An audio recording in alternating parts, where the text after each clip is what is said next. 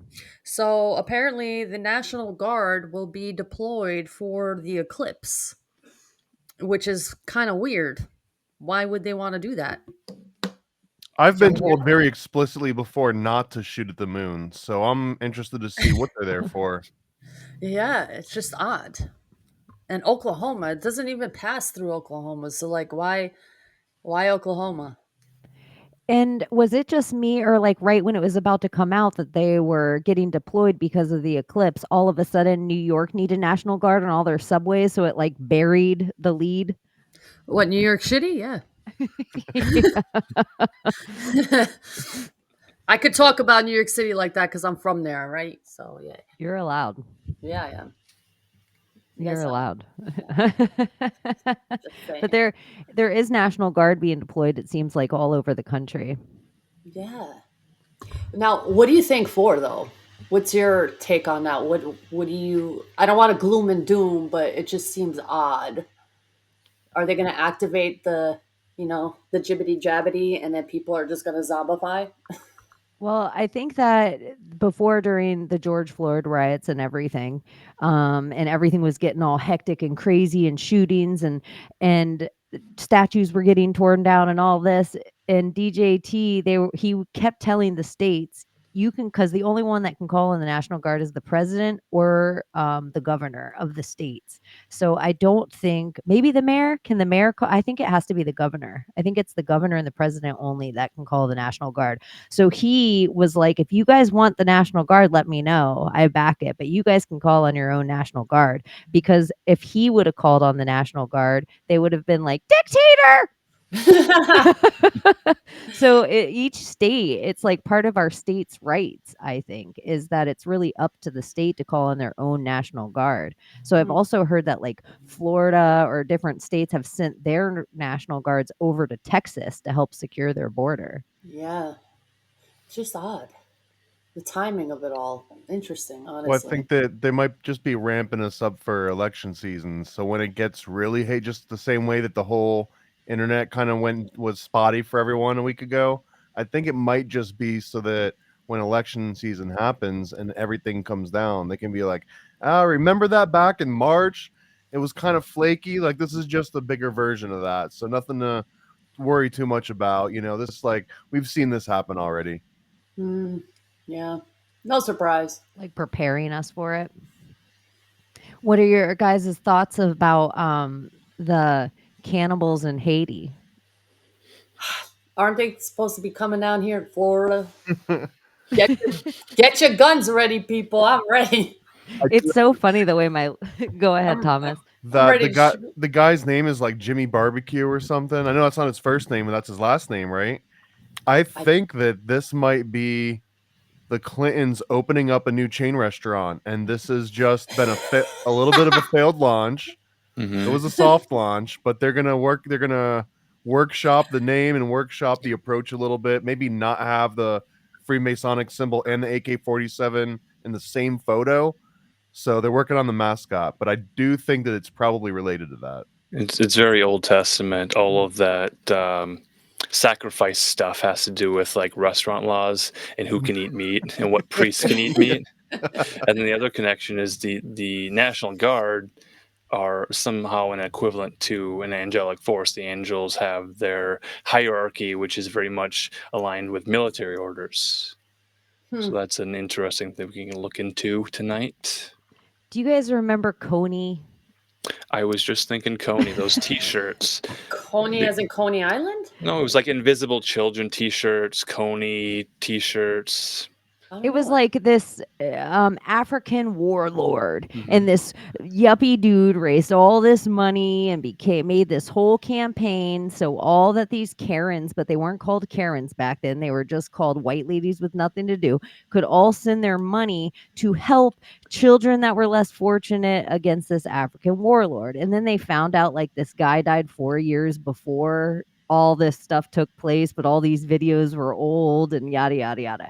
In a way, that's exactly how I feel about barbecue, and that it's like the mainstream media gives us this thing. And when I watch conspiracy theorists jump on it, I'm like, were you dildos born yesterday? How are you going to take their shit and try to make an argument like, hey, you guys, look, like literally we all know from WikiLeaks, we all know from the Clinton Foundation, Epstein helped start the Clinton Foundation. We knew this shit was happening in Haiti forever, at least back in 2012. Sean Penn, El Chapo, all this stuff, all connected. Sean Penn to Haiti, Sean Penn to Oprah with John of God and that stuff going on there. So it's like all a connection.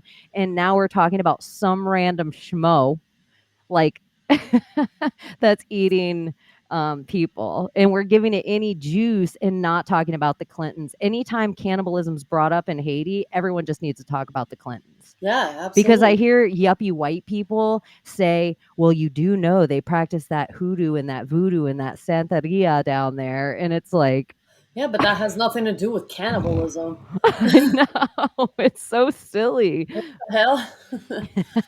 Is it a non-profit organization that they've put together?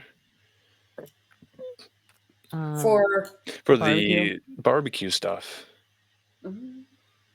Because you were talking about Coney, that's the Kony. There was another one called To Write Love on Her Arms, circa like 2006, 2007. Kind of the punk bands and Warped Tour type stuff. So they would get the youth involved with the movements of political ideas and just test the waters to see where they'd fall in line, left wing or right wing. But angels have two wings too, don't they? Yeah.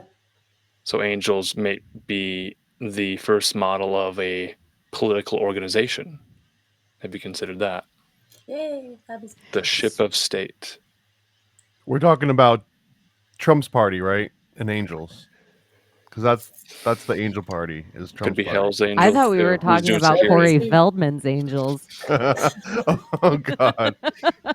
That was didn't weird do you it brought for him him. up. We're talking about that today, actually. I was talking about Corey Feldman earlier. Really? Yeah, that was just kind of... I think it was strange how he came out all of a sudden was like, yeah, they're pedophiles in Hollywood, this and that.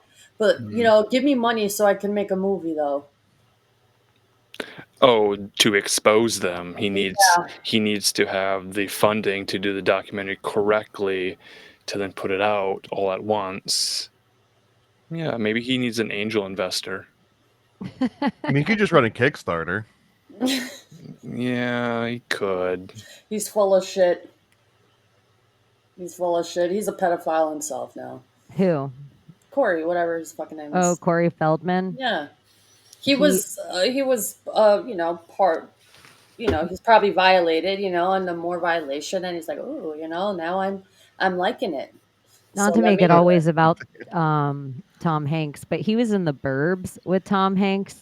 And look at this creepy little dude. And he, in Dream a Little Dream, he does like a whole Michael Jackson impersonation as well, because he's one of the original Michael Jackson kids, that stood up for Michael Jackson and said, Yeah. Michael's a good guy and whatever. But he was in The Burbs with Tom Hanks, and that is about cannibals in a neighborhood. Wow. Which is just ironic. It is ironic. Wow. Is that even the only Tom Hanks cannibal movie? I feel like there might even be more than that. Oh my gosh, I'm sure we could think about it.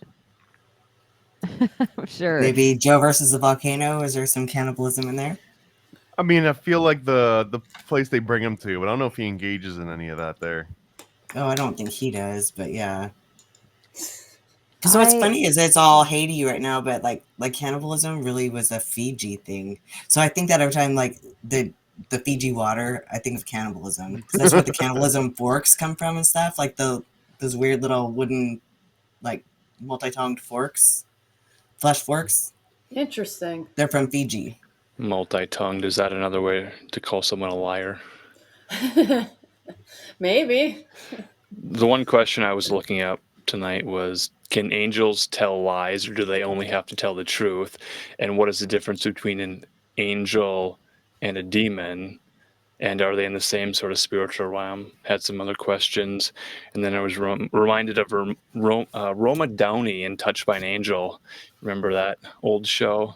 Yeah. Oh, So yeah. it's angels. But It's that's angels fine. and jinn Yeah. are made of fire apparently, and Smokeless fire. yeah, and angels are star. Like I don't know. I just kind of threw out I everything forgot. I thought I knew about angels. I just said, just put it out of my mind. We'll Huh. start from square one tonight, and we'll build up our own definition of what an angel I is. like that. And then by the end of the evening, we'll figure out if we have more questions and answers or more confusion. Have we met our guardian angels? I think I have. Oh, that's so nice of you to say.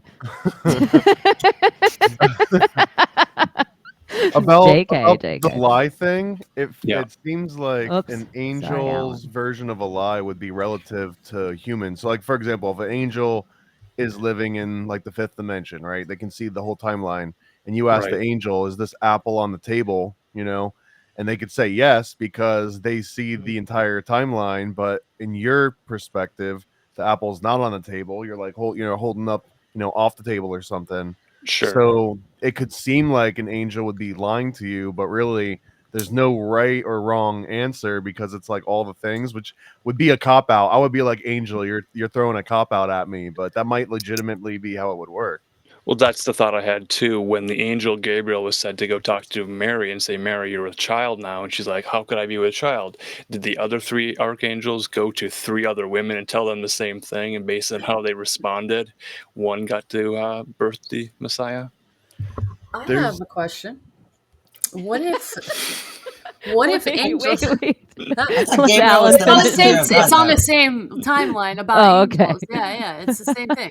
So, like, you know how the ancients believed in the many deities and the many gods, and back in ancient times, they thought that these gods all represented like a part of the etherical realm, like the air, earth, water, fire, animals, sun, this, that. So, what if these angels are just a new name for these gods that they want covered up, and they're just calling them angels, but they're really like gods of the different parts of the elements of this that creates this realm?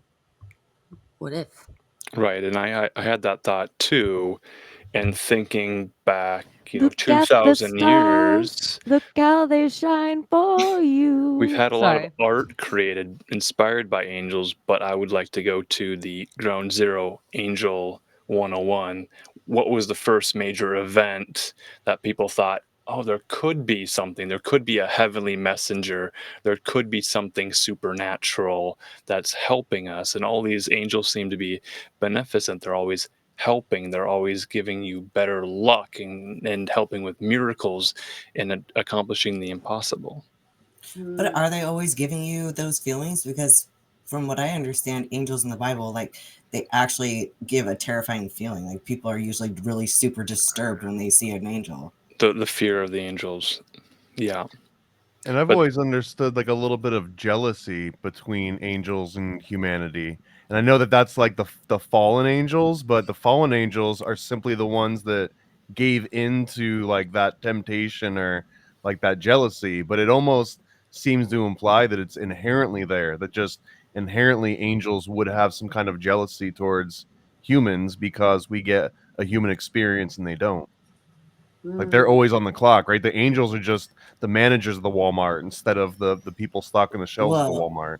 It's a free will issue because they don't necessarily have free will because they know. We're a blank slate. We don't know. So we technically have free will. They So that's are where I think the etherical. jealousy comes in. They're etherical, and they were forced to bow down to us as God's greatest creation. And so they have a jealousy that they have no flesh, so they're not grounded out energy. And the jinn refuse to bow to us. So in a way, they're closer to our equal because they have a free will. Yeah. We have a free will. Angels possess none. So And I mean, that's from an Abrahamic religion's point of view, right? And I was looking into like that word Abraham kind of sounds like Brahma, Brahmic. It could be from Sanskrit. So we don't even know. I don't want to be a televangelist tonight to tell you what the we proper like to actually say we like to know. say Abrahamic religion around here. Abramovic, Abramovical. Ah. Only if you Okay. cut your finger, but that's Shout out, not on the Queen. first. Can she really walk through walls? Like the Kool-Aid Man? Oh Ay, yeah. Oh my God, that's a There's a meme in new the shirt. making. There's a Yeah. new song. If Marina would snap into a Slim Jim. Come through a wall and then it's just blood. Cut your finger. And I suck got the one pain. other. I think it's an interesting thread because I hadn't looked into it recently. But the idea of angels lying also recently came up. Was did Jesus ever lie?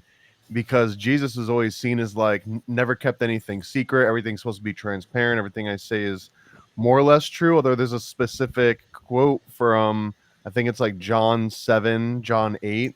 And it's like I'll paraphrase it, but it's all of his homies are like, "Hey Jesus, we're gonna go to the fair. You want to come?" And he's like, "No, I'm not gonna go there." And then they go to the fair, and then he goes in disguise to like look and see how people react, thinking that Jesus isn't gonna be there. And I guess that one gets cited, and it is interesting. Like, isn't that a lie? Like, isn't that a bold-faced lie? And what was that for? Like, is does he get a pass because it was for everyone's own good? He was showing you the art of stalking. He's being a sorcerer. It's all good. It's just humans' fault for not knowing everything and being omniscient. The lie of omission, is that really a lie?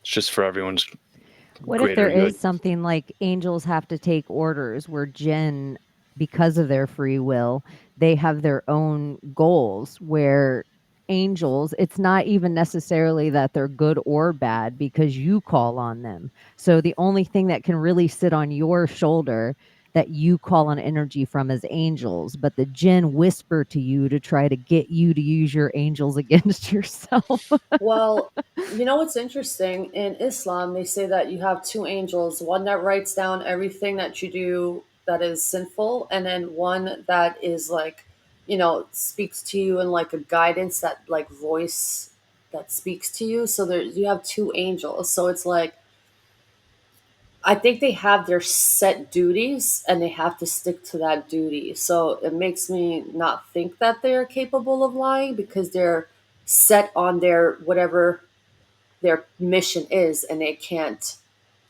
disobey God. And if they do, they turn into jinn, and I don't think they want to do that. So it's like if you disobey God, God's punishment to the angels is you become like part of Iblis's. That's what they call the devil's clan. So part of the jinn world. Do you So think that's a going back one-way operation? Like, Huh? like if the angel becomes a jinn because they screwed up, do you think there's a path for the jinn to go back to being an angel, or is it like a one-way track? Well, the interesting thing about the jinn, they believe in God, and it's like it's very strange, this religion. I'm just like a little.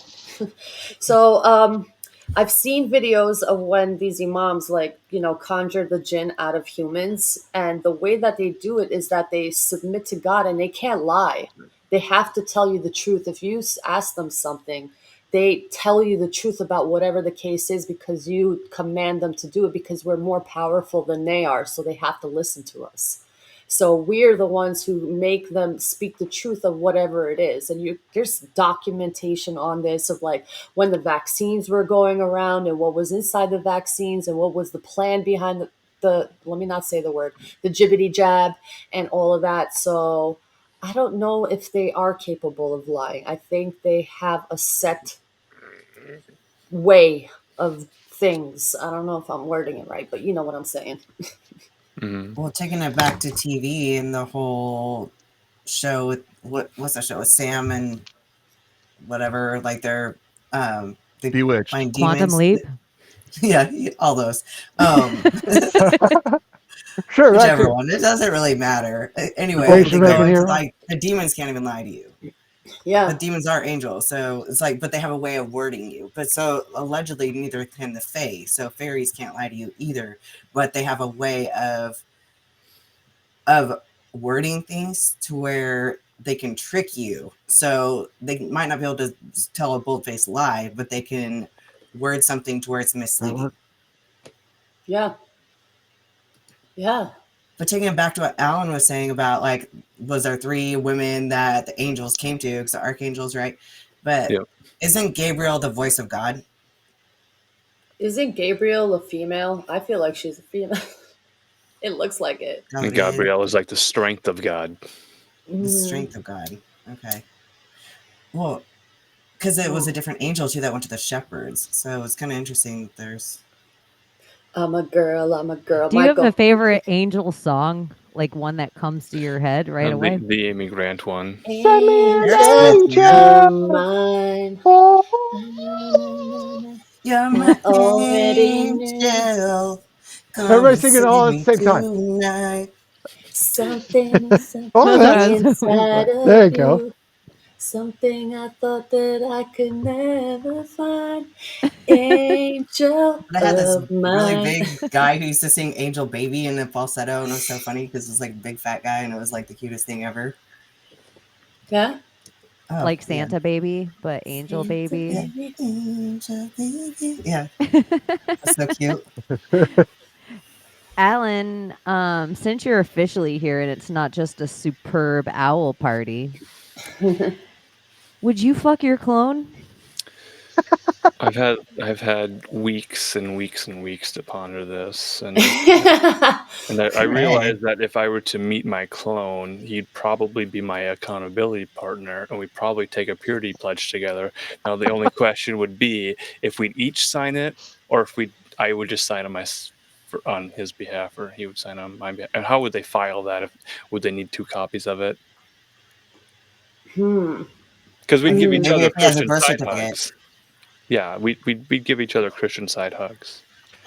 And also, if one of you were to violate it, wouldn't you just assume the other one did? Well, I guess by nature the other one would have too, right? If one of you violates the purity contract, but if you've got a clone and you and your clone sign identical contracts for something outside of that, and your clone ends up breaking that contract, or you end up breaking that contract, I guess you would just assume that it would be the same for both, right? Like, would you give someone the benefit of the doubt if their clone kept doing something really bad, or vice versa? If my clone has to wear the same clothes I look like, so we're 1-to-1 match, would it only be fair to send my clone on a Rumspringa so he could like leave me, go form his own opinions, come back to me, and see if we're still the same?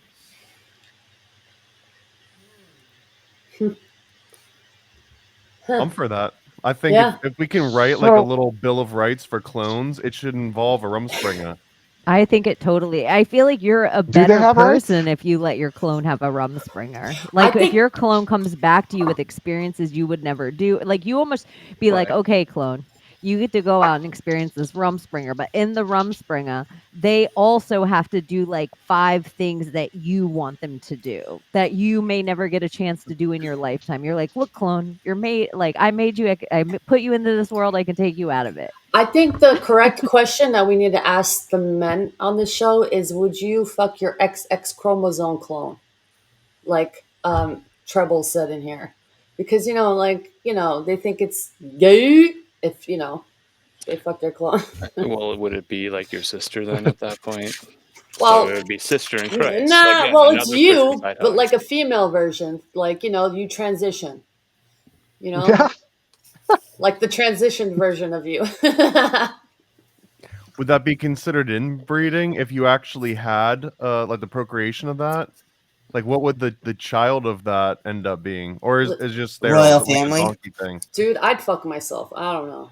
So you'd want to have It's a clone of yourself to take the hormones to then go into the opposite sex of you to let that person figure it out so that you don't have to go through the hormone therapies. That's actually a good because why even stop at one clone, right? Why not have one clone Right.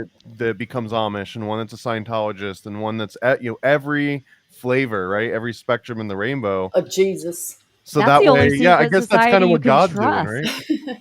That's what I kind of think, like when you're talking about a like angel coming down and talking to Mary, we're assuming that was the only angel that came down and talked to any pregnant lady, because there's a story that Mary Magdalene's mother was also visited by an angel that night, and that she didn't believe it. Her and the king had stopped having sex years before, but she was just like, whatever, maybe she drank too much or maybe she's just high. I don't know what she thought. But a few months later into her pregnancy, she's like, oh my gosh, I'm pregnant. This has to be from the angel telling me this. So what if you are God, wouldn't you want to, if you walked in flesh once and time and space weren't real to you, wouldn't you, or like, I wonder what it's like to be a woman. Okay, I wonder what it's like to be, white dude. I wonder what it's like to be a black dude. I wonder what it's like to be a gay dude. I wonder what it's like to have a baby. I wonder what it's like. And they go through all this thing. And then at some point, like Layla, God would want to experience himself. And Fuck so yeah. then God would be like, what if I came down into these people at the same time so I could like touch my own fingertips together? The law of one. That's pretty much what I believe. But Whose also law there is was it? I don't like laws. break the They're fucking really law. just Shit. suggestions. They're just Yeah. suggestions. Can we Elizabeth call and it the Zechariah, suggestion of though, one, because the Gordy? angel came to Elizabeth too. So it came to another female and told her that she was going to have a baby. So, and that was Elizabeth. She was Virgin Mary's cousin, and they foretold the birth of John the Baptist. So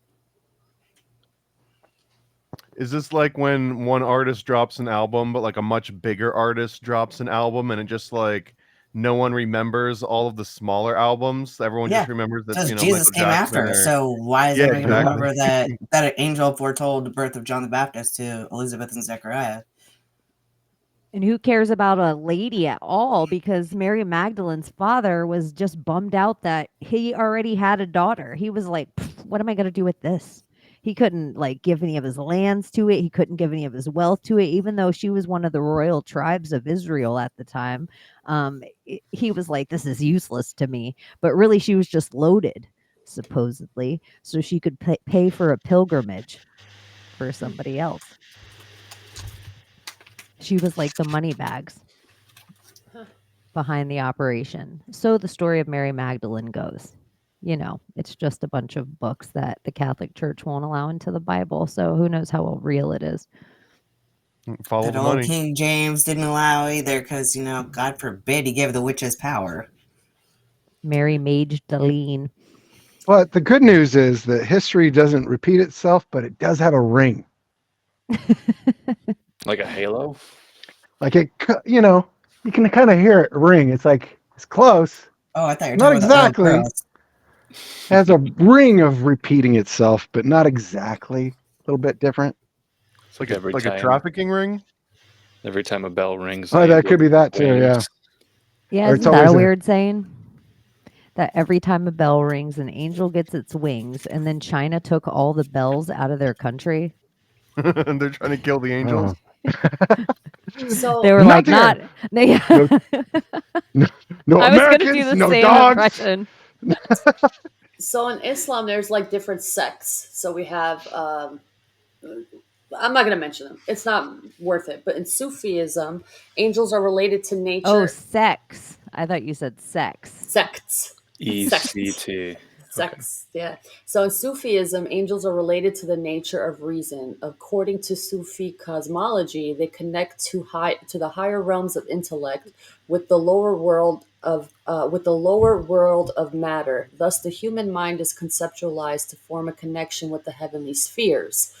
through such heavenly entities associated with Nur. In contrast, the devil's attempt to disturb the connection by diverging the mind to the lower spheres, thus associated with fire. So, interesting. Well, that is because they used to say hell was cold. Like somewhere the lure got switched, like heaven was the warm one and hell was the cold one. And somewhere it became like, oh, puffy clouds is heaven and hell is You fire. mean like when hell freezes over? Mm. Maybe that's where it came from. Maybe it's a Mandela effect.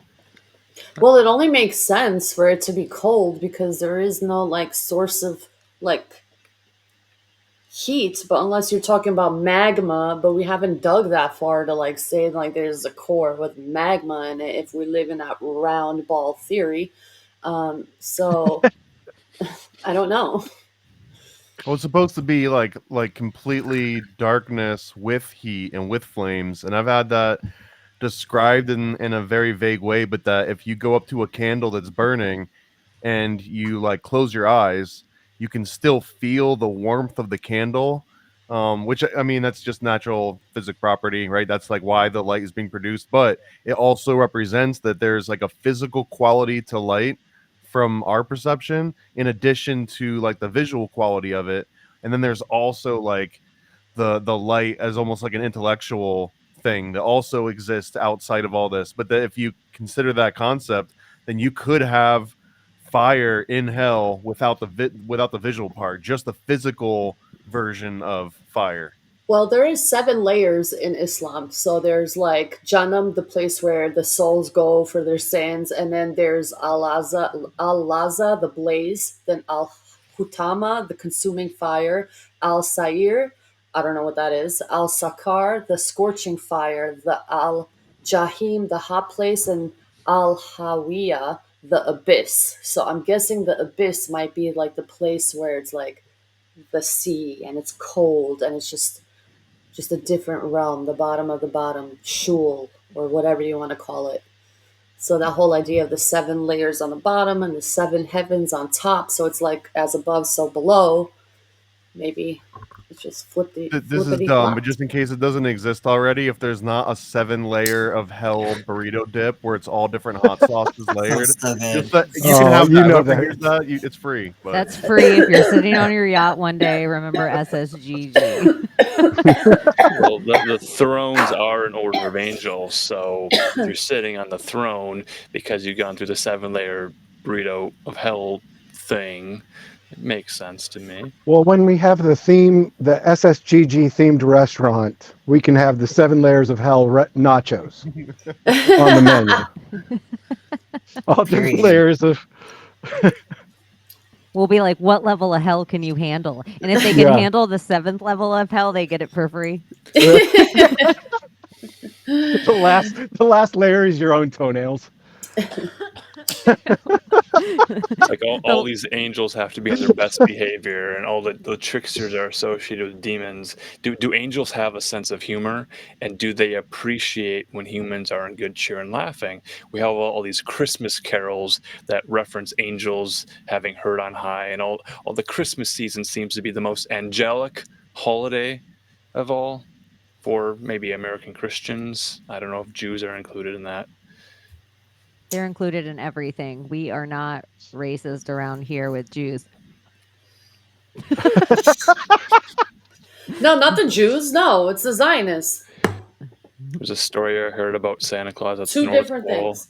He was having a real bad day, and he went to his study and he had like some hot cocoa, and he just said, I want to just sit down, I want to finish a book, I want to get through a story, don't bother me. This angel didn't get the message and knocked on the door carrying in a cut down Christmas tree. Later, they saw the angel on top of the Christmas tree and they found out how it got there. Mm. Do you guys think you have a guardian angel? I love this conversation. Absolutely. Absolutely. So what is a guardian angel? Is it like the angels, like Michael and whatever, or is it like a different type of angel? I think there's many different kinds, but there's definitely one like I know of like times in my life that angel is like something has intervened. Like something showed me on in traffic, like there was an accident in front of me, like things whoosh, explode.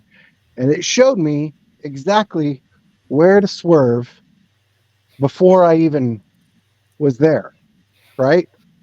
Something had to show me what that was. That wasn't me, like doing that as the human me, There was something else showing me what to do there. There are Interesting. angels in this I've experienced divine realm. intervention just Absolutely. like that, where like I pretty much died or I should be dead, Yeah. but then something Many happened. times. But like this is my take on guardian angels. So whether you believe in them or not, you need to create one.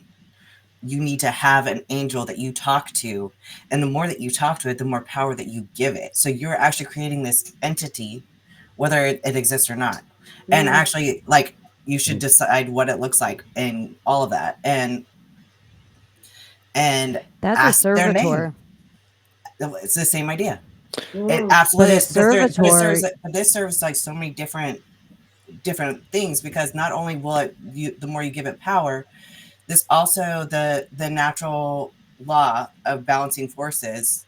This is one of the best ways to reduce importance and to eliminate the opposite side of the pendulum swing, is to take this guardian angel, and anytime anything good happens to you, because that also requires nature to balance itself. If you're like too excited and so like, oh my god, this is the best thing that ever happened to me, I'm so happy, I'm so proud of myself, then all of a sudden balancing forces knock you on your ass every single time. So the way to reduce it is to take your guardian angel and be like, dude, you're so freaking awesome, thank you for all that you do for me, like this is because of you.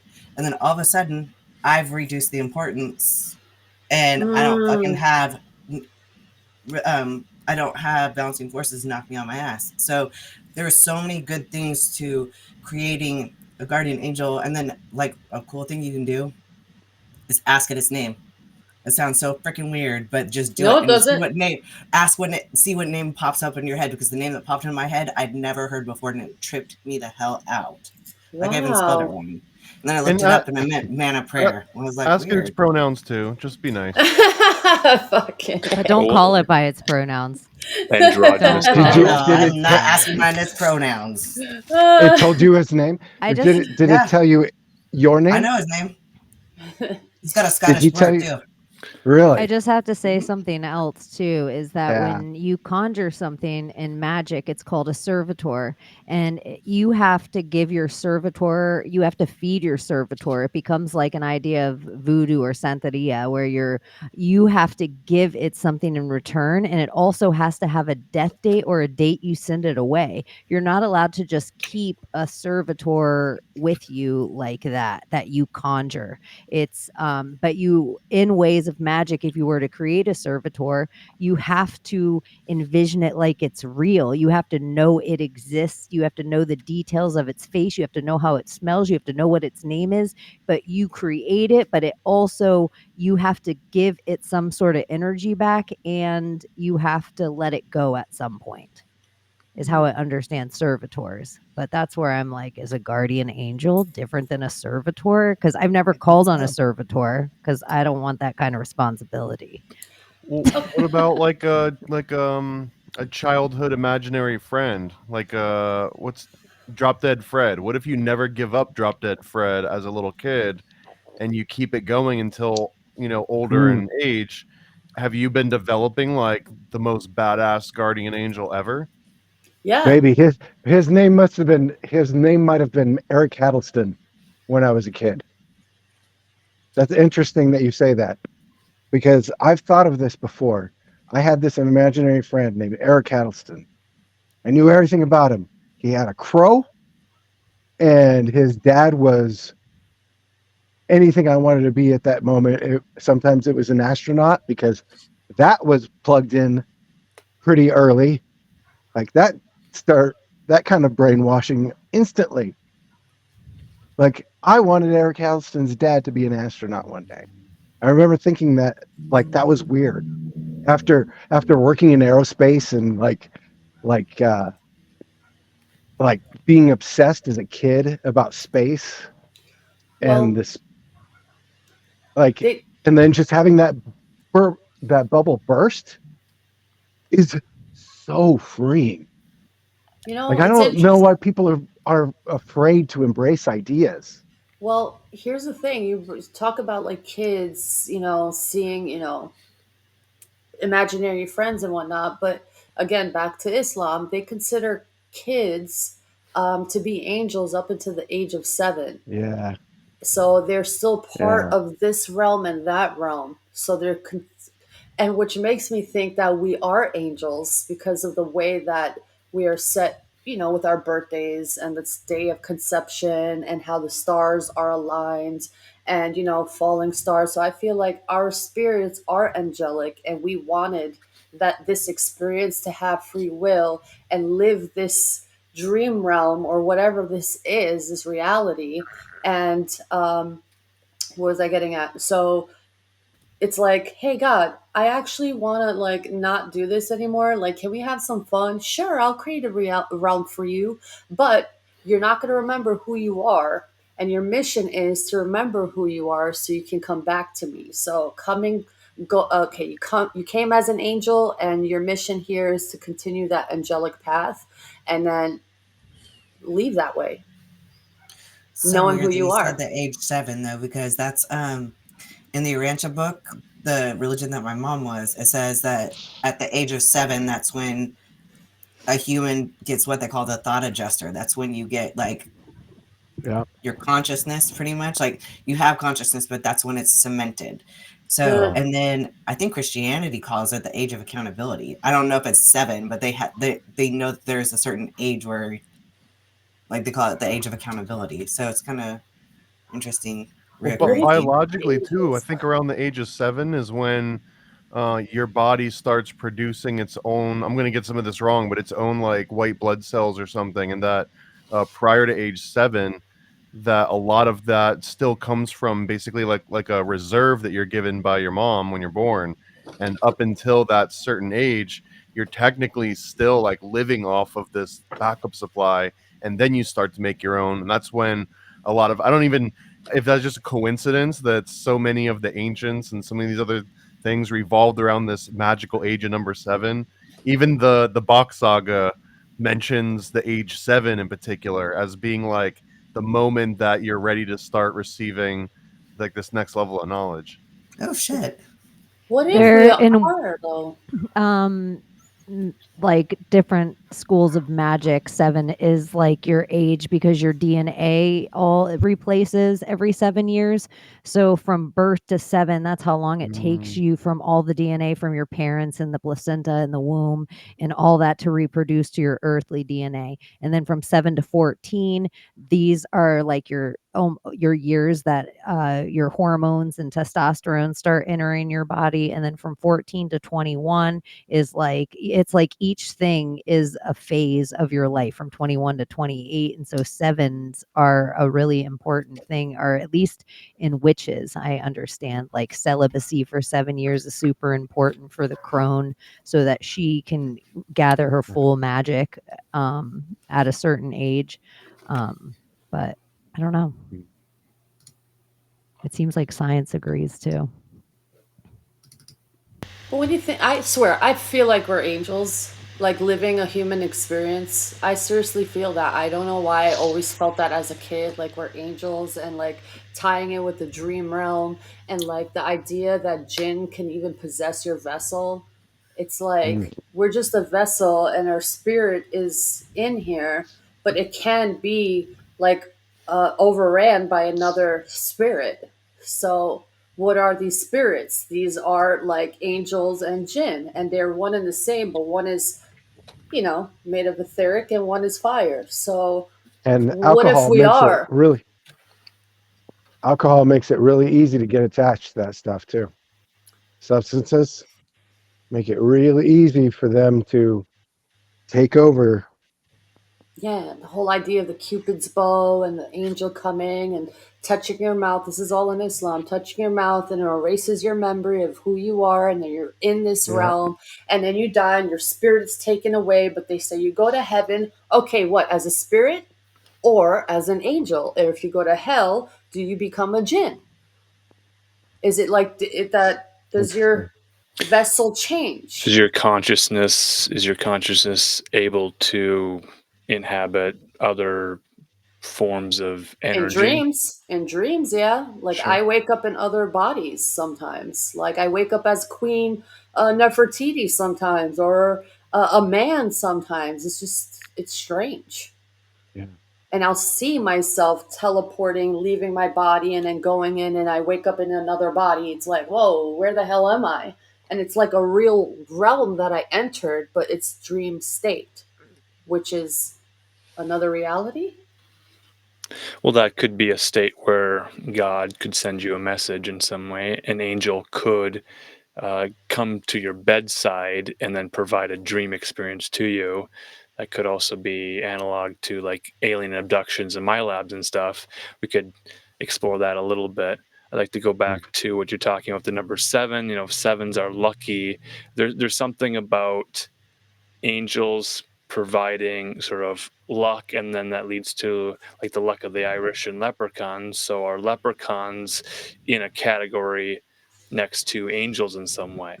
Are we putting angels in a category next to like cryptids? How are we categorizing what an angel is, and how is it different from other things that serve in stories and lore and folklore the same function?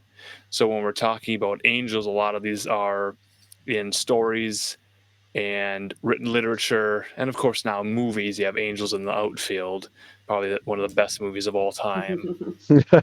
And Michael with John Clearly. Travolta. Don't forget that. Oh yeah. Oh my God. Yeah. And the one with Megan Fox, is that the one with Megan Fox? Where she's an angel in it? And that guy with that, he used to be a wrestler. I forgot his name. And he Mickey changed Rourke? his face and That's he what I was became. thinking too. Jennifer's Body. You mean the movie No, The no. Wrestler? Transformers. I'll tell you I the was movie. thinking that Metatron isn't Megatron. I'll tell you the movie. Megan Fox, she's a witch, and she married Brian Austin Passion Green Play, from I think it's called. 90210, and now she's married to Machine Gun Kelly, and she wears blood around her neck. Are you ready? It's called Passion Play. Oh, I haven't seen that one. She looks great in it. Oh God. If I were a lesbian, damn. Yeah. I think I've heard Megan Fox might be a dude. Even better. So you I'd don't hit even that, have to man. be a lesbian. She I'd hit almost that. looks like a she almost looks like she's like a failed clone or something. She has those weird thumbs and stuff. Oh, come on. I have to tell you really Did about they Megan replace her Fox. big toe with her big thumb? Yeah, she is one of Like all the those. celebrities coming out, they have weird feet and stuff. Have But you seen this? I really believe Amy that Grant has beautiful feet, and she'd The- always walk Does around she? barefoot Angelic on feet, stage. I'll bet. She showed them off so freely. Do you guys have a secret foot She fetish or did. something? Don't Oh you my think- God, that's right. No, She no, used to it's not. perform. It doesn't have to be a That's fetish to weird. enjoy the music of Amy Grant. Okay, I'm just saying. I'm It's just okay, asking. Alan. It's okay if you have a foot fetish. Yeah, You're it's on the all right. secret I society have of good guys. no- We I have just no asked problem you with if you'd fuck your clone. So be comfortable. Would you fuck your ever clone, my light your friend? fart on fire? Oh yeah, Or have you? Or have you witnessed lighting a fart on fire? I have If both. someone else held the lighter, yes. Ah. Would you do it on screen? Will you do it on screen right now? What have you eaten tonight? I haven't had What- that 7-layer yet. What happens if you fart in hell? The 7-layer nachos. Oh my gosh. Oh, God. It just doesn't stop. The biscuits are gonna be burning, man. It's probably what keeps hell in perpetuity Ooh, is it the stinks, farts. Think- Would you High like protein to get diet The from hell. rotten Makes eggs sense. and Sulfur. would you like to sulfur. get sexted or beaten? Or both. Or both. Or By what would an you like angel? first? No, By in our Megan club. In our club. For the into the secret initiation. society of blue Yeah. guys. I can't just put my head on a baseball bat and spin around in a circle and Nah. dizzy. Nah. This is not angels in the outfield, no. Okay. I feel like the best way for initiation is to not tell me what's going to happen. I don't Well, want to this be is prepared just for it. the beginning. Yeah, it's stage 1 of the initiation. You know, there's steps to this, the ladder. Okay. Yeah. What are Like the handshake and stuff, you got to learn all that. All that. Oh yeah. All that. Yes. Do you think We'll get the paddles. We'll have the angels merch It's actually paddles. more painful and more sexual than the beat in and the sex in. Well, don't spoil it for me. I'm only into like the 33rd page of Dan Brown's Angels and Demons here, and we've already got nice. Illuminati Ambergram Yep. and CERN. But I don't know. Did this come before or after Da Vinci Code? Before. How big is the font size in that book? Because I remember It's the most of first those. book. Okay, I remember most of the Dan Brown books almost look like huge print, like for old people, and then like some Right. chapters would be like a paragraph. The Earth, Air, Fire, Water one in there is really cool too. I don't know if you saw Yeah, it. those are really cool. I love those. It Did is that- the large print with all the art in it. Nice. Did Dan Brown introduce you guys to a lot of this stuff, like the Mary cults and stuff? If 'Cause I know only he kind by of- way of having people Is that where- talking about how it was a bad thing, and there was like a Christian refute Right. of what Dan Brown was talking about. And here I'm just like, this is just a silly book. It's It Has wasn't anyone that else one. read It Holy was Blood? the Da Vinci Code because they talked Yeah. about Christ being married. So that's why Christians Yeah. freaked out about it. They Well, didn't like the idea of a non-celibate Christ. right, but the Da Vinci Code itself seems to be the red herring in the story to get you off the track of what's really going on at Rennes le Chateau. Mm-hmm. It's like Thomas Sheridan's new book. He's talking about that. And the Da Vinci Code is basically like a fictionalized, simplified retelling of Holy Blood, Holy Grail research, because that one is a little bit more meticulous to read through. It's like lots of like begat, like book of numbers almost. Right. And Da Vinci Code turns it into like a Nancy Drew novel, essentially. Mm. And a Tom Hanks series of films. Tom Hanks doesn't buy. Every time I hear his I name, know. I just sing it. I'm a girl. I'm a girl. I'm a girl. I'm a girl. Are you Whoopi Goldberg? There's a 1990 TV movie, Tales from the Whoop, Hot Rod Brown class clown Angela Gabriel, played by Whoopi Goldberg, has been a guardian angel to numerous historical figures, including Tutankhamun, Michelangelo, Queen Victoria. I want to talk about her in a minute. Although her career, the angel, played by Whoopi Goldberg, has been somewhat stymied after her last assignment. Franklin D. Roosevelt sent her to negotiate with the Emperor Hirohito, I think, of Japan, and she failed to prevent the Pearl Harbor bombing. So now her latest job is to help a class clown pass history class. Huh. Have you I'm guys almost seen? positive I saw that. Have you guys seen the 2,000 Years of Longing with the Jinn? Not yet. Is that on VHS? 2,000 Years of what? 2,000 Years of Longing. So it's a movie about a genie jinn, and he explains the stories of the different women, mainly women, who have found the jinn in the bottle and gave them 3 wishes. And what's interesting about this jinn is not evil at all. It was like a guide in this movie. Oh, right. This is Tilda Swinton, and the guy is the guy, whoever Stringer Bell was. I can't remember his damn name, but he was Stringer Bell. Yes. I That. want to say Idris Muhammad, but I know that's a drummer from the 70s. What was his fucking name? Stringer Bell. Idris Elba, I think.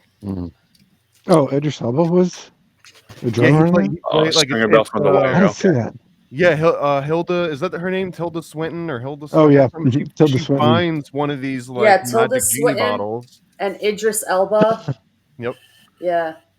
What'd you think about Tilda Swinton playing the Ancient One in the Doctor Strange? Thomas. Also, kind of a angel, right? Honestly, Yeah. I'm down for anything that she plays. She knocks it out of the park every time. Does she get to play every angel now? She did well. She was in Constantine. I don't think she's going to be in Constantine too. What up, Donut? Oh, Constantine. Yeah. That's an She was interesting also story. Lion Witch in the Wardrobe. Played an Oh, ice right. queen She in was the it. ice queen. Yeah. It's the eyebrows.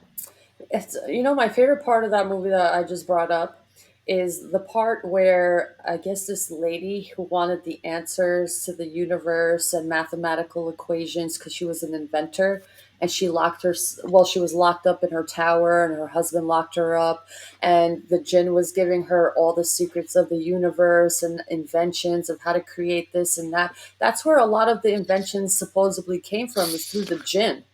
A lot of the technology that we have today Right. comes through the jinn world, the And genie world. they also created braziers. I don't know about that. I don't know about that. But I mean, like technologies of inventions that we use today to, I guess, enhance humanity in a sense, since I believe we are angels and the jinn know that kind of in a sense. So it's like, hey, you guys have powers, but you're not aware of it. So here's some technology to keep you guys get ahead of the times a little bit. So I haven't been keeping track of time. I don't know how far we're into the stream, and no one's mentioned Victoria's Secret having angels. 11-11. Does that make Wes Lexner God? Because he's the one that's surrounding himself with like this harem of angels. The Victories. It's like Victory's Secret. They're a winning team. He got the best supermodels to display the technology on a runway. Before that, I think they were based off of like a Victorian theme, and it was it for men to buy undergarments for women and to feel comfortable, and they're like, throw that out of the window. We're gonna go for catalogs. Those were miracles every time they arrived in the post office box. I wonder if Victoria's Secret angels are real angels. What does that make Fredericks of Hollywood? Are those like the fallen demons? angels? They were on E, I think. Fredericks, that was way sluttier. Yeah. okay, so Solomon, Mm-hmm. he put all the angels away supposedly, or locked them up, or whatever. What did he know that we didn't, and why are the sigils so important, and how are they used to conjure these jinn, angels, whatever? Or the daemons in that daemons, context yeah, of Solomon. the daemons. Like this is just, I don't know. This is like a video game, honestly. Here's the cheat codes: X, Y, up, down, left, right. What is your guys' thought on people conjuring angels and stuff, and like calling on angels to do their bidding and stuff? I think it's ridiculous. I think it's bad, but it could be silly. I mean, I called on angels one time. Remember that story? I do it. I don't think all the angels I guess answer the calls You of have to. humans, because they only answer to the call of God supposedly, but this is like Abrahamic teaching that they only obey God and nobody else. Did you see people doing the big old rituals where they're summoning like the angels and stuff? Like they're like, oh, Archangel, I call on Archangel Michael, and then they do all this ritual over it. I'm just like, ritual magic, invocation, evocation. That gets really tied up in the drama of it all. It's so dramatic to do that. I'm talking about in a childlike sort of, I don't know, sort of way. Let's just see like what talking to your guardian angel. Yeah, that's right. The story I wanted to share was when, for Weaving Spiders Welcome, we were putting together a hypersigil audiovisual introduction thing, and the whole thing was just me focused on angels, calling on angels, finding all the alien angels finding all the correspondences to what could be a reference to an angel, and then just for like a week just playing that over and over and over again. And then after premiering it on a Saturday night, I think it was it Sunday, then Sunday afternoon, I looked out my window and there was this winged creature in my backyard flapping around, and I was like, that's a seagull. I don't live near the ocean. I don't see a lot of I remember seagulls that. Yeah. around lakes, and it was a colder period of time too. So Did it look like this? Oh God. No, okay. I'm sorry. Go on. Are those inverted nipples? Okay, go ahead. So the nipples. so the humor of it was like, send me an angel, and I get this this seagull who maybe in a high wind or in a rainstorm, or there's like a hailstorm too, I think, that maybe knocked a wing out. So it's just in my backyard. I'm getting a video of this thing and it's just running around. I'm like, well, okay, that's as good enough for me to have a physical manifestation of a actual winged creature show up in an unusual way in an unusual time. It didn't make any sense until you rewind the tape to say, well, what was I doing leading up to it? And that's just a playful way. That reminded me of that 80s movie where the female angel shows up and she's like blonde and beautiful and she's got the broken wing, and all the guys that are roommates find her. Do you guys know what I'm talking about? Yeah. I just don't remember the name of the movie. I don't either. It was almost like Splash, but instead of about a mermaid, it was about an angel. Yeah. I even feel like she spoke in that same like high-pitched language that broke. Yeah. What I just remember them like with angel, get it? A jellyfish. That's what I remember. Angel. What do you think the wing thing is with the angels? What's the necessity of having wings? Etheric. It's air. Etheric. So they can get back to heaven after they come down and bang the humans. Maybe they like to fly while they bang them, because that would be freaking kind of cool too, wouldn't it? I swear, I think I met Metatron in my dream. I swear. I was saved. I was reborn. I was taken up into the sky. What do you look like? I didn't look because I thought it was God, because I knew it was something bigger than I. And I just felt like, I told this story a million times. I felt like love in every cell and all that, like honey and whatever. And the light, just the light aspect of like, I see the cutout, the shadow in front of me and all around me. The light was so strong that it looked like matter. It was like so intense that it looked like it was solid matter. That's how intense it was. So I'm like, was it Metatron that came to me because I was asking for help? How many hours had you been praying and fasting before that? Oh, I wasn't doing that. I was my like lowest of lows. I was depressed. I wanted to like off myself. I was sickly. I looked deathly. And I was just crying out to God for hours and hours and hours in my room, crying in my bed. And then I had that experience 3 times in a row. Like, send me an angel. And I was reborn, bro. Like my whole life changed. Like literally. Yeah. Because of that experience. So I'm not saying it was an angel, but it felt like it. Or God. I don't know. What's the difference between an angel and time traveling you?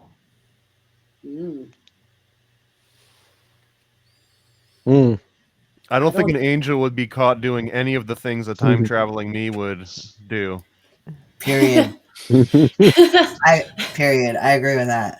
Well, you know the movie Dogma, where Matt Damon, and I saw somebody write that in the chat, and now it makes sense. Damon. Oh yeah. Matt Damon and Ben Affleck. Mott Damon. Is that movie held up in some sort of weird limbo because they don't have rights to certain songs or something, so it's not on Blu-ray at the moment? But they don't have genitalia, so they couldn't fuck this Daughters of Man anyway. So that's kind of weird, huh? I thought you were gonna say they couldn't fuck the system. That's why the angels couldn't fuck the system, because they had no genitalia. They couldn't fuck the Daughters of Man. We couldn't make no Nephilim. Yes, because the society neuters us all. They sent their like consciousness down to inhabit the bodies of other humans So then when like the humans mated with womankind, then it was like the spirit that came in, and I guess like the spirit altered the DNA essentially, so that now when the woman has the kid, they have a Nephilim baby as opposed to a human baby, even though they basically had sex with what looked like a human. So the same. Okay, so just like a demon, which is a fallen angel, could possess a human. So you're saying angels can possess humans too. So if a human had sex with a demon-possessed person, would they have demon progeny then? Like Yeah. a opposite of a Nephilim, or And even crazier is that this is not exclusive to humans. A lot of people like to focus on the Nephilim humans, but the same thing that created the Nephilim also happened with other animals all across the entire animal kingdom. So there might also be like pit bulls and chihuahuas essentially, but like demon animals in addition to just like demon humans. Like griffins. Like we had these other depictions on flags of other animals with wings. Or like maybe like a Yale, like the mythical Yale, like a whole bunch of different aspects. Like Bigfoot is also denoted, and I think some Mormons consider Bigfoot to be a descendant of Cain, and that Bigfoot is kind of cursed to roam the earth as this big smelly creature because of like a biblical, curse, and that curse being related directly to the Nephilim as well. That would make sense of why there's a bunch of Sasquatch on the back of the cathedral. Remember when we were looking at the 3D images of that? They were all the sons of Cain, like curled up in the caves. So you're saying the mark of Cain is tied into Sasquatch? No, I have to like. Yeah, there is a very specific citation from a Mormon preacher. I think it was in the 1800s. It was like early 19th century, and he basically was going around claiming that he met Bigfoot in his travels. And this is like a common Mormon lore that gets kind of spread around. Like within the Mormon religion, it's a very specific cryptid story, but it also leaks out, and a lot of people will cite this, not realizing that it kind of comes from this Mormon aspect because it fits into the religion. But this guy also cited that he actually saw a real life Bigfoot, and that Bigfoot told him that he had been wandering the earth forever. He was cursed to wander the earth, and that's what made him, this Cain. Damn. Okay, that's interesting. So what do you guys think of Moroni or whatever, the angel that kind of gave them the Book of Mormon? Well, Moroni, this is a deep dive I did recently, but Moroni comes from an Italian word, like Moroni, like, hey Moroni, get in here. Like sounds that. Very Italian. It's well, the so does same Raphael concept. and Gabriel and all those. But so it originally stood for salamander because there was a black salamander, and Moroni meant like a dark skin, and it was a reference to, in my mind, an alchemical salamander. And the original story that Joseph Smith told was that Moroni was guarding these golden plates, but it was described as a toad originally, and then toad got sort of morphed a little bit into like an amphibian / reptilian.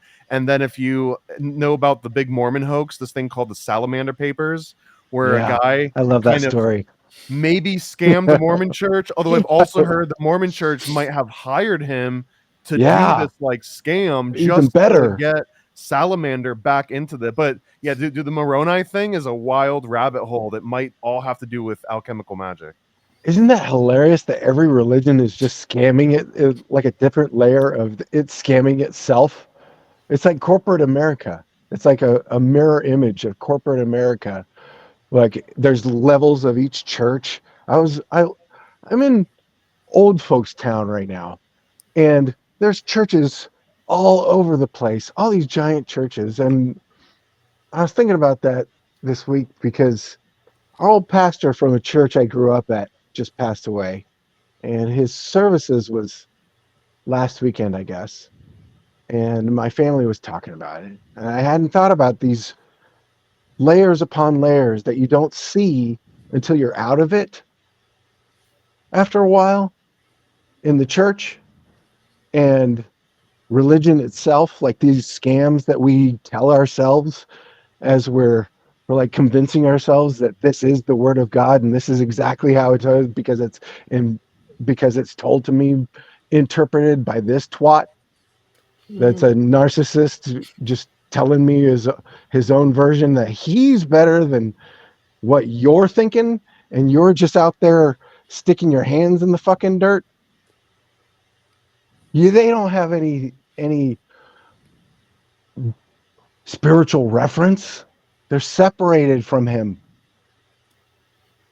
They're just living in their material world, and it's just regurgitating this bullshit that was based on little lies, like Rome.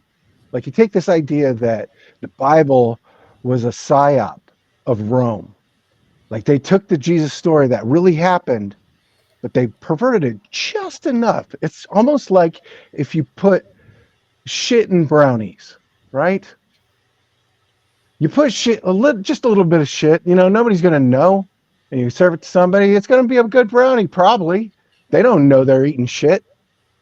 And then and then they keep going and going and going. This is the, I think it's known as the shit of Theseus paradox. In mythology, they categorize all these daemons as mainly giants. Now that I'm looking at my list here, Cyclops and all these giants, they're all labeled as giants, and demons, like monsters and demons. They're all categorized in that space. Isn't like the Mormon and moron and isn't it all from the Moors? Isn't all this just Moorish? Isn't it just somehow stealing from maybe the Moors religion? And maybe it wasn't, it was like bastardized. Maybe some of the power was taken from it by the people that originally found it. And then like some playbill was made for the people to sell what they could handle, like every religion. I kind of like that part of it though, because to me, the Mormon religion is like the 90s hip hop sampling religion of like modern times, because they take a little bit from Freemasonry, a little bit from Catholicism, a little bit from Moorish temple. Like they had the sort of repertoire, right? Like they were able to look back at the library of all different belief systems from the 1800s and earlier and kind of like cherry pick and make like a really cool one. It's sort of like, like a badass sampled song. And aren't they the fastest growing religion in the world right now? And I think it is because they're able to. Is it still? Yeah. Well, it's that so. they have their thumb on Islam. the scale a little bit, because they can baptize people that aren't Mormon and that are dead. So like, they'll go out and they'll baptize like 500 dead people, and that technically adds to their numbers.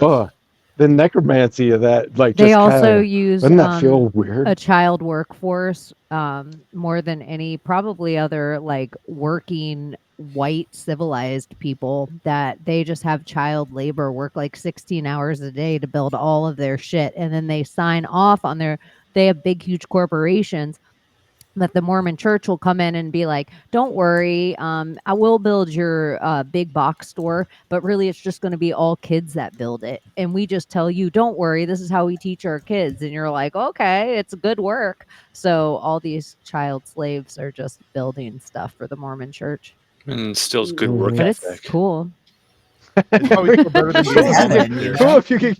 But I like the modernization of it. Their resume is just leaps and bounds above anybody It's a nice else's system. by Yeah, it's 18. cool, By the I time mean- they are legal, they've already got a resume established. Yeah, so they're it's like getting jobs. college. It's dual enrollment, but instead of that, if you're like a girl, you're like dual enrolled, and then you're gonna get married off, and then you get to be like a sister wife. You And know that's what, why I think they're also growing, because they're owning the wombs of the women. this blew my mind recently to find out that Mormons have to pay to go on missionary trips. Like, if you want to become a Mormon missionary, you actually foot the entire bill to do all of that. And it ran me down this rabbit hole of like, what happens if your bike gets stolen? Because they're always riding the bikes, right? And there really is a clause in like how many bikes you are allotted once you go on one of these missions and stuff. I know I love the rules and the structure of it all. Like if your bike keeps getting stolen, That's where it goes. you're To kind of shit out of logical, luck. you know, Oh, what you're happens if my stuck in bike gets stolen Portland. every day? Good luck, Like, where's kid. the cutoff? Well, That's love. there's like an electric vehicle angel, also called an evangel, someone who's going around to share the word of God. Preach the word. Yes, yep. And the To spread the Mormons good do word. have their missions that the men go on, and they go to another city, and the churches all have like the same layout, so you know where the bathrooms and the kitchen are, and all the churches, or so I've been told. And that's an interesting thing. There was a guy who wrote his story about that. He released it as a podcast. He called himself the accidental terrorist because he was somewhere in Canada and he ended up getting sent home because of some bomb threat or something that he may or may not have made or something. It was the accidental terrorist. But to hear a lot of the ex-Mormon stories is very interesting. And now there's a lot of ex-evangelical stories as well. So there's people who have grown up in religious traditions and faiths, and now they're kind of deconstructing that and then like building back up to see what is useful and what is not useful, what is like God's law, what is man's law, what was the just the weird culture of the small town church that I grew up in versus other sort of, just maybe it was just the 90s, so that was like the holdover of how they did things and they like that style of music. And now that we're in the future, it's 2024, this is like the end of the world scenario here. I think we even had Terminator 2, Skynet's gone online, all these things, all these end of the world scenarios have sort of played out. We're still alive. The rapture hasn't quite happened yet, but maybe within our lifetime, within the next 10 years, it'll happen. It's always 10 years out. Well, maybe it did. That's what they said 10 years ago. I wonder if it already What if happened. the rapture Yeah. was 2019 and 2020? Maybe that was the rapture. I wonder that as well. They said that in the Y2K. They said that 10 years before that. They said that 10 years before that. Everyone's waiting for like this world to end. It's like, be careful what you wish for because it will. The more you manifest it. and the world did end. Every prophecy is With the 2020 self-fulfilling. global realm event, everyone was aware of what was going on with that. So everyone was talking about it. And now past that, the world is not the same as it was before that event. So in that way, that is sort of the final battle, the Armageddon. And now we're in a new world, essentially, because of it. So, like 9/11, everything changed after 9/11. 9/11 wasn't global, though. It was local to Yeah, but a it changed the city. world. Like, everything changed after that. Like, everything. It was like a weird period. Like, laws changed, the reality changed, Sure. people changed. It was just different. And then this thing happened, and it's like another timeline, another switch, another kind of era. It's just, I don't know. I feel like Well, we're it feels like an inversion too, because 9/11, like what felt like the synthetic side effect of that was like everyone got closer. We all bonded as a country. We all loved each Yeah. other and felt patriotism again. Mhm. And then 2019, 2020 was like the exact opposite of that. It was like, stay the hell away from me. I live in this bubble. Don't enter my bubble. Otherwise, you're going to infect me and potentially kill me. It was like the opposite of we're all one. It was like, I'm one, get away, like keep your one to your one.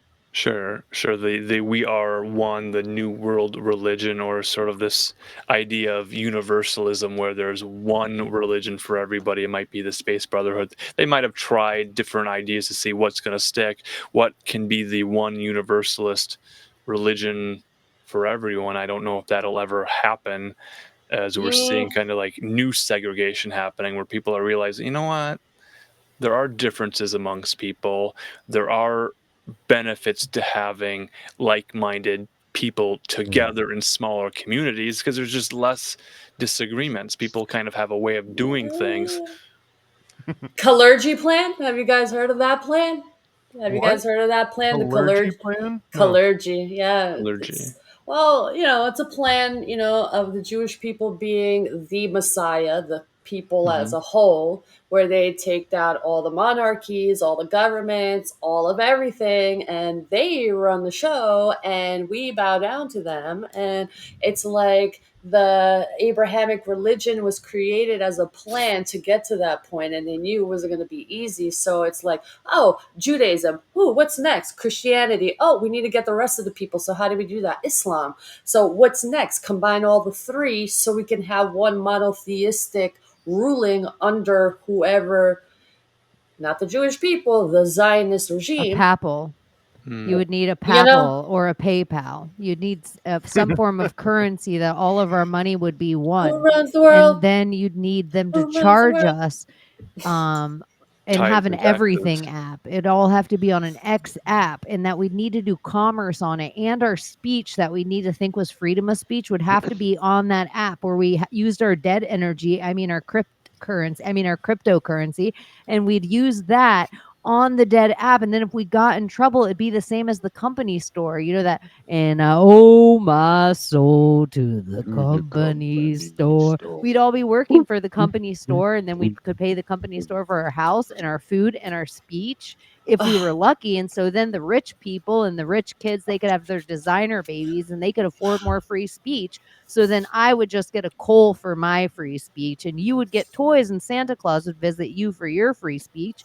And that would all be on the PayPal, which all happened under the Ministry of Truth during the Joe Biden presidency under Elon, where everyone likes to worship him. PayPal was the first to charge $2,500 if you said something wrong online. And then very quickly they pulled it back. But we live in a short attention span world. I like to remind people You know that how Pope Elon and the papal will take care of us. You So know how no funny need it is? to worry. China creates an Well app, said. right? China creates an app for the world, right? Mhm. And we know China is like very communistic, very dictatorship, no, you're not allowed to have free speech. But what did America do? They're trying to ban a TikTok, something that China's not doing, but we're fucking doing. Do you see the irony in that? Like, do you see the flip flop where TikTok is allowing for people to do whatever they want on TikTok in China, whatever their niche is. But here in America, the land of the free, they want to ban that. Because we don't have the same algorithm as them.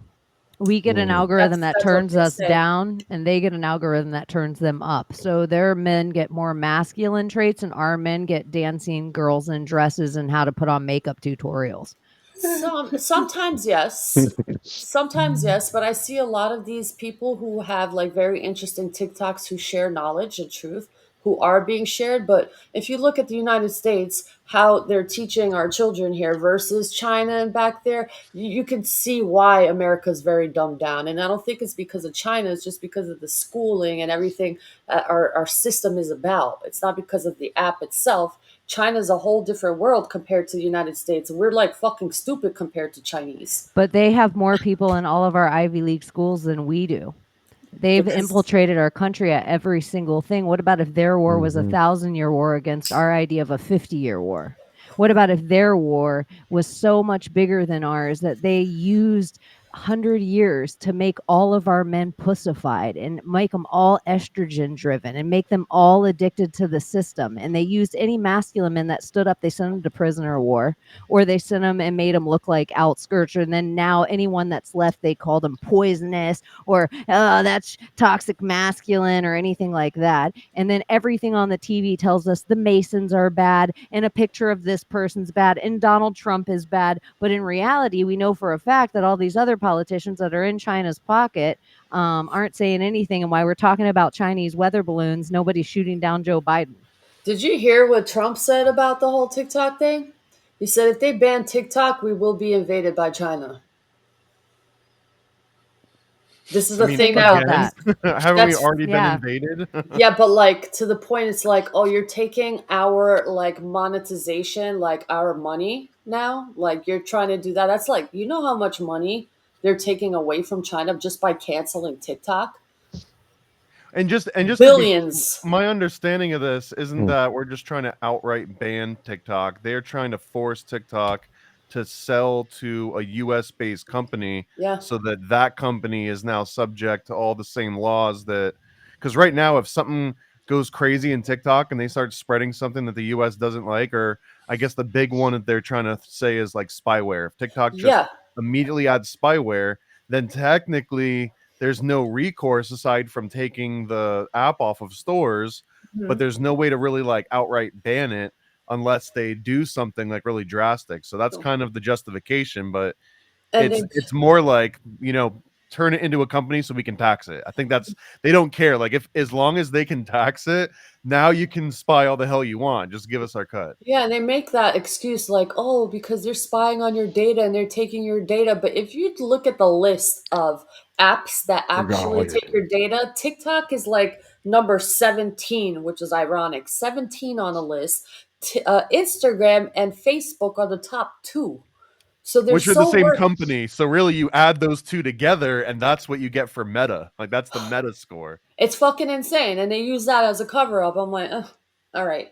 Dude, it's so wild that, and this is like more, I guess, deep, but if you've got the step counter, right? If you got the phone that connects and it tells you how many steps you've taken instead of doing like one of the little like Fitbits, that information can be used to create a fingerprint of you, because it not just doesn't know how many steps, but because it's got the gyroscope and the accelerometer in it, it can actually detect what your gait is, and everyone's gait is just as identifying as your fingerprint would be, just as much as like a heat signature would be. So they know, like, even without you ever logging in, connecting to the internet, nothing, just analyzing the gyroscope and the accelerometer for a certain amount of time, Yeah. they could theoretically pinpoint exactly who you are.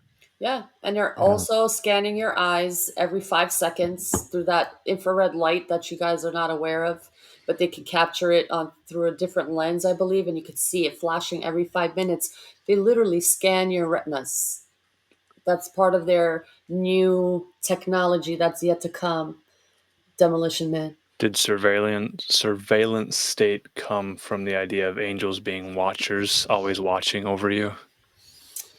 AI, angel, AI. I don't know. AI, angel eye. I don't know.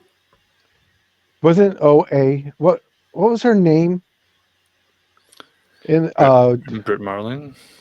yeah, no, what Nina what or is the Prairie. character's name? Prairie. Nina That's Abramovich or Prairie Johnson. Yeah. Prairie Johnson, that's all right. Like praying, prairie. Prairie like a meadow, like Las Vegas. Wasn't she supposed to be an angel? Yeah, The original angel. That's what we are. Like, The Omega Alpha. That's what we are. Did you bang your guardian angel? If he was hot. Is your guardian angel the same as a spirit guide? Sorry, angel. Sorry. No disrespect. Depends on how much Native I'm just American blood saying, you have in you. Thanks for having my back. If it's the same as a It's all a spirit guide. scam. Are you allowed to work at an Indian casino? Is an guardian Yeah. angel the same as an animal totem? That's interesting. That's the question I was That could asking be. earlier about like universalism. If henotheism is the recognition that there are different gods for different people in different regions, and then at some point it's just the war of the gods being, if America has Columbia as a sort of this winged goddess for the manifest destiny, or she didn't have wings, depending on how she's depicted, but different countries having different gods representing them to go to war.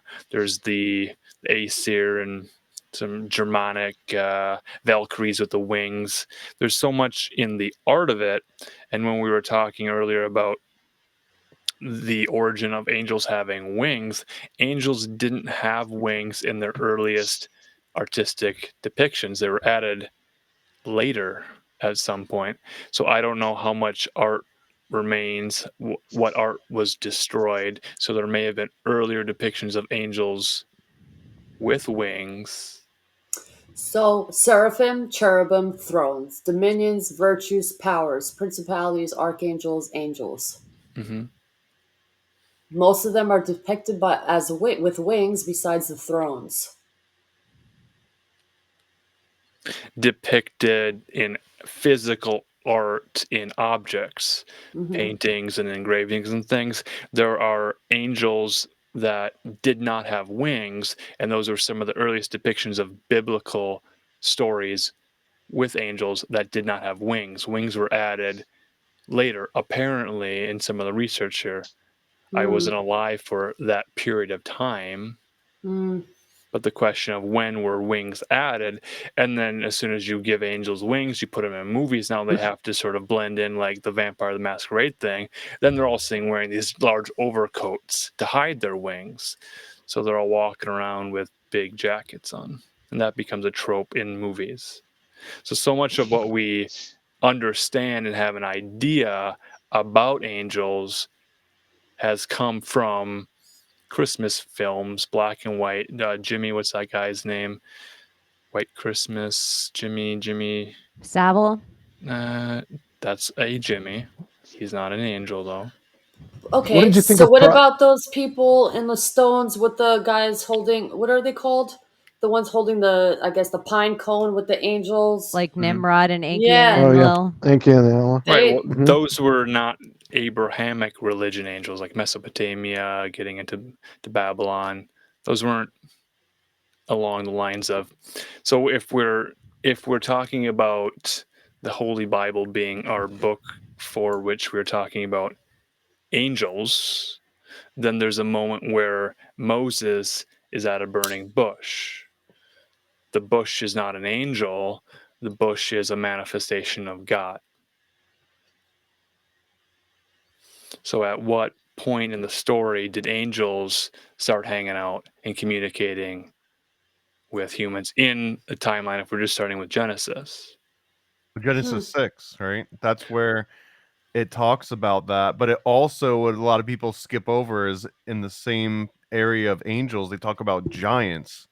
So giants is right there in like the crux of the Bible. So it feels important enough to bring up. And even when like Layla was bringing up like Nimrod and Gilgamesh and all of these much like pre-Christian time deities, Isis. it's Sorry. the same thing. And I was talking to Gary Wayne recently, who wrote a book called The Genesis 6 Conspiracy, and the way he was describing it is that that aspect of the Watchers coming down and mating with womankind is a huge deal, because what it represents is, think about like the older like Greek and Roman pantheons, where literally like the god was brought down to earth and like fought, side by side with like humans essentially, and they became deified. Well, that represents that maybe those original Watchers came down, mated with mankind, and then the offspring were like literal giants, like 13 to 20 foot giants, like jacked, huge, wide, and that having them on your side meant you would win any war, any conflict that came up. If you had a few of these giants on your side, then you would actually win. And then that becomes like a huge liability. So now people want to destroy all the giants. They want all the Davids to take down all the Goliaths, so Right, that there's an even Goliath. playing field for all humans, and get rid of this angel DNA. Which I don't know. I find this concept, and then it also leads into the in the flood, before the flood, that giants could reproduce with each other, so they could continue creating these like races that humans couldn't compete against. But then after the flood, there's something happened with the giants where the male giants could no longer reproduce and create more giants, but the female giants could. So there were female Nephilim, and this might have been where like the Amazonians came from. Some of like these tales of like these warrior women tribes, and it's also why they clustered together and kind of like created this protected society, because they were the most coveted bloodline on the planet at that time. Because any Tom, Dick, and Harry that wanted to start a dynasty or country knew that I got to go get one of these Nephilim chicks, because if I have a kid with a Nephilim chick, that kid's going to come out jacked. He's going to come out like a 12-foot linebacker, and I can make an army of these. So it turns into this whole But that, I mean, this is all angels as I understand it, fallen angels, but angels nonetheless. Which is something I would say you could look back to the original Secret Society of Good Guys, and you could probably even look at to me and to chat and to these shows with everybody talking about the Nephilim all the time and saying if you want giants, you have to have a giant womb.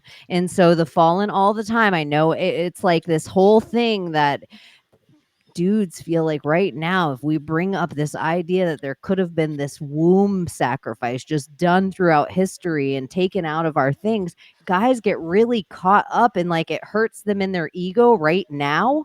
And so I just think it's curious that it's like how they were like, hey, Cheney, that's a crazy idea to have. Look at ligers.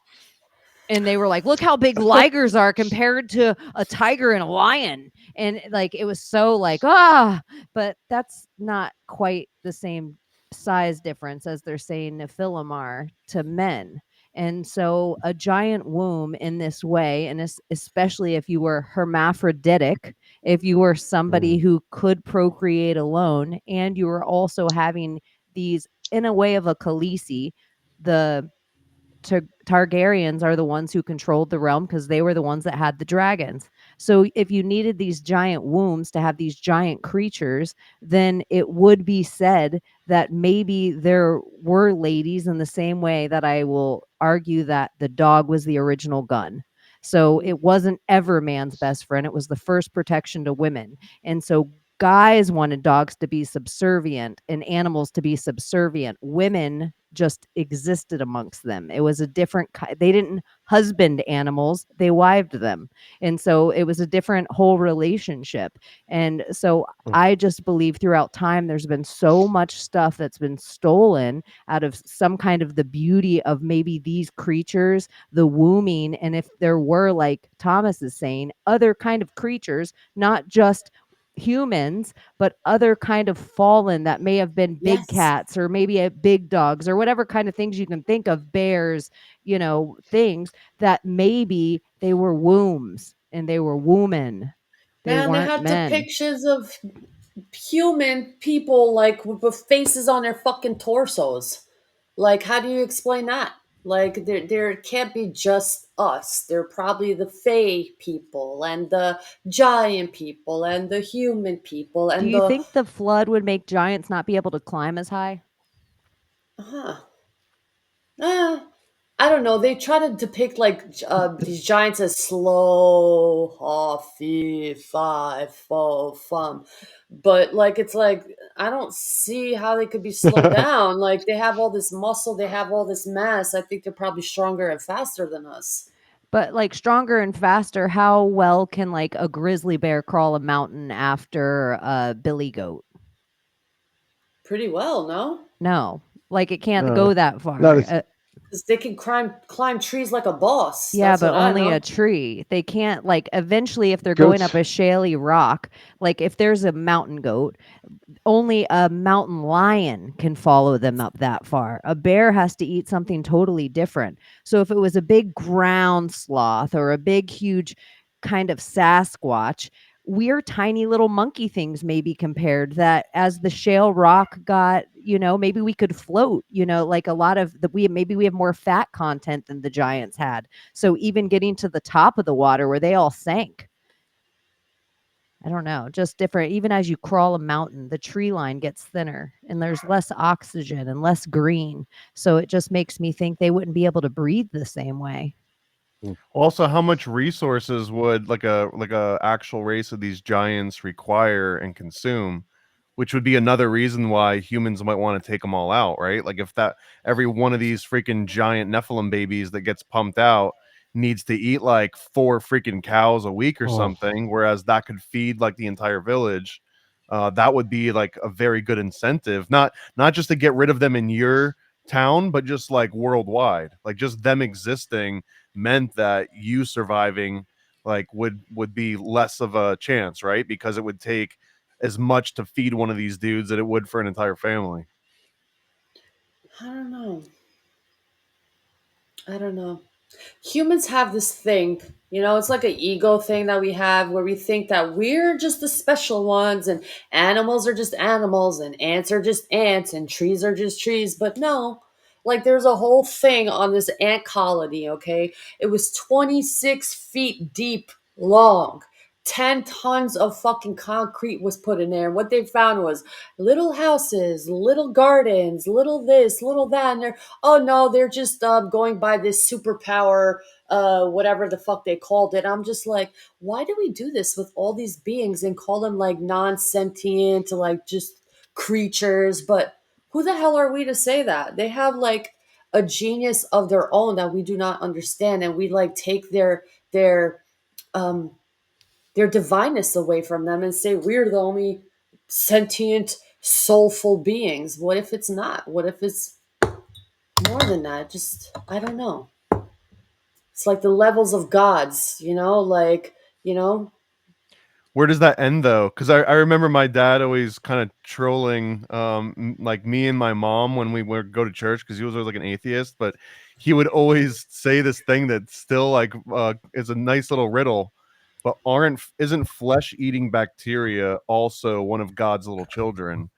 And that it's always thrown me for a loop, because does that have less of a thing? And it's the same thing as we were talking before. Like, do you pray to your guardian angel? Do you think your guardian angel helps you out? Well, what if two boxers are going into a ring and they're both praying to their guardian angel to like help them win or like block it from the fight? Now it has nothing to do with your training if all things are equal. Now it's like a spiritual battle, and now it's like who can pray to their angel, or whose angel has been training, like whose angel knows how to do a sick uppercut versus the other one. Okay, so does your angel get an angel?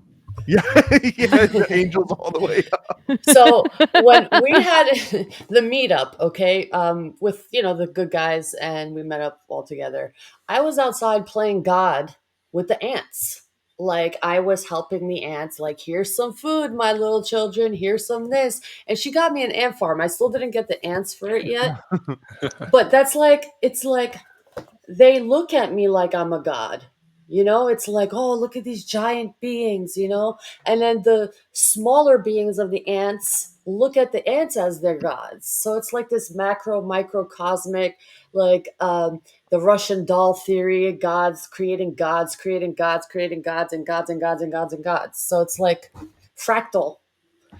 I think I asked this when we were all talking about the ants and the ant farm. That's awesome that you have one. But my question Thanks, Shady. is there something an ant could ever do to offend you, to where you would be like, I will never forgive that ant for what it just did, like even if it bit you? I don't know. That ruined a picnic. I've killed so many without not realizing in my head. I'm like, man, now I'm done thinking of it. What if they have like that, what's it, the 1,000 monkey thing where they all get that same idea? And I killed, or the crow, you kill one of the crow, you bother a crow, and all the crows in that radius will know who you are. So it's like, I killed these ants. They might look at me as like, oh my God, that God that kills us, watch out, run away. That whole idea. So, I don't know. But again, what if that's also bacteria? What if every time you wash your hands, it's like, we're going to get you, Layla. Like, you've destroyed millions of us. Probably. That's maybe why we get sick, and then our body has to fight it off eventually. Is soap satanic? What about this idea? What about me and Layla are about to be in a boxing match, and she's praying to her guardian angel, and instead, like, the obvious thing I do is pray to my guardian angel, but instead, a few weeks before, I start giving gifts to her guardian angel. I start praying to her guardian angel extra hard, and I don't even deal with mine right before the match. I'll also call on my guardian angel. She didn't know I was talking to her guardian angel in the back end the whole time. Mm-hmm. You could also just do like a DDoS attack on her angel, where like you just flood it with so many requests that you don't actually have to be like giving it praise. You're just taking up all its time, so now it doesn't have as much time to focus on Layla.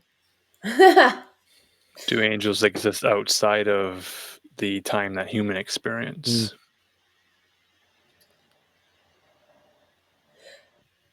Well, according again back to Islam, 1 day here or no, like a lifetime here is like one day in that realm.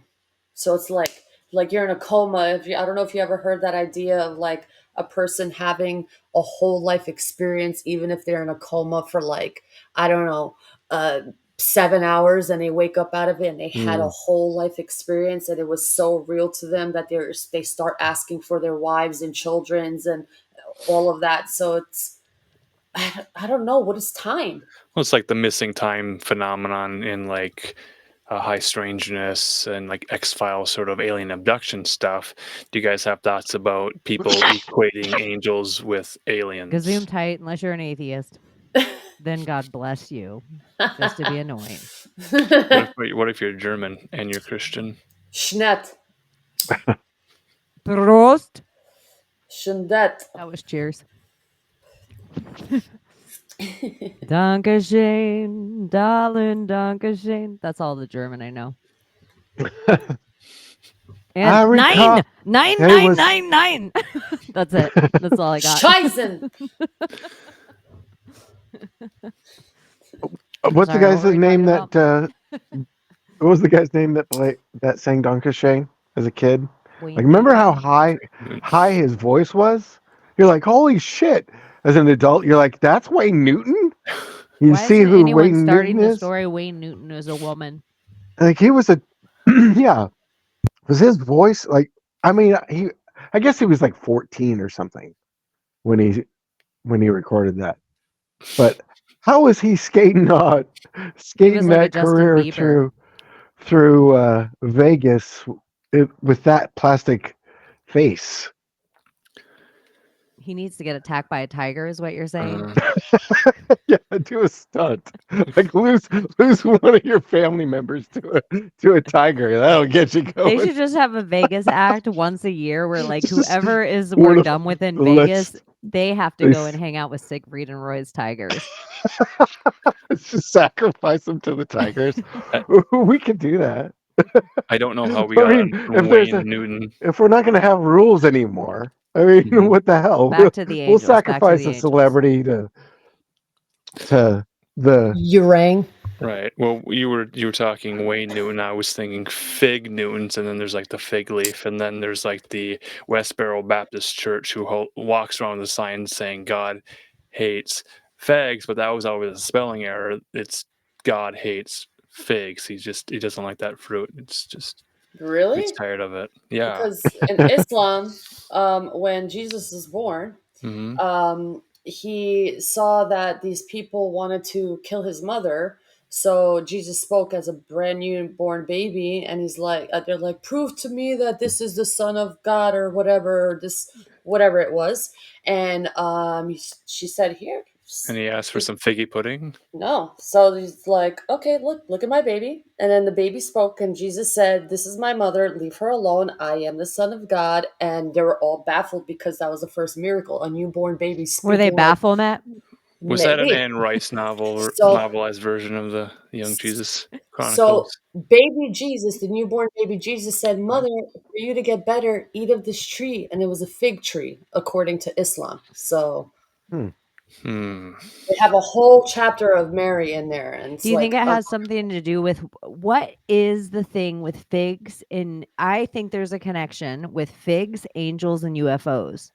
It's like they're always around fig trees or UFOs, any of the figs, drawings, art depictions. And there's also wasps in figs, which I think are such a weird thing that's never really brought up about. We always talk about bees. But wasps and figs are like... Yeah, it's like they go inside of the fig plant. Oh, I don't know how that happens, or the flower of the plant, and it just encapsulates it, and it becomes the fruit, the fig. It's strange how it happens. The crunchy thing inside of Fig Newton is dead Dear wasp. God, it's me, Margaret. Terrifying to think about now. It is. I can't. How yummy. Ruined. Well, they already were kind of nasty. No, it's gross. It's Is that true? It's true. That's the crunch. It's I thought true. that was I the swear seeds. on everything. No. That's not seeds? Well, there is seeds, but I mean, most of it is decomposed into it, and it turns into the fruit. But there's remnants of the wasp in there, like the wings, the legs. You'll The you'll have lady some. wasp like crawls inside and she uses the fig as protection and she lays all her little eggs in there. And then as the little babies, they use the fig to like feed on, and some of them fly out and some of them become part of the fig. Delicious. Yeah, and there's this whole like bee therapy That's why there's protein in it. that people do. Apparently, they take wasps or bees and do therapy on themselves and Oh get yeah, stung by that's. them, and Have you done that? supposedly enhances your. No, I haven't. Supposedly enhances your immune system, your white blood cells, clears out the heavy metals in your body. It's like a superpower thing. Like I know people that Oh, swear by it with lupus and Lyme really? disease. yeah, very, very, very healing. That's a good idea. But they do it in a like a farm style way, and they won't kill all the bees. They know which ones are older and which ones are younger. So the ones that are near about to die, like near their death, because they have a short lifespan, they take those and they use them for bee therapy. Can I just say, with a fig, if you take a Stilton blue cheese with a fig, oh my God. Good. And maybe, whatever kind of meat you want to put from the charcuterie board is on you. But I just think Stilton blue cheese with a fig in your mouth is like the third best thing I've ever had in my mouth. Yeah, and they say in Islam they break their fast with the fig. That's the first thing you're supposed to eat. Bite into a fig with a sip of water. It's like the holy fruit. I do like figs on a charcuterie. Like when I I'm like. feeling I like bougie, I figs. like some figs. And I've been I eating dates. I like Fig dates Newtons are now. never the cookie you will grab from the aisle. Ever, ever, ever. Mm, You're not going down like, I'm craving a right. cookie. Let me go get a fruit Newton. And you're never doing this in life. But if they're in the cabinet and you see a Fig Newton at like your granny's or Wait a aunt or minute. uncle's, you're You're gonna not eat it. Are mad at figs it. and dates not the same? No. No. No. Am I getting them confused? No, figs are the ones No. with the wasps and Yeah. the ones No, with I'm the talking about angels. in Islam. Is it the figs or the Oh, dates? don't ask us. Oh. We're drawing pictures of Mohammed Yeah. over here. Charlie Hebdo over here. Have you guys ever had? I mean, this is a fig This brought specific Abby question. back, and she has her picture of Mohammed. Oh, it's both a fig and a date, actually. Never mind. You guys ever had frog jam? Ooh, what is frog Frog jam? jam? I think it's fig. Oh, I can't remember what the R is. Fig, raspberry, orange, and ginger. But it's like this crazy jam that like elevates the fig. So, does anybody here like mincemeat? Pies? I like the songs. Like the Never had mixing it. of meat and figs and like real. Just You give me a know? gross Not- not- chill. like the old school way. No, it gave Like, me like a did they- look of fruitcake. Like mincemeat looks like Oh, yeah. fruitcake. It It is does so. kind of. It's almost spammy. No, I hate mincemeat. I don't know. But it's like I never put it in my raisins and mouth. shit. I eat Yeah. with my eyeballs first. I'm like, is that appetizing? If I want sugar on my meat, I get ketchup. Ugh. Even ketchup. Ketchup. Ugh. It's Ketchup. syrup for me. Oh my That's goodness. what Fucking ketchup is. hate ketchup. Ugh. Oh my, that's my grandmother's word. Catsup. She used to drive me crazy. She'd say catsup. What a cunt. Just kidding. From Ohio. Was You have it no used to be idea. spelled Just CAT? Because in some spellings it's spelled CATSUP. It's spelled catsup. Ketchup? What kind of Yeah. genie lives in a catsup bottle? Oh God, watch us just use ketchup all the time now. That's it. We're all gonna say it. Well, Ketchup. like, why did they Okay. change the spelling to And I'm always gonna think of KETCH? Gordy's We have to burn it out now. Catsup. Oh, Gordy. I'll always think in my head, cats up. That reminds me of Gordy's grandma. What a cunt. Ohio. Ketchup. Oh my God. What do you think an angel's favorite Uh-oh. condiment would be? Rib. Prophylactic. Honey? Not mayo. Not just the right. Go with the. Green Cholula.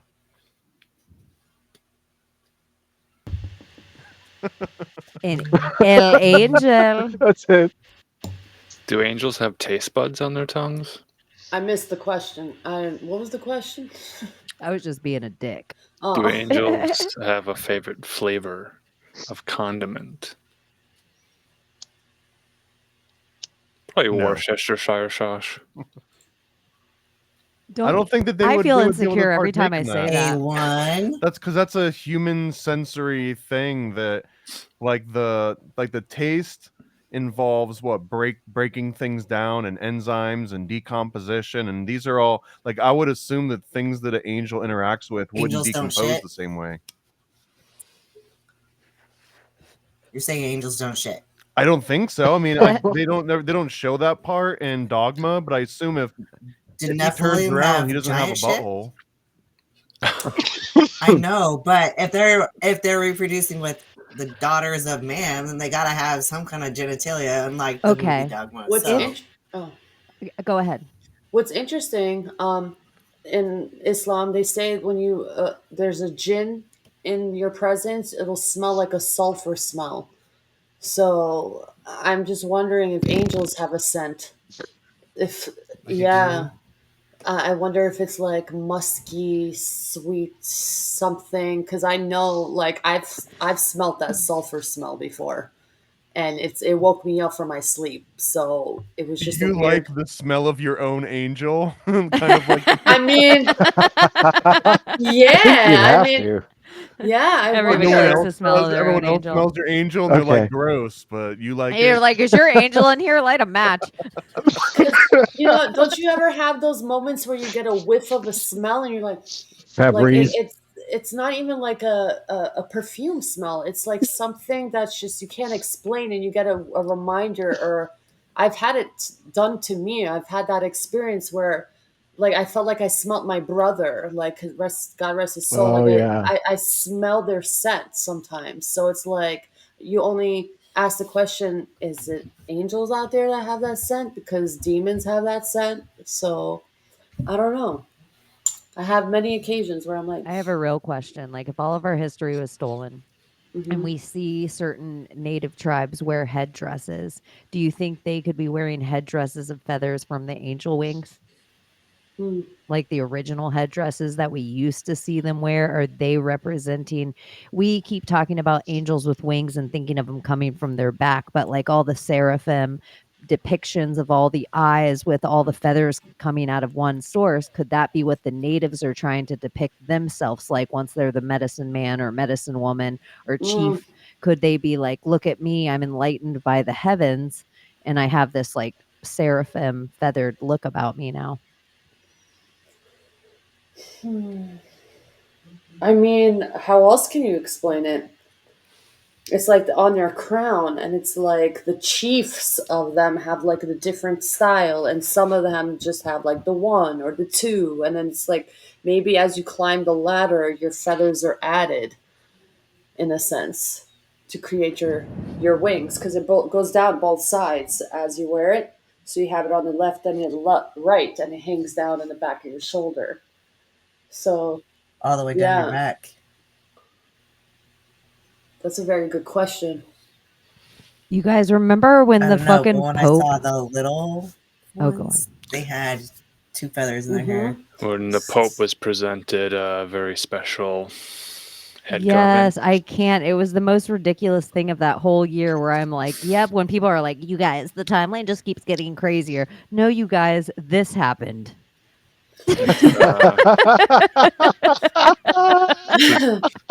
Look at how stupid this whole entire thing is. Wow. The Pope went to Coachella, apparently. He was The a X. DJ. Isn't that actually Elizabeth Warren's dad? I know. Yeah, could yeah. be, That's how she you got know. her scholarship. That's Peepaw.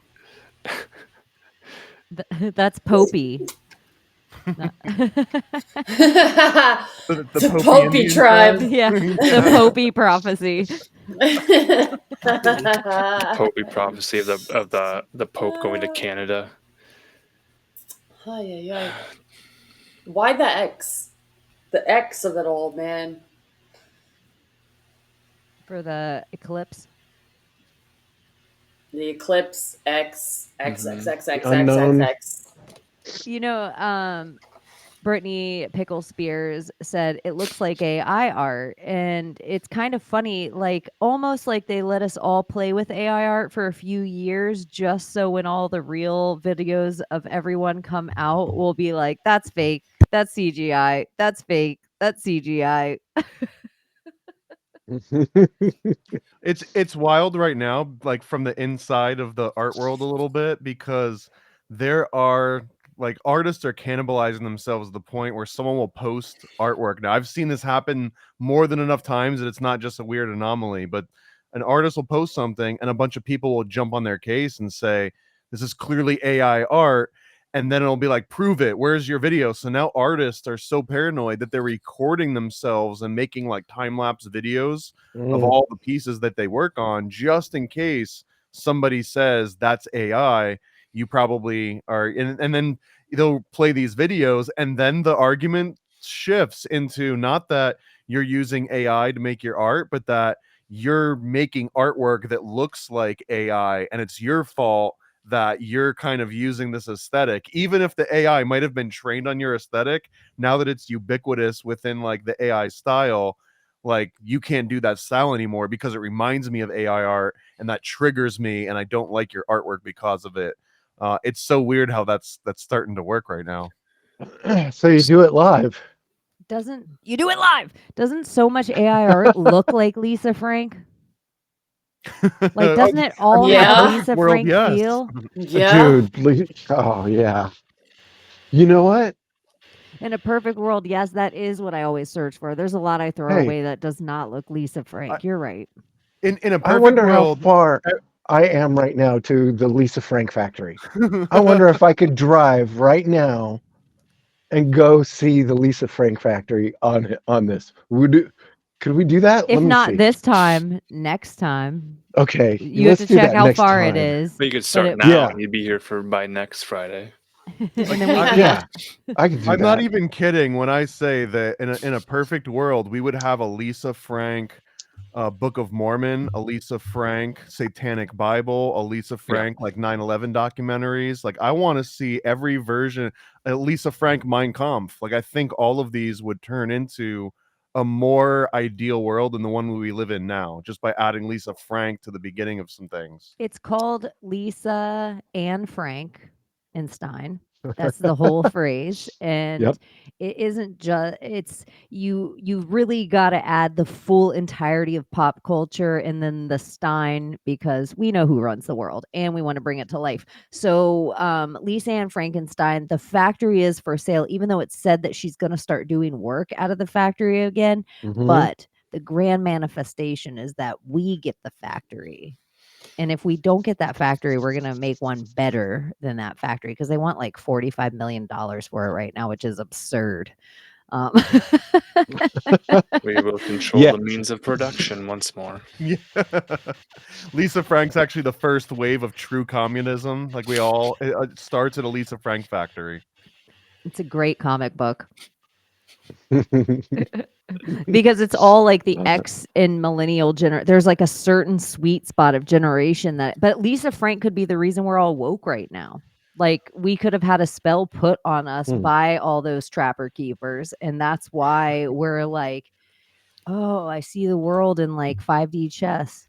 Well, think about how dystopian the concept of like true rations are. Like if you had to go to the store and it's like, here's my ration stamp for a stick of butter.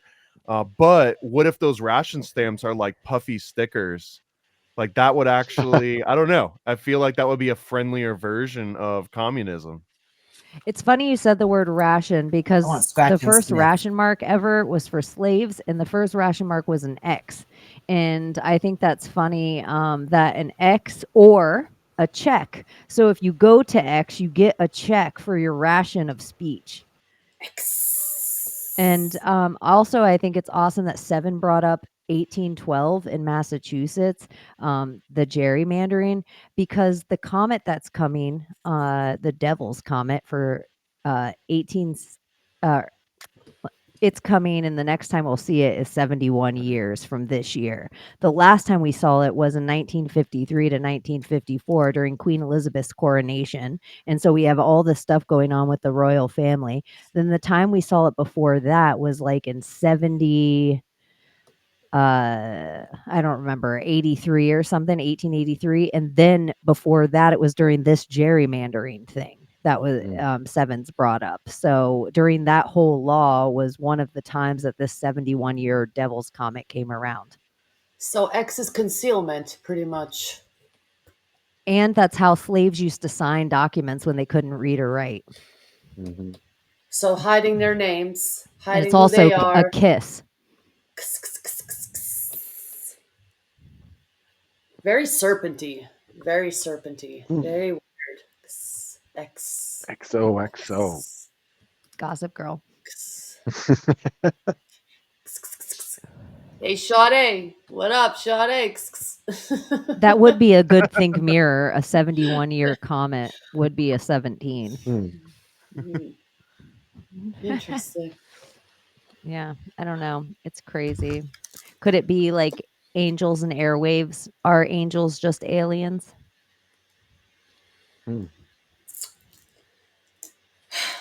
I don't fucking know, man. I don't know anything anymore. It's just like, what is this? I don't know. It's I have also no funny how we idea. always think of the halo like the halo and not the halo. Even though all the art depiction shows us the halo is behind the head and not on the head.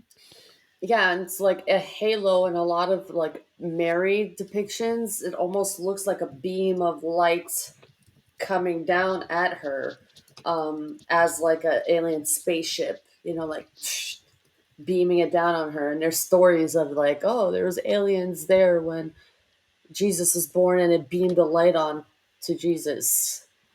Do you think there's like something that angels, like when we all look at these depictions and everything, and now we put them on top of our pagan trees and all this kind of stuff, but really they're kind of, all the history is a lie, but the truth about angels is real. And then certain things are quote unquote demonized. But what about if you are supposed to be loving your daemon and your angel is really the angles? Like you're not supposed to have angles. That's your brutality. And maybe you're supposed to have your curves.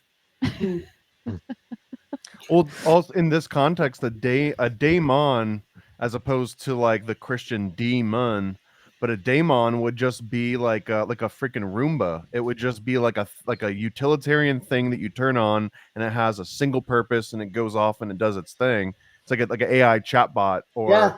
I guess it's pretty much what we're gonna have pretty soon, or all these little custom trained AI things that do these individual tasks, and then you can orchestrate them together. But the thing that orchestrates them together is kind of like an archangel, right? Like it's like one level up above all the little other AI bots that coordinates those things. But it's not like the hierarchy is more of a practical thing, like a program. Wow. You know what there's a video that I have about BlackRock and who actually runs BlackRock, and it's an AI daemon called Aladdin who runs the whole thing. And what's the ex-banker, failed banker's name? What's his fucking name? Oh, I gotta get this video, but it's literally an AI daemon who runs BlackRock and is in control of BlackRock, and it's called Aladdin. That's what BlackRock is. I saw that and I was like, damn. That's what some people say, that Tyler, the supercomputer, is just one of the supercomputers, and that there's Damon and there's Alice, and then there's ones named after each of the seven dwarfs that are like the subsidiaries of Alice. Fucking weird. Or Snow White. No, wait. No, I think it's And Alice. Aladdin is linked to Jinn Snow too. White, and then each of the seven dwarfs, not Alice. That's the boring machine.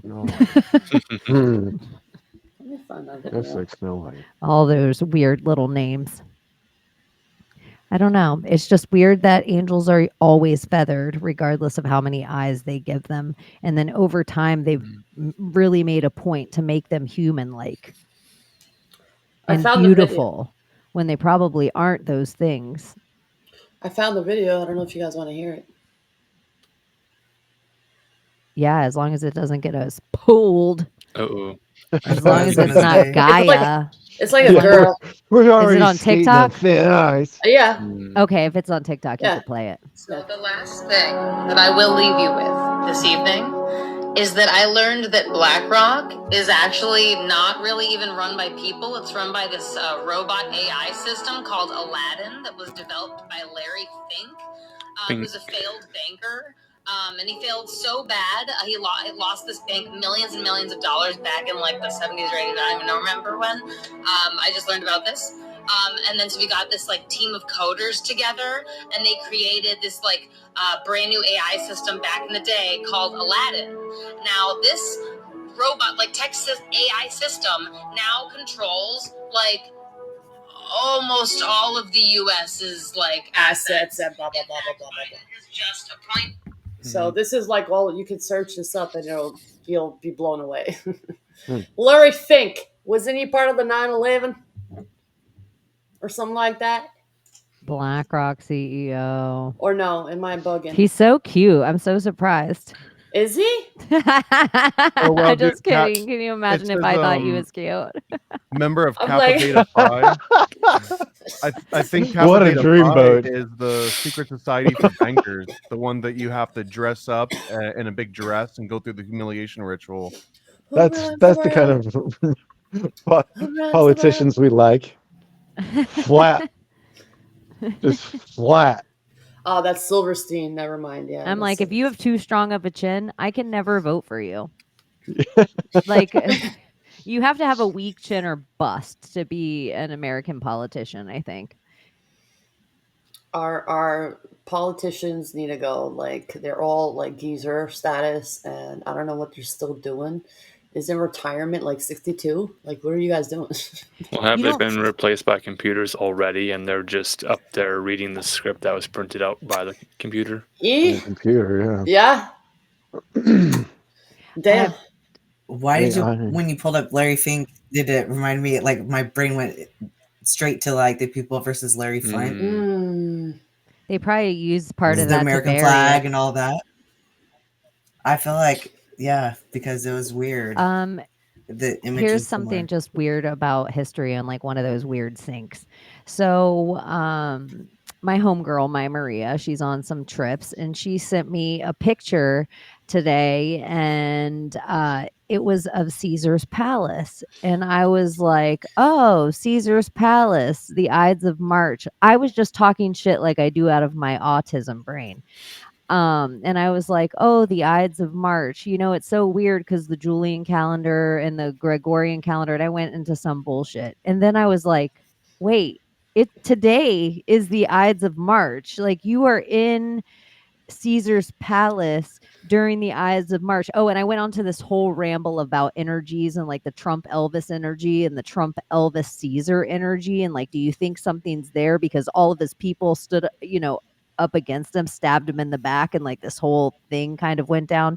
And then she's like, shut up. I was going to take a picture of Trump Tower. That's what her car's parked towards. So she was like looking at Trump Tower. And then when she was pulling out, there was the Mirage, and underneath it had the Beatles. And I just thought, isn't that such the Mirage? Wow. And it's all about the British invasion, because one of the things about this fucking comet, I can't believe I didn't remember, is the War of 1812. So when you look at us in the War of 1812, there was some squirrely northern states that will remain nameless, but you could probably guess by what they're still up to now, and Canada. No surprise. They were trying to invade with the United States, and all the pilgrims and all the natives and all the people from all the lands that had all come to America, with all the people, the Mexicans and the Americans that lived here, they were like, F that noise and F that crown. So they stood up against the crown, and Spain came and helped Florida out, and the Florida natives out. Spain was like, F the crown. And the French came and helped out in Louisiana, and they were like, F the crown. And everyone was like, screw the UK. We're over this. And that's why the whole White House was built afterward, and all this shit went down. And so it's so crazy now. We're all the way back around.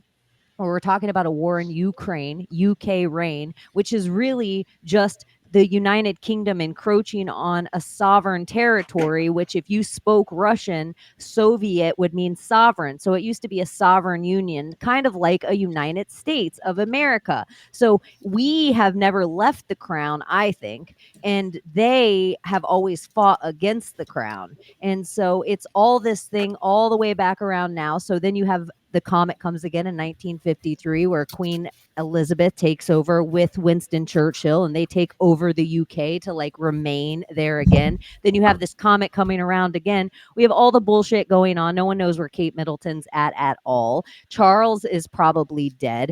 Andrew is completely banished and not allowed to go anything. William's trying to play basketball at the YMCA's and save face. Harry's married to some fucking American girl, and no one gives a shit about either of them. The crown's in like scandal, and there was somebody who was the postmaster general that walked in front of the queen and said, American is no longer under your oath. And that's what I think all this is about. Clergy plan. Yeah, it's a clergy. But what do we always known? The original Queen Elizabeth, what did she become? The head of the fucking church. I was going to say a lizard. Both. So then you have Elizabeth II, and we are under the assumption that we know all the deals that were made. I just think there is a lot more that goes on around these spells and rituals, and it's midsummer like. What does Nostradamus say about this year and his planet alignments and what they're saying? Because in that this year they talk about the whole kingdom just falling, and the new real kingdom will arise. Where do you think that's coming from? And it's all like in astrological talk, like Cancer and this and that will blah blah blah with this and this, and it's all astrological alignments. Speaking of things to happen. I wish I understand the language. When you said fee, fi, fo, fum, what's the next part of that? Fee, I smell the blood of an I Englishman. smell the blood of an Englishman. Yeah, and who do you think of with Englishmen? Fucking the Queen, the UK. Yeah. What about the giants and the crown? What about if something there? Because the Holy Roman Empire, that is what becomes Germany, that double-headed eagle that tries to encroach everywhere. Like, that becomes a big, huge thing. And then you even say in Albania that they like come in and rape and pillage the culture and steal all the powerful emblems out of it, and then they spread it to Germany later on. Yeah. And that's all because Caesar gets stabbed in the back. The Holy Roman Empire never starts until the Ides of March. Britain was created by the Albanians. It's called the Light of Britannia, and it was the Albanian leaders who helped create the United Kingdom, and that's why I feel like it is a false kingdom, because they're not the blood that needs to be there. I'm not saying they are Albanian that needs to be there. But don't they try to say the Queen of England? Didn't they try to say in the last few years that she's the blood of Muhammad? Yeah, and that links back to a Christian lady from like the year 1138 or 1148. That's where that stems to, and this comes up in this whole like giant Nephilim lineage thing too. And with the I smell the blood of an Englishman is really interesting here, because I think it's RH negative that's supposed to be this royal bloodline that a lot of royals have this, and that it's basically, I mean, like all blood, but this one you can trace through genealogy more than others because it's a little bit more rare. So like I smell the blood of an Englishman might just be like I detect an RH negative blood type around here somehow. Or O. Oh, that's really interesting, because I think it is shout out to Matt LaCroix. He does the best stuff on Enki, Enlil, and then also the RH negative bloodline connection to those things. And if we are under the assumption that like Hitler was always searching for relics, they would be searching for relics and not bloodlines. It doesn't even make sense. Of course they'd be searching for the womb. Like, that's part of the Da Vinci codes, probably. So when you bring this up to anyone, they're like, I saw that Tom Hanks movie, too. And that's how they say it. Well, then you got like the hipster asshole like me that's like, well, I read Holy Blood, Holy Grail. Oh yes, The my book favorite. the book was better than the book, and then the movie. I saw the art depiction that the book was written on, and I stared at it crying in a museum for 2 days, and that was better than the book. You just treat it like a wailing It was a wall. beautiful experience. It was so spiritual. I feel so enlightened afterwards. I went on the pilgrimage to the museum, and I saw God in that book, and it was just, I don't know what it went was. to I don't the know what it town in told me. Washington where Twilight was shot. And I know Edward's glitter pours off on me. Y'all, I never seen anything about that book or anything, but I had friends that came to visit me in Portland so they could go on that trip. And I was like, what are Wow. you guys up to? What? And they're like, we're taking the Twilight tour. And I was like, what? And they're like, we're going to the town where Twilight was filmed and blah, blah, blah, and Edward and blah. And I was just I love like, Edward. okay. So is Stephanie Sorry, I'm Meyer old school. I want to go on the Trail of Vampire tour in New is Orleans. Stephanie where Meyer an angel? that That might be history. kind of fun though. You get to see New It's badass Orleans. because that's like actual murdered people there and stuff, like the flat where like Claudia from the books and stuff like kept all the dead bodies. It's a real place. It really happened. So You What'd you know, say, Would you Alan? guys go through the mausoleums? If Stephanie Meyer, was she divinely inspired to write Twilight? By an angel, her I angel. mean, because it did so well, you have to wonder how some of these books just do so well. And there's all these other authors who write similar quality material, shall we say. I love how AI listens to me. Here, Metatron. Here's a symbol. Blah, blah, blah. It just pops up. Like, Yeah. that's the magic. This is how you control Britney Spears' Instagram. By Yeah. Cheney putting that intention out there, and it happens every time. Oh, speaking of Brittany, did she post? Speaking of Brittany, do you think will in now. like Yeah. uh, Fasting. do you think your angel gets in trouble if it doesn't answer you? And if angels don't answer to anyone in particular, they're just guardians. Are they just guardians of humankind? And then do we get into the idea of the Egyptian step theory of technology? Well, they say to don't shoot the messenger, but should you shoot the messenger and then burn the message after reading and get rid of it?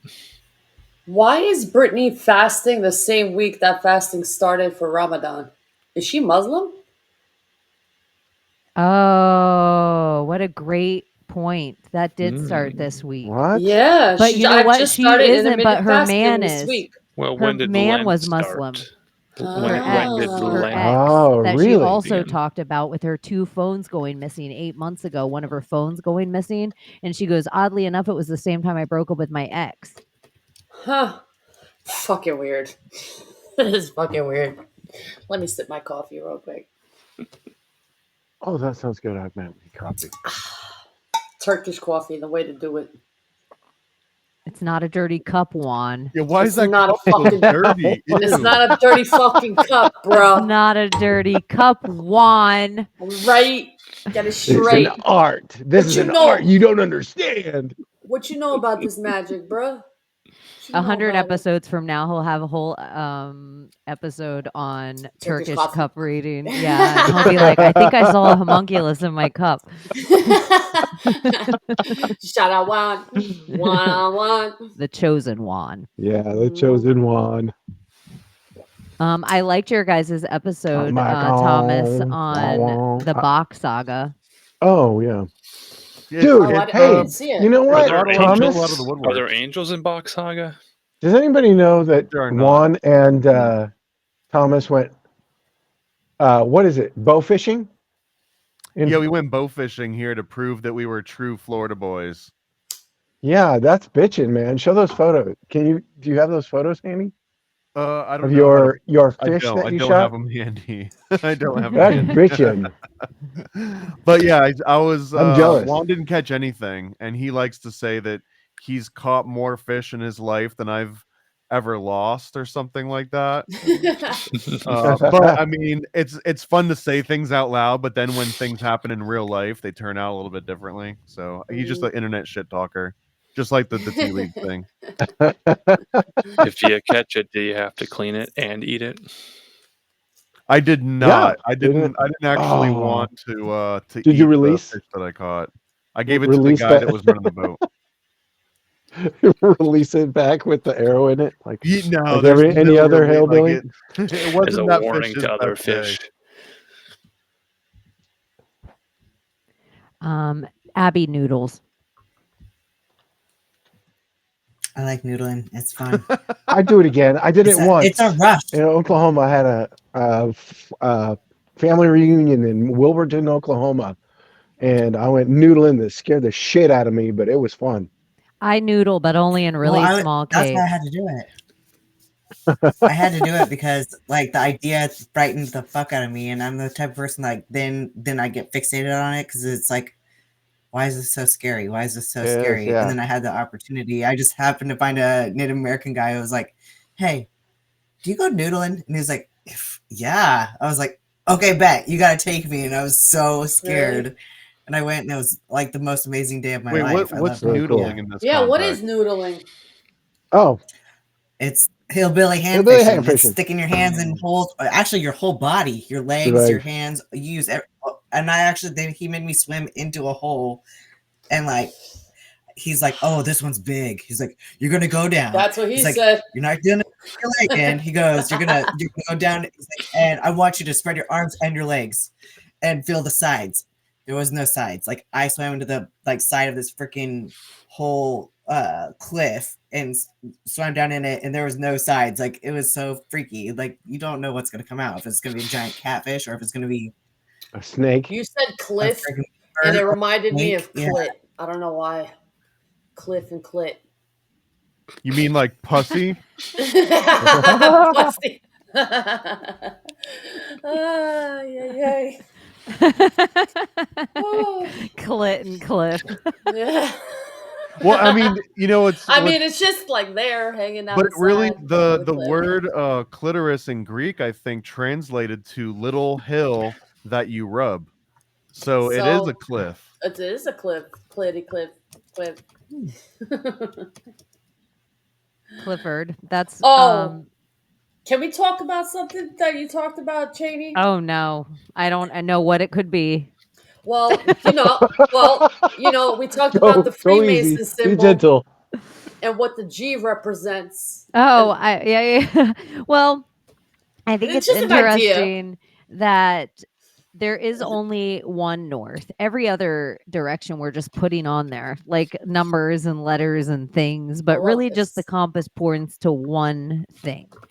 And the Masonic compass, it is the V, like it's so this, and in the middle of that is the G spot. And I'm just it's a secret mystery. Like nobody can find it. It's like some hidden school. So what about if you have to be part of a secret society to really know where the G yeah. spot is? There's a old story about like don't look a gift horse in the mouth, but also like counting a horse's teeth. And I can't remember the exact origination of the story, but it was basically that I think it was a Francis Bacon story that all these experts got together in this room and they were all like academically using reason and logic to debate how many teeth are in a horse's mouth, and they spend like weeks on it, and they're all like they present these great cases, and then one guy that's like a non-academic walks up and he just opens the horse's mouth and he counts the teeth, and everyone's like, look at this idiot, you know what I mean, look at this bumpkin.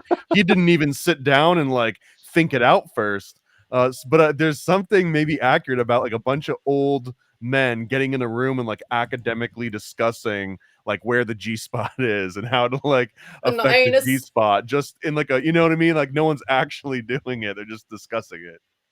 Yeah, like just charts and graphs. Yeah. And like one of them has blueprints they have to roll out onto a table that are like from he blows off like dust, and he's like, okay, boys, come here. And they're all like, but it's all in like symbols and things. It's like Indiana Jones. They're and the war Temple of gaming the Doom. erogenous zones, and they got little plastic figures, and they're rolling dice and It's the It's the Legend game of of Risk. Zelda. yeah, yeah.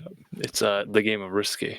If you're lucky, you take a side quest, but you can't get off course to the main quest. But as long as you take side quests and then stay going forward, you could win the Get legend. off. I Legend love of the the Game of wording that we're Zelda. using today. I love it.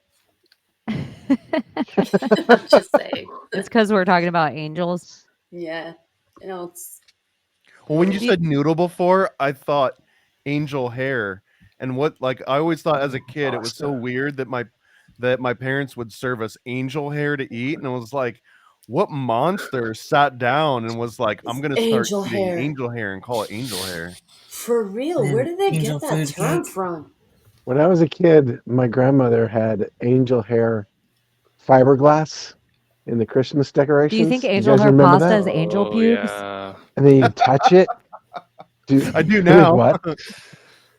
What? I missed it. I was Straight though, talking. isn't Is, Oh is no! angel hair pubes? I feel like I went too far. Like something. Oh. I missed the dirty joke. Damn it! Sorry, everyone. Fiberglass. There's fiberglass in the angel pubes. Yes. Really And, good then they put it in the snuff tin, and then you put it in your pouch, and it's like tobacco. Maybe that's why I don't like to eat angel hair. They're a gluten-free variety Oh. of angel hair and pasta. Or is that from Satan? Michelangelo. Like he's a halo. Mm-hmm. Michael Angel's halo. Huh. Before he was a Ninja Turtle. Mm-hmm. I was thinking of Michelangelo the painter, whatever the artist. Yeah, that's what the Michelangelo the Turtle's named after. Duh, hello. Hello. That does correspond to archangels, right? Michael, Raphael, the artists and the renaissance of it all. I need a smoke. The painters. Two angels were really sad. They were out of pot. And suddenly one spotted Jesus in the distance and breathed a sigh of relief. Fear not, he said to the other, for he has risen. Angel hair. And then Capellini is even thinner than that. Capellini. Like capillaries. Was the anointing oil. But I bet in the Bible. capillaries and the capellini are named after the same thing. It probably means like thin string. Thin. Yeah. It probably means Kabbalah string. It probably means Madonna's Kabbalah string. Little red angel hair wrapped around your wrist. Speaking of Britney's religion, right? Or whatever. Oh yeah, that is Britney's religion. Yeah. Wait, did she have her own religion? Well, she got red bracelet. Oh right, that's right. Is there an Orthodox Britney by religion? Madonna into Kabbalah. Yeah. I don't know. It's She talks about it in interesting. her book. So we can't really be sure that angels work for God or a higher power. Or are we saying that they definitely came from above?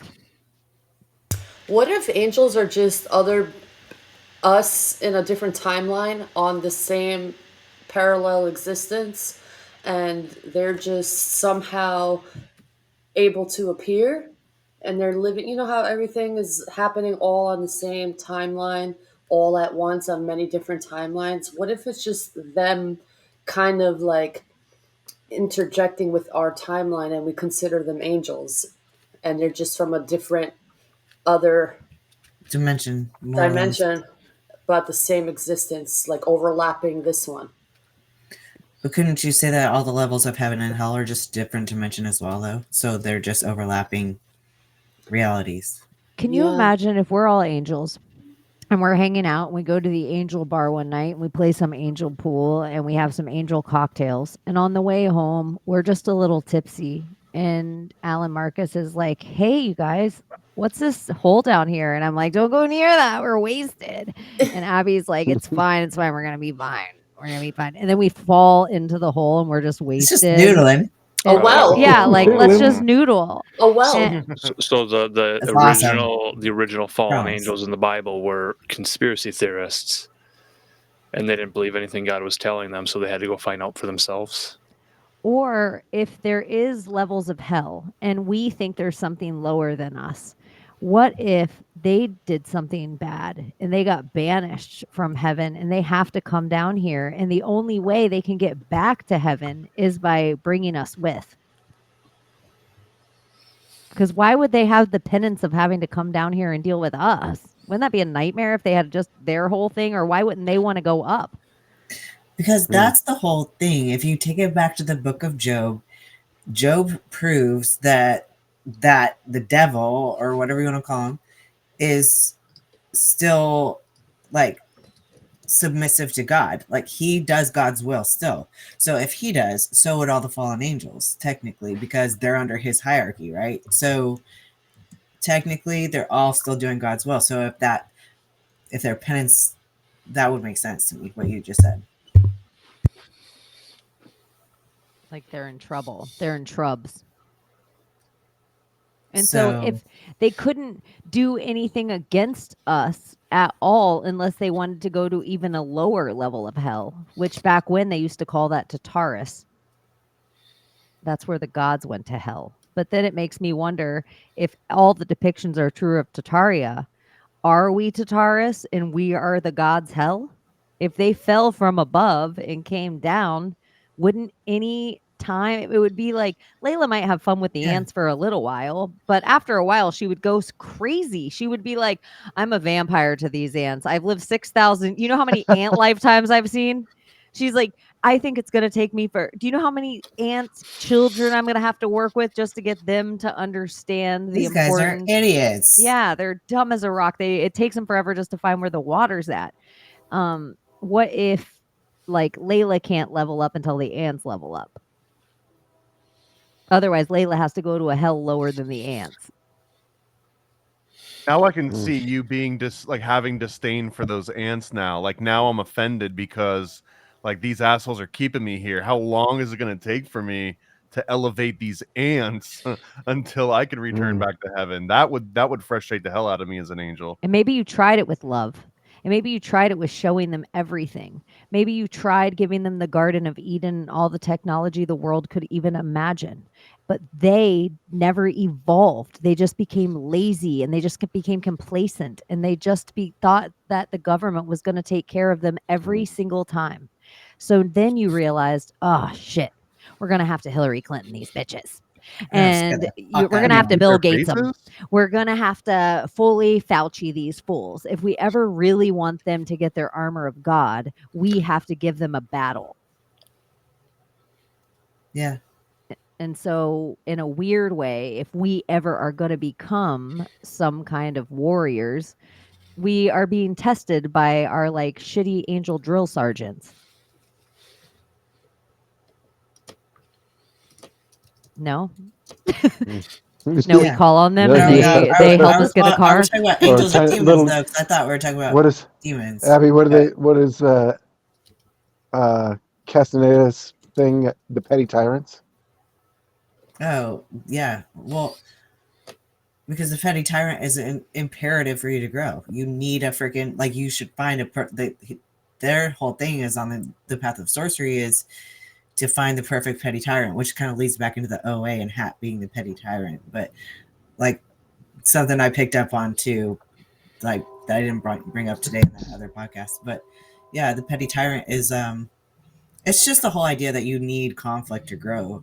But like they'll seek out the perfect petty tyrant, so you have to act impeccably and practice like not reacting to their provocation until you can sit back and watch until you can fucking find their little slip up where you can fucking sneak in under the radar and fucking stick it to them, you know?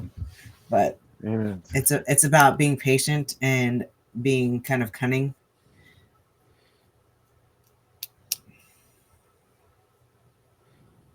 Yeah. Cunning. Thank you.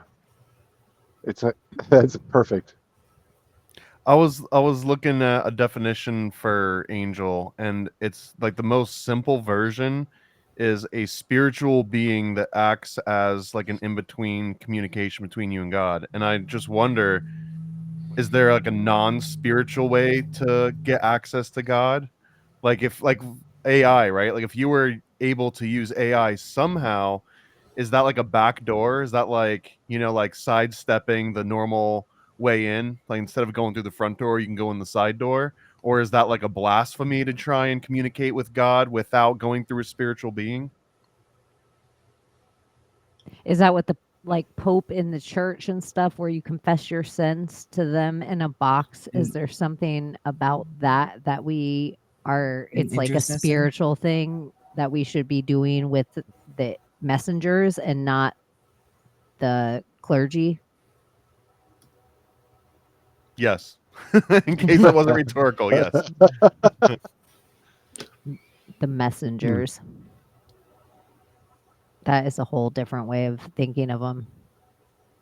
It's weird that Castaneda's first syllable of his name is cast and then de nada. So his name's Cast the No. Or cast nothing. Cast nothing. Well, that's the funny thing about that is it is a pseudonym. Like he chose that as his name. His name was something completely different. But the whole warrior's path is to erase your personal history, and he effectively did that. That's like a trans person. I'm surprised he didn't make his name Max. That's what all trans people make them their name. Or like trans men, women that are transitioning, they all are like, and I'm going to call myself Max. I'm like, what is this with the Max thing? Dude, he liked being a man, so it wasn't Max trying to change his Castaneda. gender. He was just trying to Más Castaneda. reclaim personal power, because anybody who knows your personal history has a Like sort Malcolm of certain X. power over you, like your family.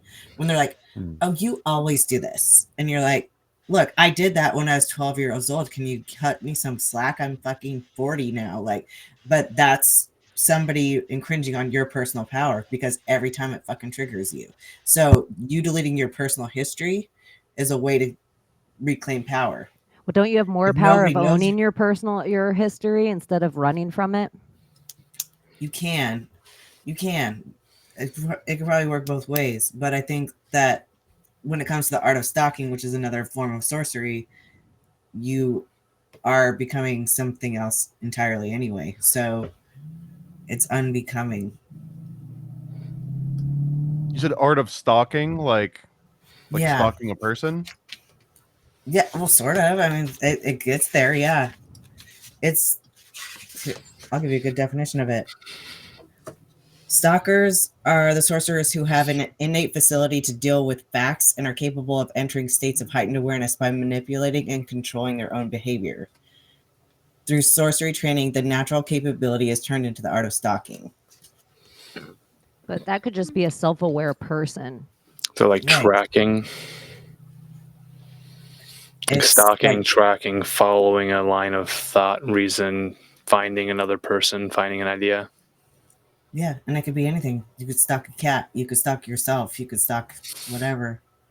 It's just like an intense focus on something. Yeah.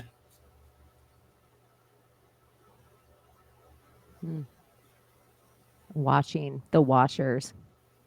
That's different than the messengers. That's what other people think the angels are, right? Is the watchers. Right. So the language of angel is, it seems to have gotten sort of genericized in English, kind of just means anything, feel good, beneficial, helpful, like is a positive thing for an angel.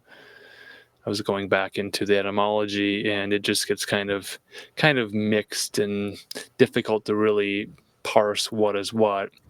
But in general, there's a word MLK, like malak, and an Arabic word like malak, meaning angel, has a little boat glyph. It looks like a boat, like a sailing boat, like a war vessel or something.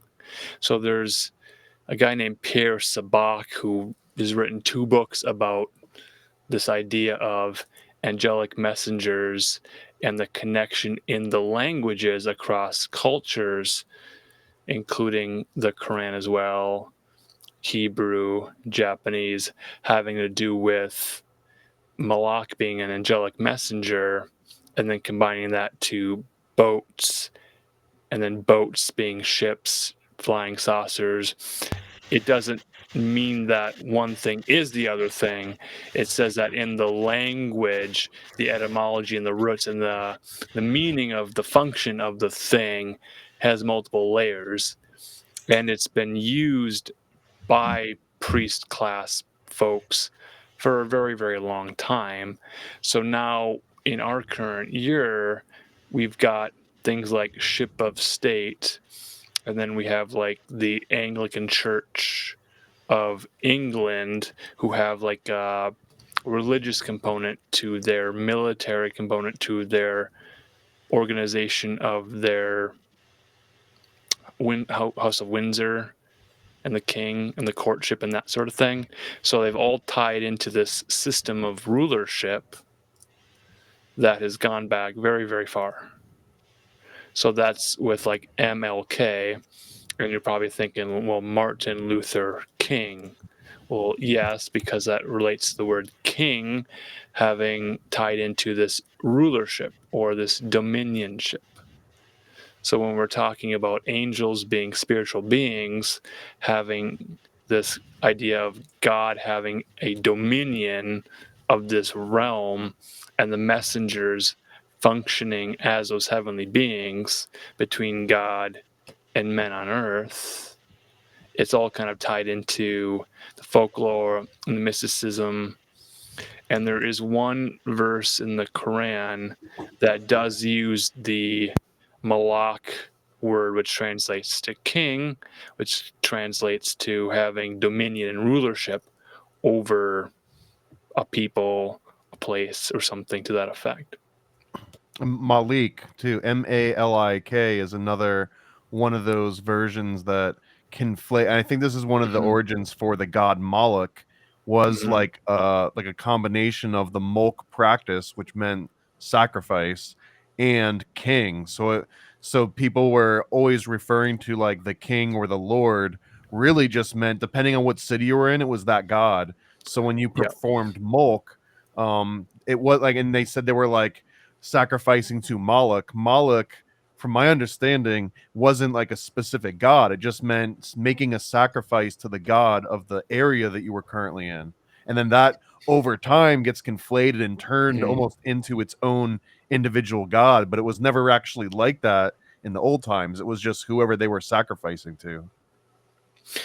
Yes, so there's a lot of traditions that are using similar sounding words. And I'll bring up the Malakut, sounds like Malkuth, and in Kabbalistic interpretation, what Sephirah does that represent? The divine emanation. It's the material world and the physical manifestation of the divine.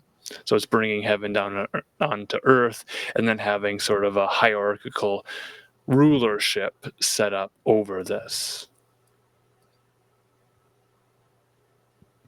Yeah, there is the hierarchy of the angels.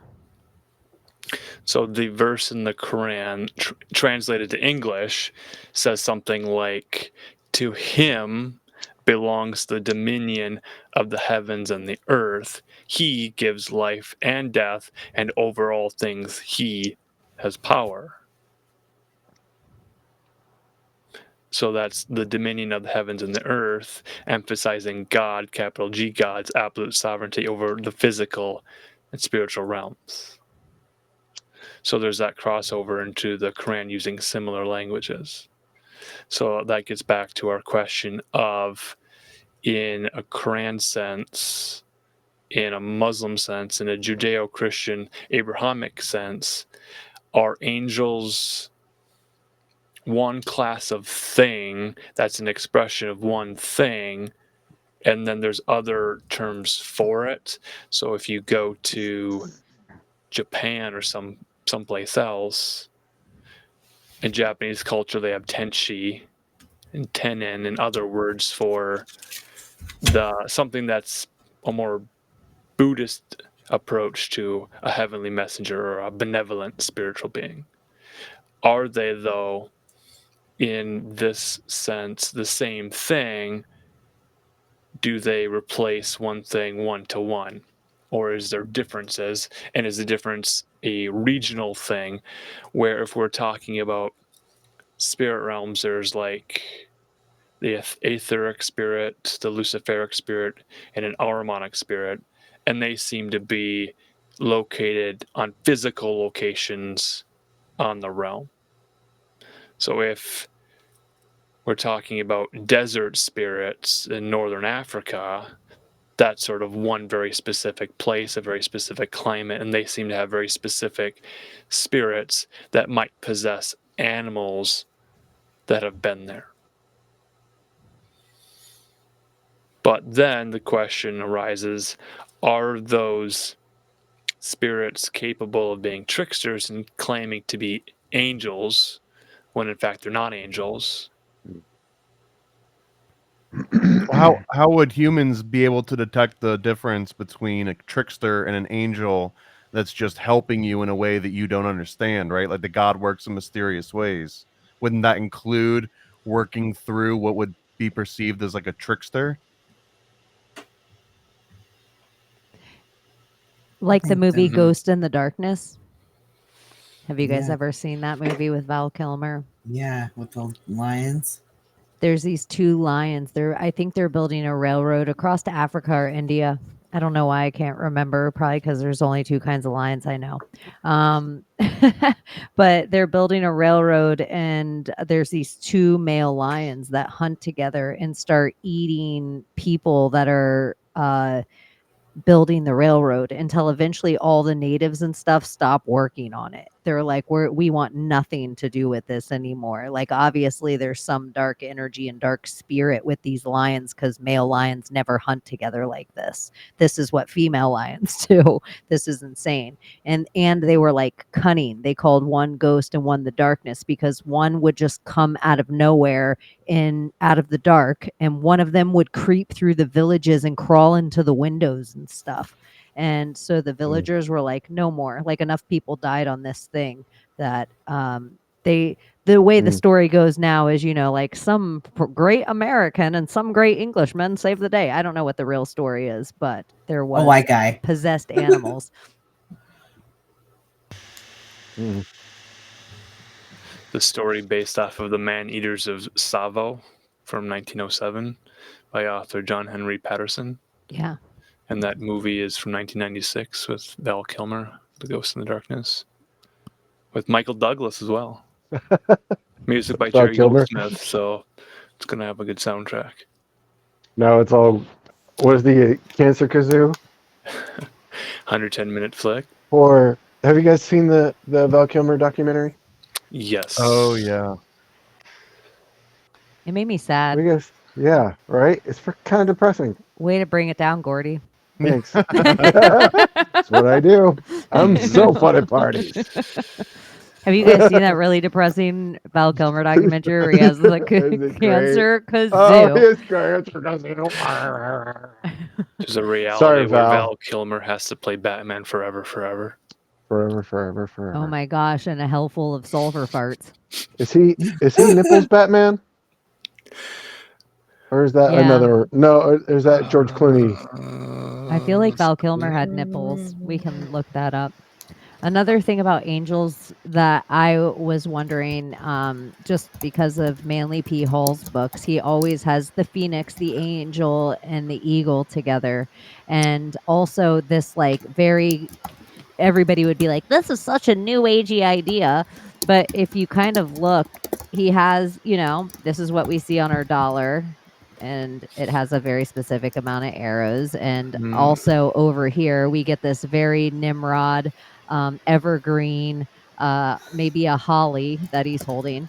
And then you have the phoenix depiction, the angel, but it's also the two heads, which if you combine the angel and the phoenix together, you get that two-headed eagle that seems to be on so many of the flags. And then the image to the far right is so new agey and like almost in the way that Abby was saying, like in that dream realm for Carlos Castaneda of becoming this other thing.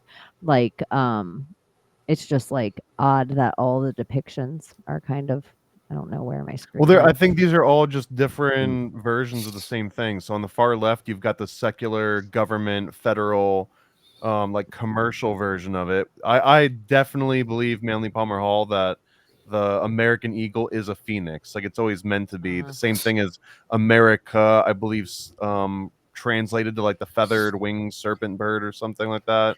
And then you've got the alchemical version of the phoenix, which is kind of like both of the middle ones, but the one on the far right looks like Rosicrucianism, and the concept of like that silver cord and having like these light bodies.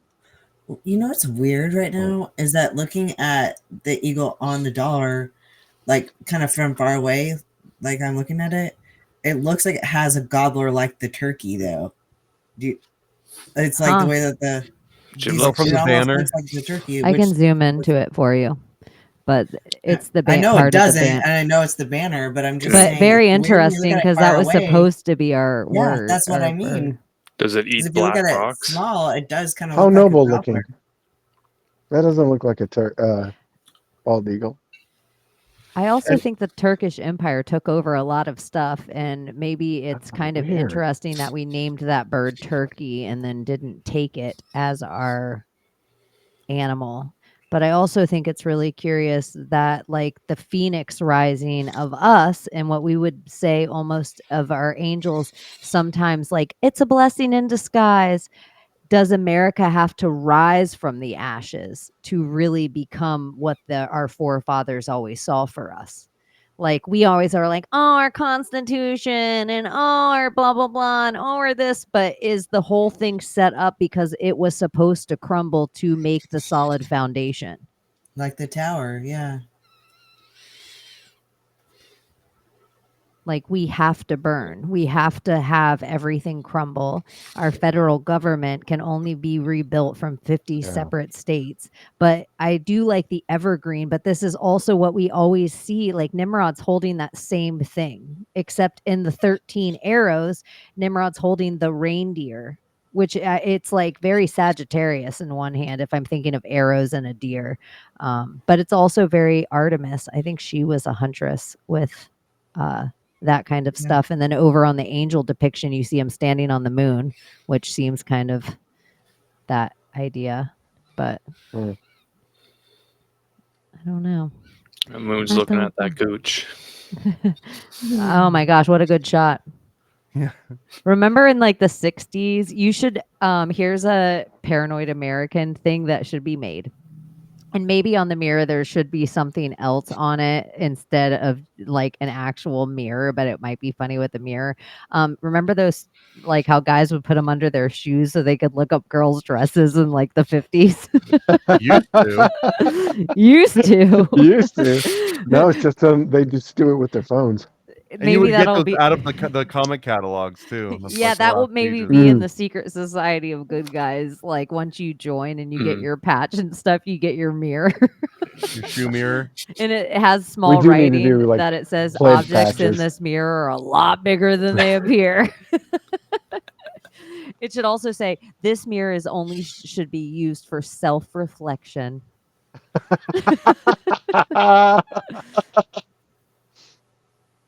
I know. I don't know where Miss Layla Beans is. She had technical difficulty too. Angels do not love the computer. Angels fight against Vril. Do not. It's 1:11 right now. But it does seem like out of all of the propaganda, Yeah, that's angels all. have really good publicists. Well, I was trying For to think of sure. any Oh. angel, like electronic Hmm. angels, and I can't think of any. There's lots of movies about demons infiltrating electronics, Can you hear me? Mhm. but there's Yes, none can you that hear are us? like good, right? Whew! What We've the been fuck? waiting. We just all Nah, been waiting for you to nothing. get back. Nah. It's just what the fuck? Like Thomas someone's was got the waiting spell to or share something. this idea Poof, just for right you to back get at you. back. We've been sitting in silence. Oh, I bet. Angels in the computer. Well, because there's Okay. like Ghost in the Machine, Yeah. and there's like all sorts of demonic entities that get in. I'm thinking like the Gremlins 2 movie had one of the gremlins that could jump into the electrical lines, right? It's But just- where's like the good version? Do angels, are they Amish? Do they not like interact with technology at all, like Mennonites? I don't Well, they know. lock you out of shit. Maybe they're the reason why you don't get into certain things. I Because was I'm thinking talking. like You have the to. Garden of Eden, like they locked when they locked the Garden of Eden, the angel sat there with a flaming sword at the gate. When So you, when nobody you could go to a enter. website and ask you if you're over 18, over 21, there's angels looking over your shoulder to confirm your age for you. Exactly. My screen is going blank. Everything's disappearing. I could hear you, Hmm. and then I'm not like a beep will come on, and like the whole everything's gone from my screen. I had an Amber Alert on my phone earlier. I Are you getting swear, Amber Alerts? it's ever. I was doing Getting hacked. etymology, and this is happening now. Now that you're back, though, I'm Yeah, gonna you say look all goodnight right. because Just I feel You're doing okay. We foolish. can hear you. I didn't see you. Okay. Abby, good night. I love you Feel guys. Night, Abby. better. All right, thanks for hanging out, Abby. Bye, Abby. Thank you. I love you, Abby. Brum, brum, brum. And then there were 4.5. Layla, we can hear you if you can hear us. I And you can't. look fine. Everything's so clear. I don't know where you guys went. I know. Maybe you minimized Can you hear us. us? No, it's just gone. I'm like, what is going on here? Well, you looked normal. Okay, I'll Yeah, just all run right. with it. You're gonna have to just Fucking do it run old with it. school radio Yeah. style, All right, I like it. Okay, like a morning show. I like it. Hey! Hey, babe. Yeah. I'm sorry, this is annoying. It's not the Layla show, and Oh, I'm yo, making it the Layla show right pantera. now. I'm sorry. I apologize, y'all, because it's not. It's okay. It's unraveling toward the end. Summer's probably trying to text me and she's probably over it. And she's like, and now the show unravels. I love That Summer. happened. Yes, I I love hope she summer. comes on again soon, real Yeah, soon. I definitely. know. Well, the beanstalk theory attached to the angel theory very nicely Mm-hmm. because there is. Why do we feel like they flew down here? If they are called the fallen, they got moondoored. Is that a house in Harry Moon Potter? Doored. Yeah, they got kicked like 300 right through the moon door. And that's the other thing I was thinking. We have a sun roof, but we don't have if the roof is the sun, it does make sense that the moon should be the floor. So Explain. like Yeah. it just that black sun idea makes sense. Like it's weird to just think that there's an infinite amount of balls just floating around each other in space, and we're going one direction that our North Star changes every so often from like Thuban to Earth, and now it's Polaris, and now it's Earth, and everybody has all of these like I'm gonna make all the symbolism that I see just about this one star, but that star wasn't even the star that we always followed. The dog star became our dogma, and it's just interesting how everything's about it. So when was the last time that switched places, and then is it going to happen to us again? And I would say the Hoover Dam thinks so. It's like, do we go back to Thuban, or do we pick a whole different star? Venus.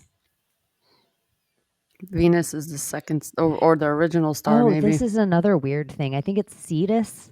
It's the Cetus constellation, which is also the whale constellation.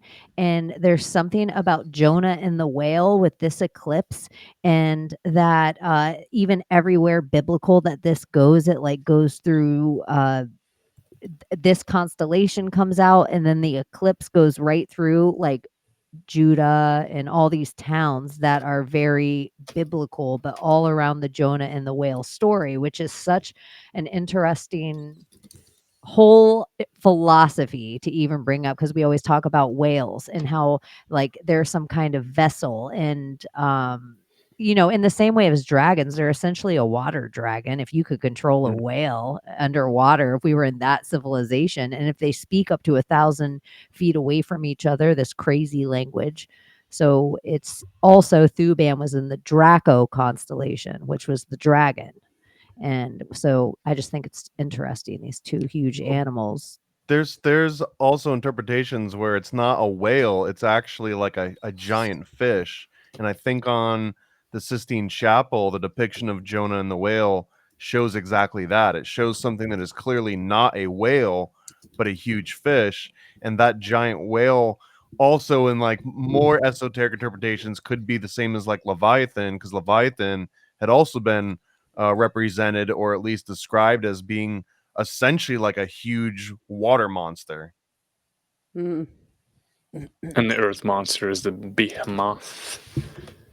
Right, which in my mind could be those like Nephilim, like the fallen angel. One of them came down and was like, "Damn, that fish is looking kind of sexy." All the other ones are like, "You guys keep going for these ugly, humans. Have you seen this fish? Have you seen how big that fish pussy is? That can make some serious giants." But kind of in the way of, they say the fallen came down, and then the ones that slept with the fallen got banished to the sea. So they become the mermaids. They become the sirens. That's what they're called in the. So the sirens in the sea, it doesn't say that they're not enormous in that fractal way that Jay Dreamers talks about. If it was super huge and then comes down super huge, like, but we just think Goliath is the next size up, or like Goliath's just the next size up from us. He doesn't mean he was the biggest giant by any means. So in that Kraken type way, or Leviathan or Godzilla, is there something enormous in the sea, like deep down? Well, Mutwa, that African tribe leader, he talks about the Ashimaghetto people that came from the Sirius star, and that they decided to, I guess, settle in the oceans, and they transformed into the what we call the orcas and the Delphi. And the orcas are the ones who teach the knowledge of the gods, and the Delphi are the ones who teach positive creativity and arts and music and all of that, and connect to us in the dream realm. And they're here as saviors to help humanity, go along the path of like healing and saving, the world and shit. So it's a very interesting story. And jellyfish, angelfish, like, I don't know, something to the sea. We are all made of the sea, of the water. Angelfish. Mhm. That's an interesting one. Mm-hmm. To bring, isn't the angelfish the one that they think right now is? Oh, it's a manta ray. It's not an angelfish, but they're kind of similar, right? An angelfish and a manta ray. Manta ray, rays.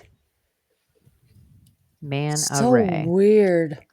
Everything's made of water in a sense, and the different densities of water. We have water in the air, and it's just like the levels of density. What and if they have no water?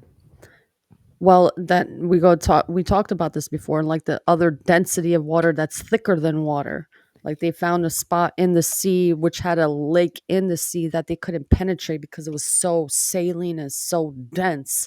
So it's like, we keep bringing up that movie with the octopus hand and I that know, lady and being it's in always there. hard to think of the name. Contact, first Contact. arrival, Yeah. arrival. Arrival. There you go. Arrival. Oh yeah. Oh, dude, Just it's like- like we never can remember. it's the like one lady's name, Sarah Ashford. What's her name, Layla? Oh. You don't have to remember. Oh, One lady. oh, Come on, the one lady. Sarah Oh, Ashford. right. I just probably shouted out someone's mom, and they're like, "What? Where did she come up with that name?" You guys, did I just name my angel? Are we talking about Denise Villeneuve movies? Arrival? Denise Richards. No, Denis Villeneuve, the guy who directed the two new Dune movies. Oh, you know what though, you guys, and this is probably so my lesbian. I think that boy in Dune is so cute. Oh, Timothy Chalamet. Yeah, really? Is he cute, or is it like Layla? Is the boy in Dune cute? Girls, The guy is the who boy played in Dune Wonka? cute, or is he pretty? And What's his I'm name? just Tiffany Chalamet. No, he's not cute. I don't think he's cute. Oh, I think he's so cute. I don't I even think like he's his cute. style. He's not Is my that just type. because he's extra feminine? I don't No, know. I it's just think because he's pretty. He has a small head and a really thick neck, and I don't know, it just looks weird. It's like, I don't know, very thick neck and small head, and it looks like the characters from Mario Brothers, the movie, the first one. What are those big The body? Goombas. Goomba. There you go. Reminds me of Goomba. What do you guys That's just think? me. That's Is just he me. ugly or cute? Shots fired. Let's look at him. Let's see. I don't think he's cute. I think he's a cute kid. Roman Reigns is cute. I don't know. He's a little feminine. You don't think he's very handsome? He's just kind of like a Machine Gun Kelly without tattoos. God, Roman Reigns is cute. Oh God, he looks like Kylie Yes. Jenner.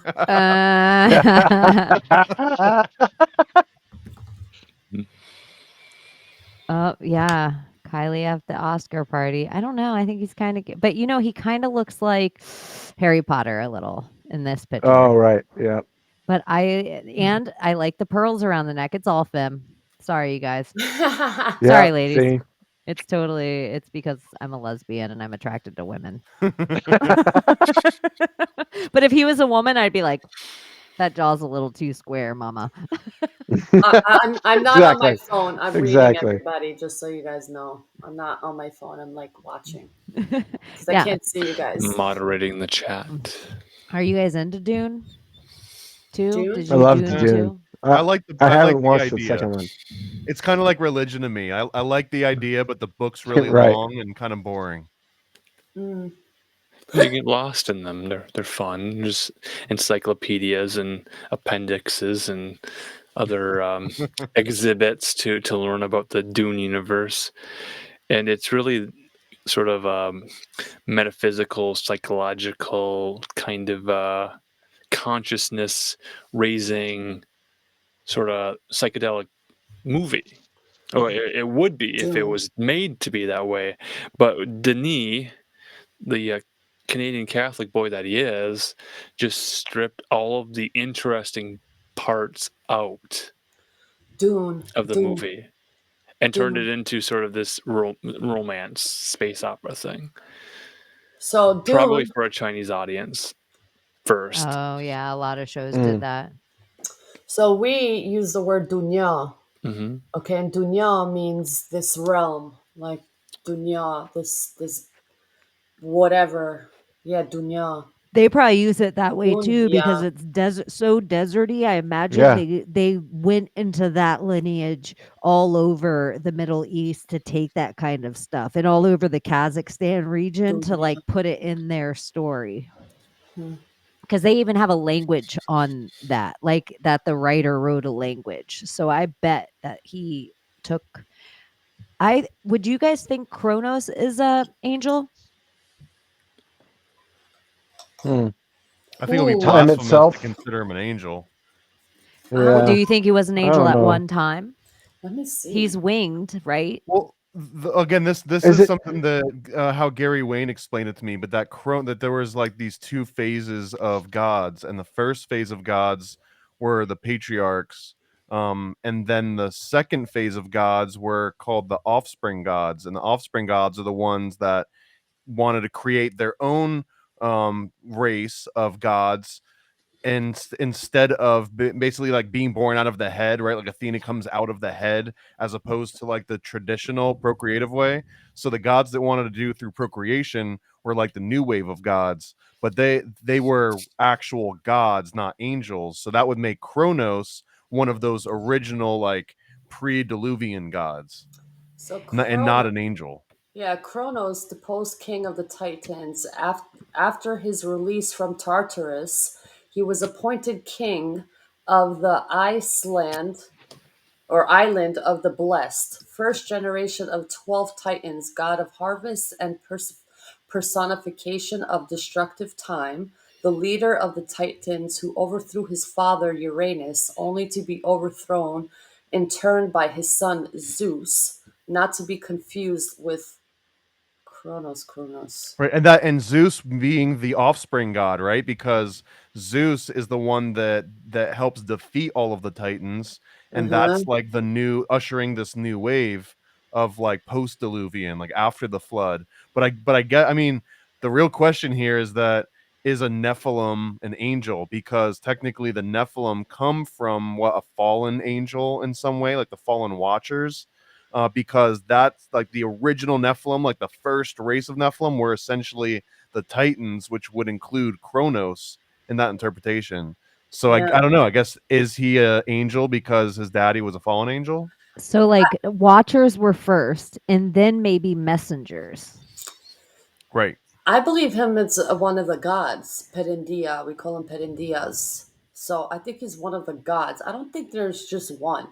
I think there's gods of certain They're uh, virtues or principalities. Like they have an order and they're the god of this thing. So he's the god of time. And then there's the god of dirt, the god of air, the god of fire, the god of this. So I think they're all their own entity and controllers of that thing. Polytheism. Yeah, for sure.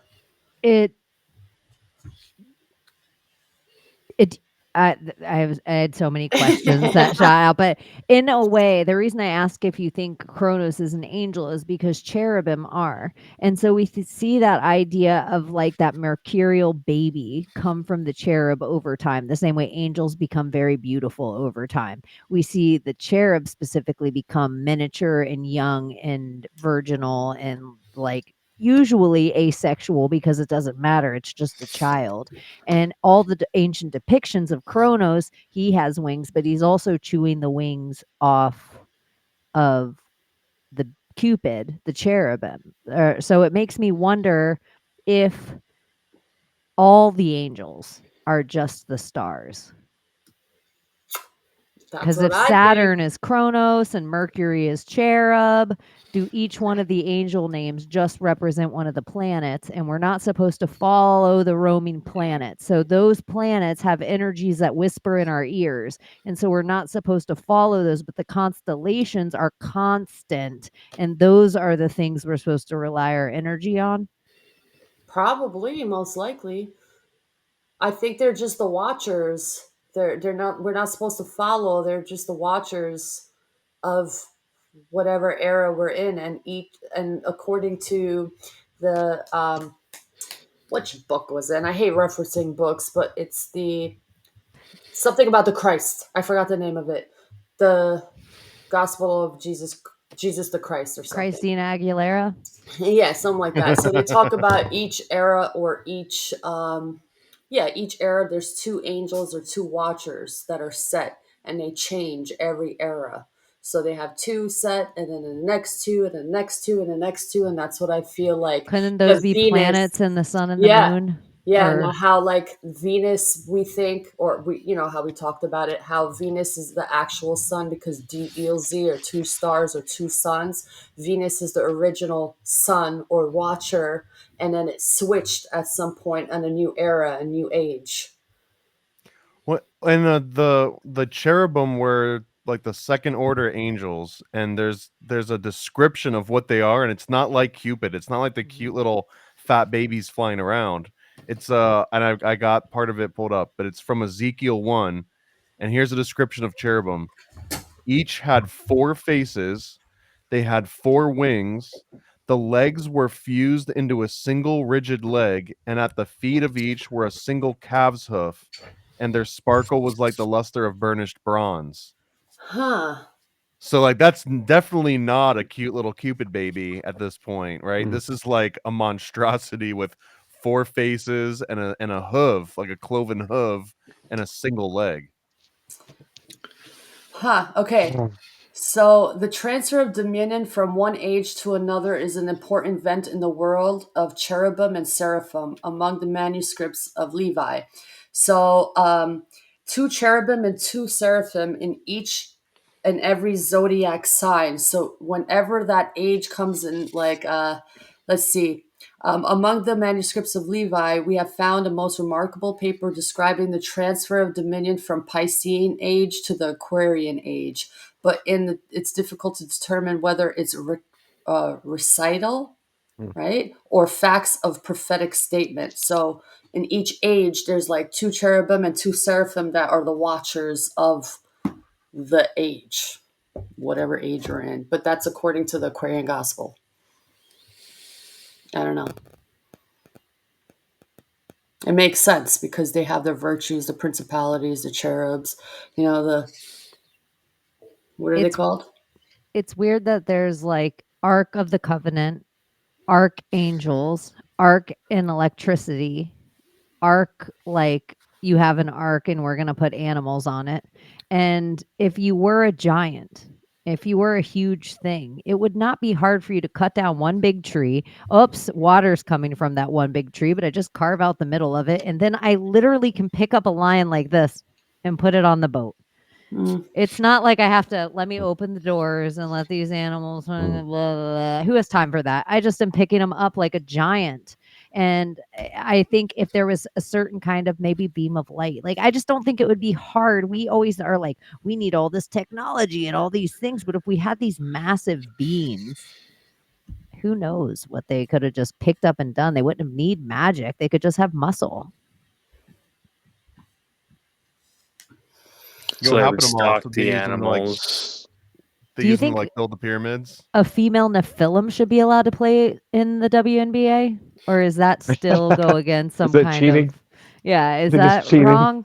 Should go to South Do you think America anyone would to watch? play. I'd actually watch at that point. Yeah. Yeah. If it was like the Nephilim Basketball Association, the NFBA. FBA.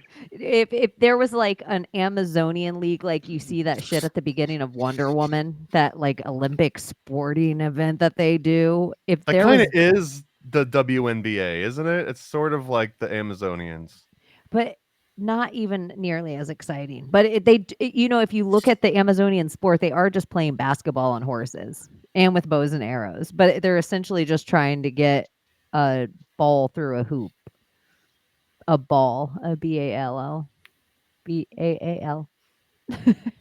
Were those heads of people that they had guillotined? Now they're just playing with the heads. But there's Like no that power in a Aztec man sport? head. Right, the Aztec sport. There's only power in Yeah. lady heads. That's Have the you whole guys- thing of the skull and bones. They want you to believe Geronimo was a man. Why do they Mm. call giving head? Or brain. Or brain. Why do I have to always go to something fucking Why don't they call sexual? it giving brain?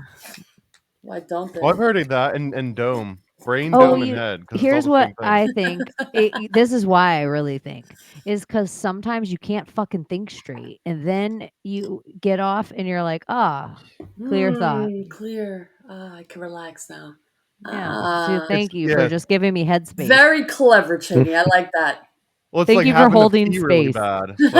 Like you're not gonna be solving a lot of math problems if you've like had to pee for the last hour. That For is that so true. Shiva and Boo reference. What about if you studied while you really had to pee and then you went into your test and had to pee? Do you think you'd be No. like so much more with the trauma of it? Do you think you'd actually be better than you're like, I'm Yeah, going to get a well- little high and study? Pun intended. That is NLP. That took me a second. You even did it like it. Neurolinguistically speaking. Medi-layered, impressive. I love it. There's so much stuff I think about the world in general that is like some kind of technique that somebody else just watched somebody who is just good at living and they had to write down a whole fucking technique, and it's just like, this is neuro-linguistic programming. But really they just watched somebody who like spoke clear once and they were like, I sure wish I could, yeah. And then they were like, oh, look at that person speaks in a way, I'm gonna make a whole thing. I just think there's so many books out there that and then they become the gospel of the thing, and then everybody lives their entire life like some random schmo that they never look up the schmo. So many people are worshiping some kind of King James doctrine, but it's just called, Manly P. Hall or Gloria Steinem or Rose McGowan. I don't know these fucking people's names, but then they're like some person on TikTok or some bitch that came around in the 1930s or some bitch that really is nobody. They just like put together their idea, and then everybody is like, oh my gosh, she's the hierarchy on everything this because she happened to read 3 books and put them together in her own book. And then everybody just stops there. They're like, fucking Dolores Claiborne, oh my gosh, you have to fucking everything she says gospel. Or oh my gosh, Kathy Bates, everything she says is gospel. Misery, everything that goes on there, gospel. But I just am like, I don't know, what do you think? I'm like, who cares? Who gives a fuck? What do you think right here, right now? What are you thinking? Like, does it resonate? Is it a thing? Like, use your own little filter and dissect it out. It's like so much validation is like, oh, David Icke, I just watched him say this thing. And so Cheney must be onto something because Joe Rogan just said it. And it's like, no, does it An resonate? appeal to authority. Yeah, it's just like 'cause you've heard everything it. seems like that thing that I have to call back on. Well, this thing I'm saying about magic came out of Aleister Crowley. And then people are like, oh, Cheney's saying some real shit instead of like this thing I saw about magic I saw in Harry Potter. Oh, now I'm leaning in. And it's like same, literally the same. But it's that kind of stuff that I feel like there's like, even if you start talking about a movie, so many people are, I don't have time for Hollywood trash. I'm going to go to my library and read the dictated trash given to me by the governor of my state. It's just like there's this hierarchy of information. And it's just like, are your tools of discernment sharpened by your angel or no? So it's like, what can you take in or no? Or what do you have to have given to you by a priest or somebody that's considered a doctor or an art? I'm an author now, and I'm just a drunk guy on the street called Dudley Moore. Like, Dude, I just, it's like so I'm with crazy. you. I'm with you on that. Like, I want to go back to my roots. I am sick of whatever's going on right now. Like, today I heard the fucking most ridiculous thing by an imam saying that fucking logic is evil and it's a sin, having logic. Do you know what that means? Oh, the scholars said that logic is evil. So the scholars practice logic and now is telling you that logic is fucking evil. And I'm just like, While you know what? also using rhetoric. Yeah, I'm like, I'm fucking over you guys with your costumes, and your beards. And I'm fucking over it. Like, I'm done with religion. Like, no offense to anyone. I know God, but religion is the biggest loosh that I have seen that have killed millions and billions in the name of God. And I don't think that's my God. Maybe yours, but not mine. I'm just done. I want to go back to my roots. But Kronos, Zeus, oh, I Hera. got real information. My information's from Tucker Carlson. And you're like, oh, but my information's more real. I got it from this guy on YouTube. And I'm like, oh, but my information's more real. I go to Rockfin. And you're like, oh, but I'm on this underground It's like, you remember how we, like, back in the 90s, we would all give tapes around. Like, you'd have buddies that were musicians and they have battle rap tapes and they just pass them around. That's the new thing of information, is everybody's allowed their hierarchy of their degree in brainwashing become the way we dictate information to each other. Yeah. So I have a bachelor's degree in esoteric, and you're like, who listens to Cheney with her bachelor's degree in esoteric? She doesn't even know who John D is. It's like, and then if you ever come up with an idea and you're just talking, ever, you could just come up with a brilliant idea. We're just stoners sitting around and somebody's like, that's Hermes trans, the carpets match the drapus. Like, and then it's you're like, I've never read that. I don't know anything about your doctrine or your Yeah. Bible. It's not a doctrine. It's not a religion. Well, it seems like it. Yeah. Like, whatever book you seem to bring up all the time as your thing, that's your doctrine. Yeah. Well, what do you fucking do? It's your God. Yeah, It's exactly. Yeah. You're brainwashing. You're conditioning. I'm curious if I actually start hey Hera, hey Zeus, hey Kronos, what's going on? Hey Nimrod. Hey, What will actually happen? Like, why are you going to call on a small god named Janet when you could call on Nimrod?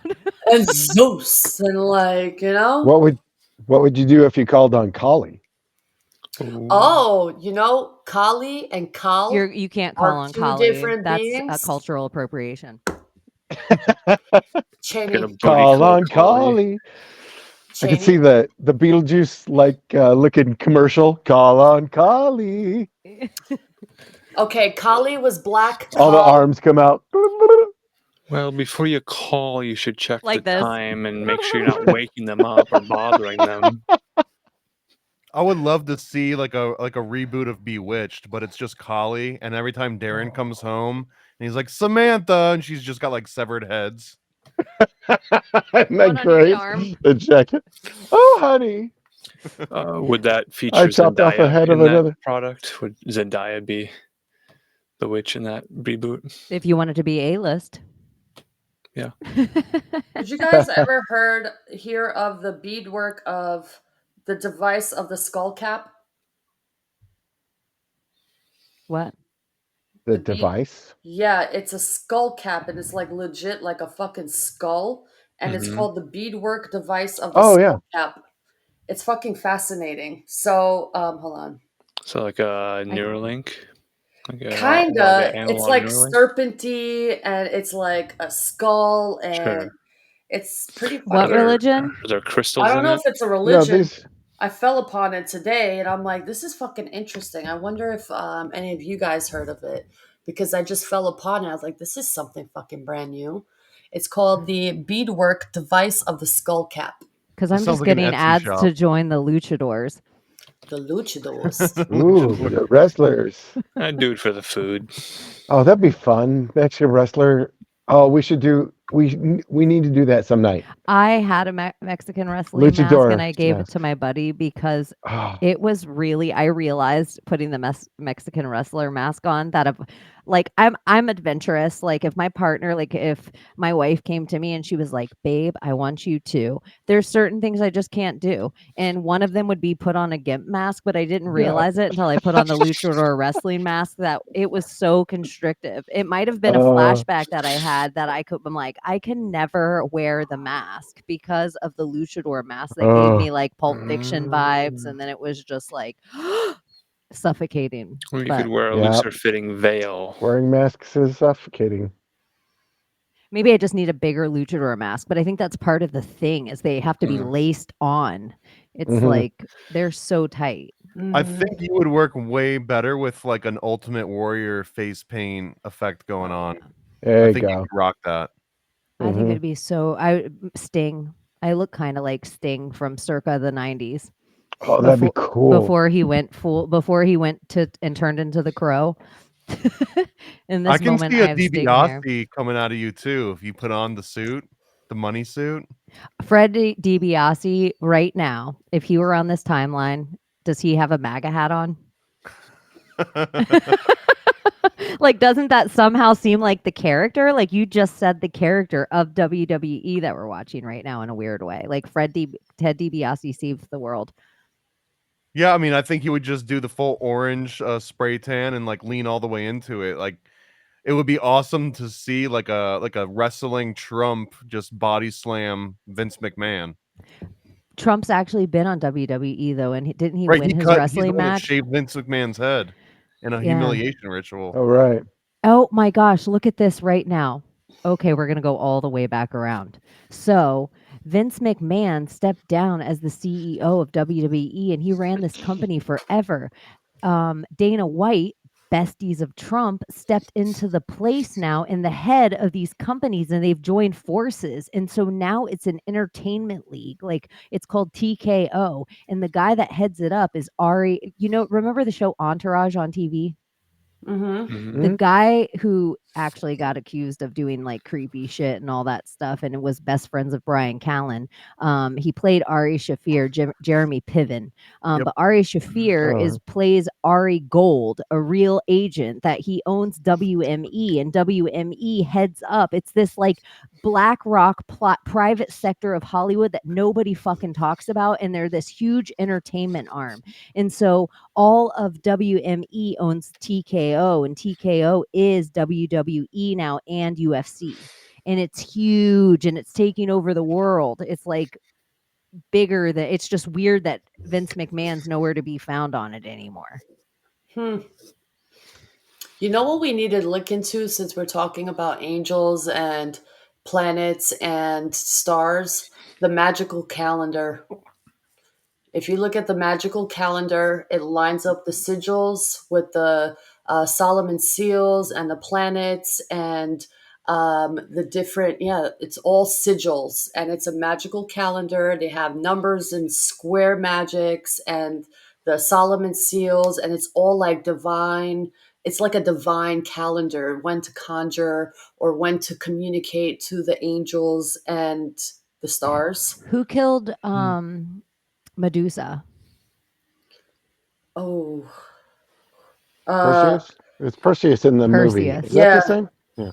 So Perseus is also in the Clash of the Titans. So we also see this bigger type giant thing all throughout this movie. And before Perseus makes it to Medusa, he has to make it through Scorpius. He has to make it through scorpions. And so then he gets to Medusa, and because he can't see her real beauty is the only reason he takes her head. The curse is on him, not on her. He can't see the true beauty in her, and that's the only reason he sees snakes. So he cuts her head off and holds it up as like, this is my victory. But in reality, I think Medusa represents Dracos, and Dracos was Thuban. This is the tip of Dracos's star. So I think, or Ophiuchus. So this gets cut out of the sky by Perseus. And now we no longer have this 13 constellation. We have 12. And so then we also get this Christian religion where it's like the Last Supper, where we get these 12 with the 13th in the middle, and it becomes the sun as opposed to 13 constellations.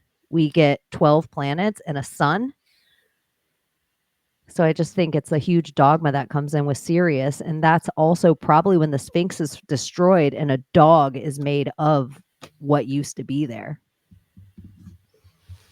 It probably represented either a dragon or a frog beforehand, and it would have gone with their sky. The Sphinx was really a Kek Pepe.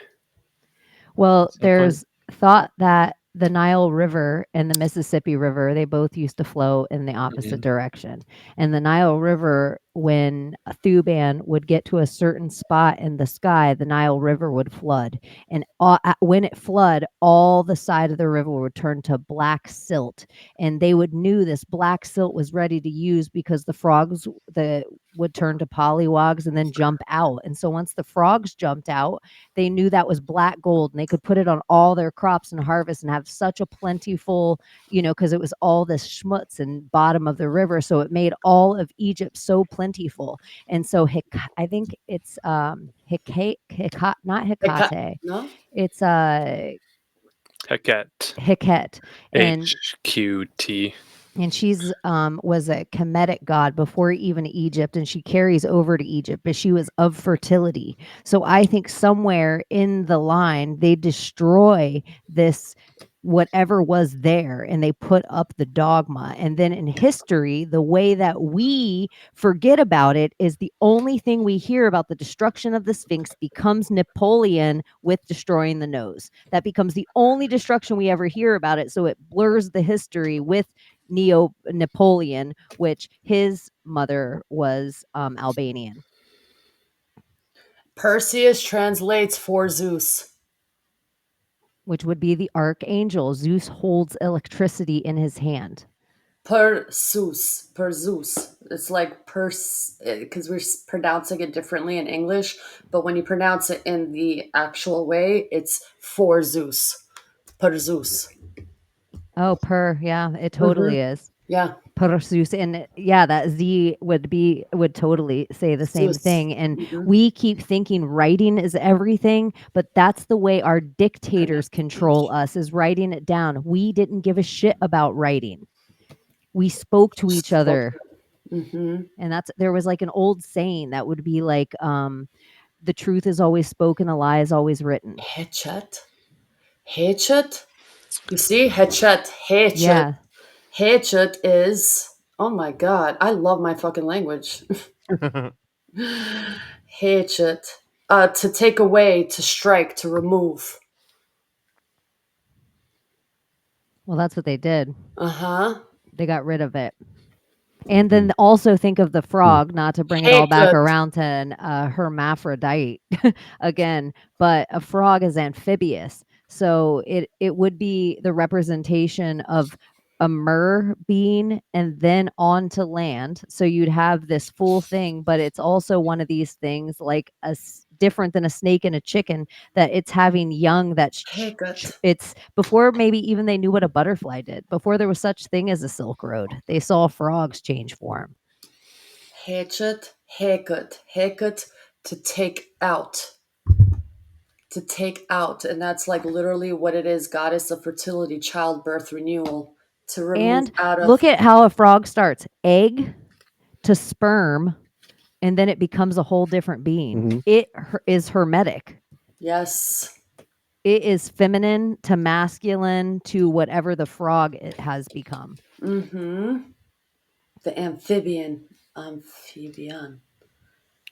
It's like ontogeny and phylogeny. I'm just thinking about turning the frogs gay might actually be something related to like tech magic. Oh, yeah. Yeah. If it was all about fertility, if they could start with the frogs and also the plague of frogs. Think of how this happens in the Christian religion, where all of a sudden the plague of frogs comes from the sky because God said, anything that you think of importance to you, I'm going to show you that it's not.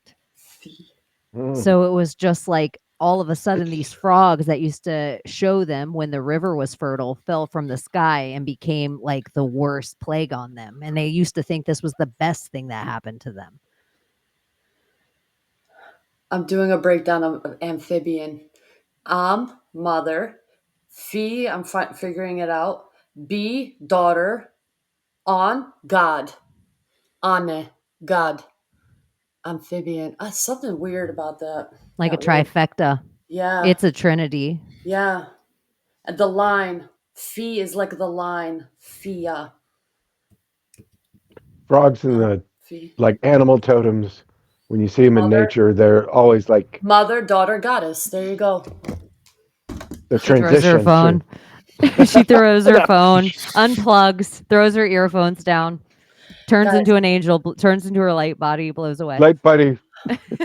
I'm telling you, because everybody goes to the fucking Greek. Greek was created by, there's a whole fucking history on it. Greek is not even Greek. It comes from, I forgot the fucking word. It was started in 1830 by the helps of the fucking Russians and the Mongols, and it came to an agreement. And then, and England, Britain was part of it too with Russia, and they created Greece. Graea was a land of fucking women.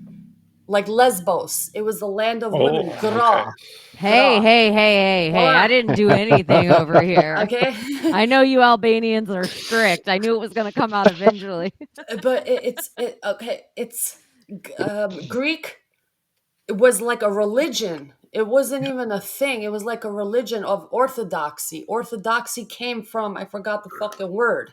And before that, it was all one. It was a whole kingdom with that same rooted language that was taken away and turned into Greek, which is like the meanings don't even mean what they're supposed to mean, if you know what I'm saying. You know what I mean? I'm gonna blow your Don't mean mind what out. I It's mean, taking Yomi. me time because You I'm know what I learning mean? this, but What's I meaning? want to learn it correctly before I present it, and it's gonna blow everybody's minds away. So I'm not giving anything out because there's a lot of fucking biters out there who can't use their own creativity and bite off of other people's ideas. And this time, I'm Happens not every gonna. time you're onto something. Yeah. So I'm just gonna keep it hush hush, work in silence this time. Mm-hmm. There's a lot of biters out there. Angels. All the angles on angels. Mm-hmm. Do you guys have anything other angles you want to add before we fly out of here? I had a few other angel movies that I was just I vaguely remember love- some of them, but there's The Heavenly Kid Ooh. from 85. There's Earth Angel from 91. Prom Queen dies, and I can't remember. This is Kathy Podwell or something. There's Little Nicky, which kind of is an angel movie, right? Because he kind of like turns Pitchfork into an angel, angel at the angel of end. death. Right, and he's the combination of like an angel banged a demon or the devil. Mm. So Heaven Can Wait from 78. What was that, Gordy? Is Hellboy an angel?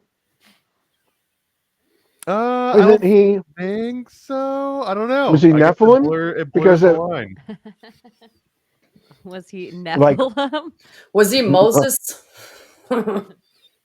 There's Like it came to- also Unlikely Angel, which was Dolly Parton, and I think I've seen this one Oh. once, but I don't remember it because I would just be thinking of the plot line, but I don't know what the hell the plot line was. What about the Hell's Kind of Angels? bounced around Mm. from point to Ooh. But Yeah. Hell's Angels. Do you believe the Hell's Angels Like a gang? were the CIA's version of a bike gang, and then Hunter S. Thompson legitimized them?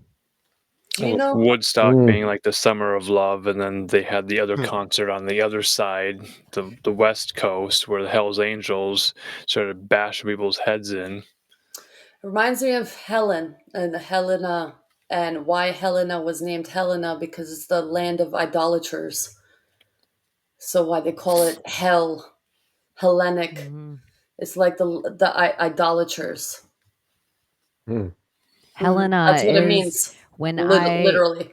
all of the celebrities on IG, all of them have Hellenistic sculptures on their. It's like the number one thing. It didn't matter all the normal stuff that people would like. This is a spiral, and look at this is. I would look at their bookshelf and their art, and it was always Hellenistic Just like sculptures, vaporwave fans. and then Basque art that nobody knew. That the peel face they talk about on Wilson, and that's all Jean-Michel Basque.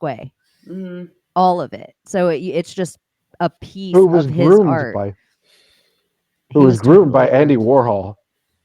He was groomed alongside Madonna. Oh yeah, that's right. Didn't they date? He was a homosexual, but they were Oh. like that kind of. They were like busties. Yeah. The modern art Bird, movement. bird. That's Bird the is whole the word. topic. And then earlier we were talking about AI and Lisa Frank and how all the art seems to kind of be homogenized into recognizable styles or filters or something. And if humans are needing to get back to working with their hands and crafting things that are not just digital, that could be the art that would be valued in the newest economy. So then you can actually sell that stuff to people or just trade it for butter. Homogeny. Gay genie. Yeah. Will Smith plays homogeny. Homogeny. This is actually another interesting thread that Gary Wayne had opened up to me, that that homosexuality is actually a trait of Nephilim, and it's a side effect of that curse that the male Nephilim couldn't reproduce anymore. So they just kind of left it up to their own devices, and they were like, well, screw it. If we can't procreate anyways, then let's just have fun with with the time that we've got. And that was the part of the curse of Ham, and seeing Noah in the tent and all of that.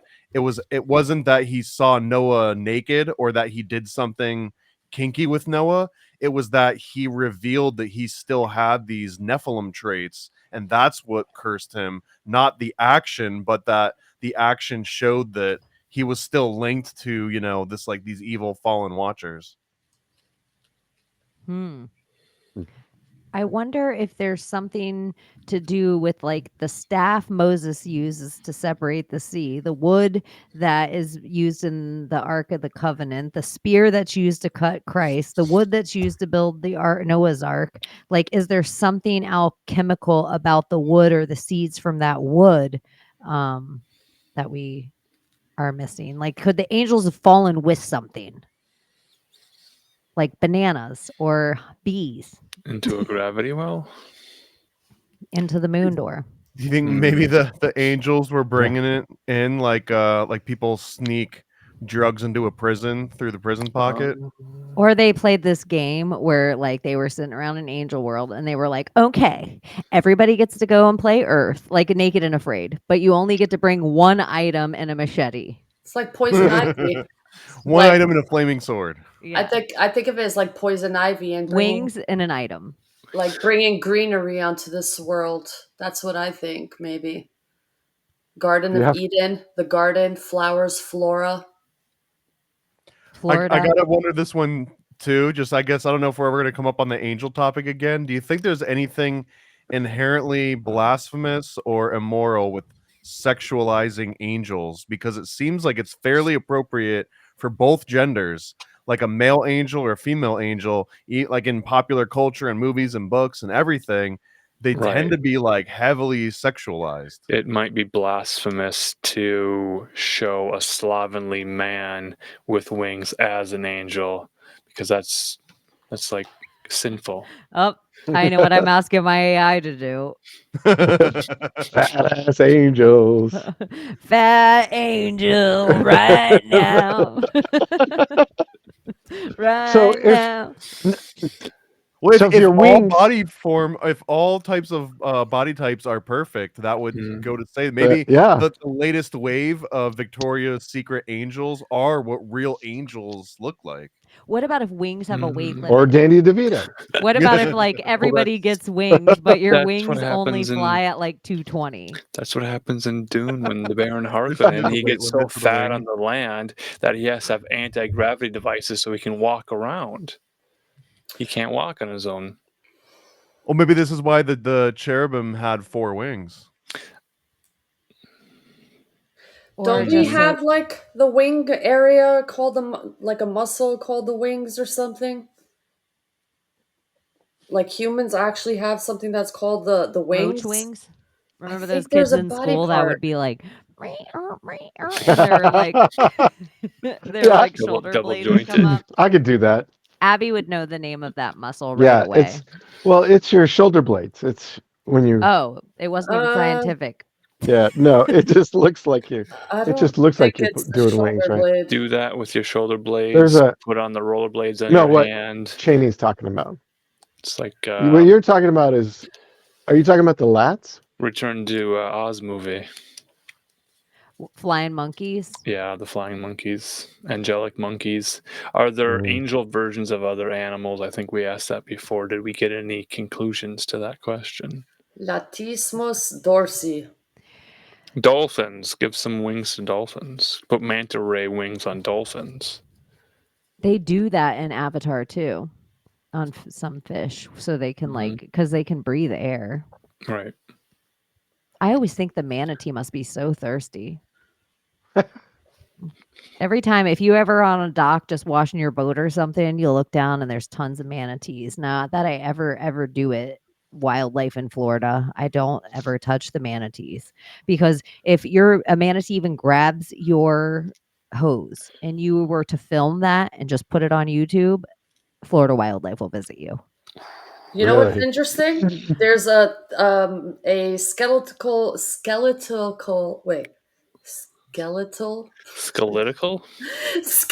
medical condition in which Scatological? I guess it's called winged scapula, where your bones literally enlarge. The scapula, the winged scapula, and it actually is a deformation. So they call it of bones in the back. Like a hunched back of Well, not Notre really. Dame? Well, Your scapula is your shoulder blades. What about if your anxiety and your stress was where your wings should be? And that's when you would like wrap up in your wings, or you'd take a flight. Like, you know how you're like, oh, I feel like I'm crawling out of my skin right now, or I'm carrying all this tension. What about if you could just stretch out your wings? You'd be fine. But you can't ever like run it off, or it's like a cinch you just can't get rid of. You're like, I need a massage. Somebody has to rub down your whole entire back.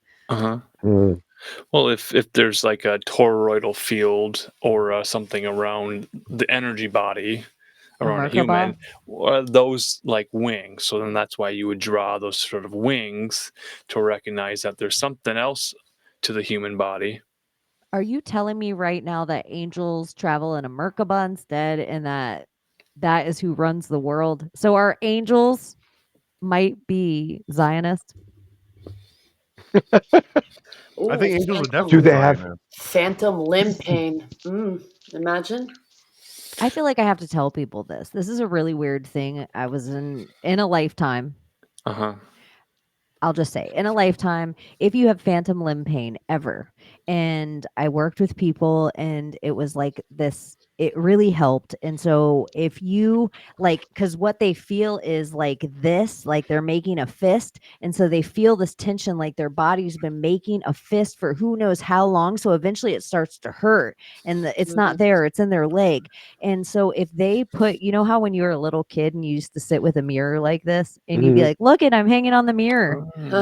If you put your hand there and you make your other arm a fist like it feels, and then you release it. It's like, it's like it gives your body the sense that it's letting go of the limb it can't release. And so they practice this, and there's such techniques they can use that they can actually take a rubber arm and they can take somebody that actually has full senses, full everything, full arm, and they put your arm by your side and they put the rubber arm there and they put a mirror split. And they have run a pin down your real arm and the rubber arm, and they run a feather down your real arm and the rubber arm. And after like 3 or 4 things, your brain is so quick. It thinks it puts all of its pain senses and everything into that rubber arm. And then they take a hammer and they like start tapping the fingers of the arm and get harder. And the people are like, don't do it. Like, it's like the way they feel, how quickly the brain can like teach, like in blue blockers. Yeah. As you're so describing that, why am I seeing Hillary Clinton with the hammer the whole time?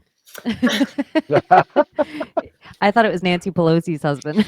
Or whatever. And there's like a line of people with like the buffet plates ready to go. But doesn't that seem some kind of weird torture? Like if they could just convince you they were doing it, they don't have to do it, which is somewhere where I think AI comes into play into our future. And it doesn't leave a mark. So if you wanted to go and report it, like, what are you going to do if there's no tangible evidence that this happened to you? This is another thing I wish Abby was here for right this second, is the number one thing I keep hearing about with this that no one talks about is with the dream hackers, the dream hackers. Okay, everybody's talking about the shit they learn about themselves, but we're not talking about what the people who set out to do this were called dream hackers. And so they were there to infiltrate other people's dreams, like Inception. And so that is like the real thing. It was espionage, like spy games. And it wasn't about you figuring out anything with you. It was about me putting ideas in your head.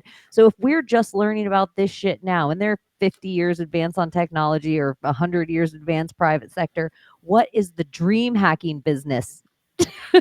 Like, what are we all being incepted with all the time? And if they can do it in our sleep, what is everyday reality like? Like, we're being hacked. That's what this is.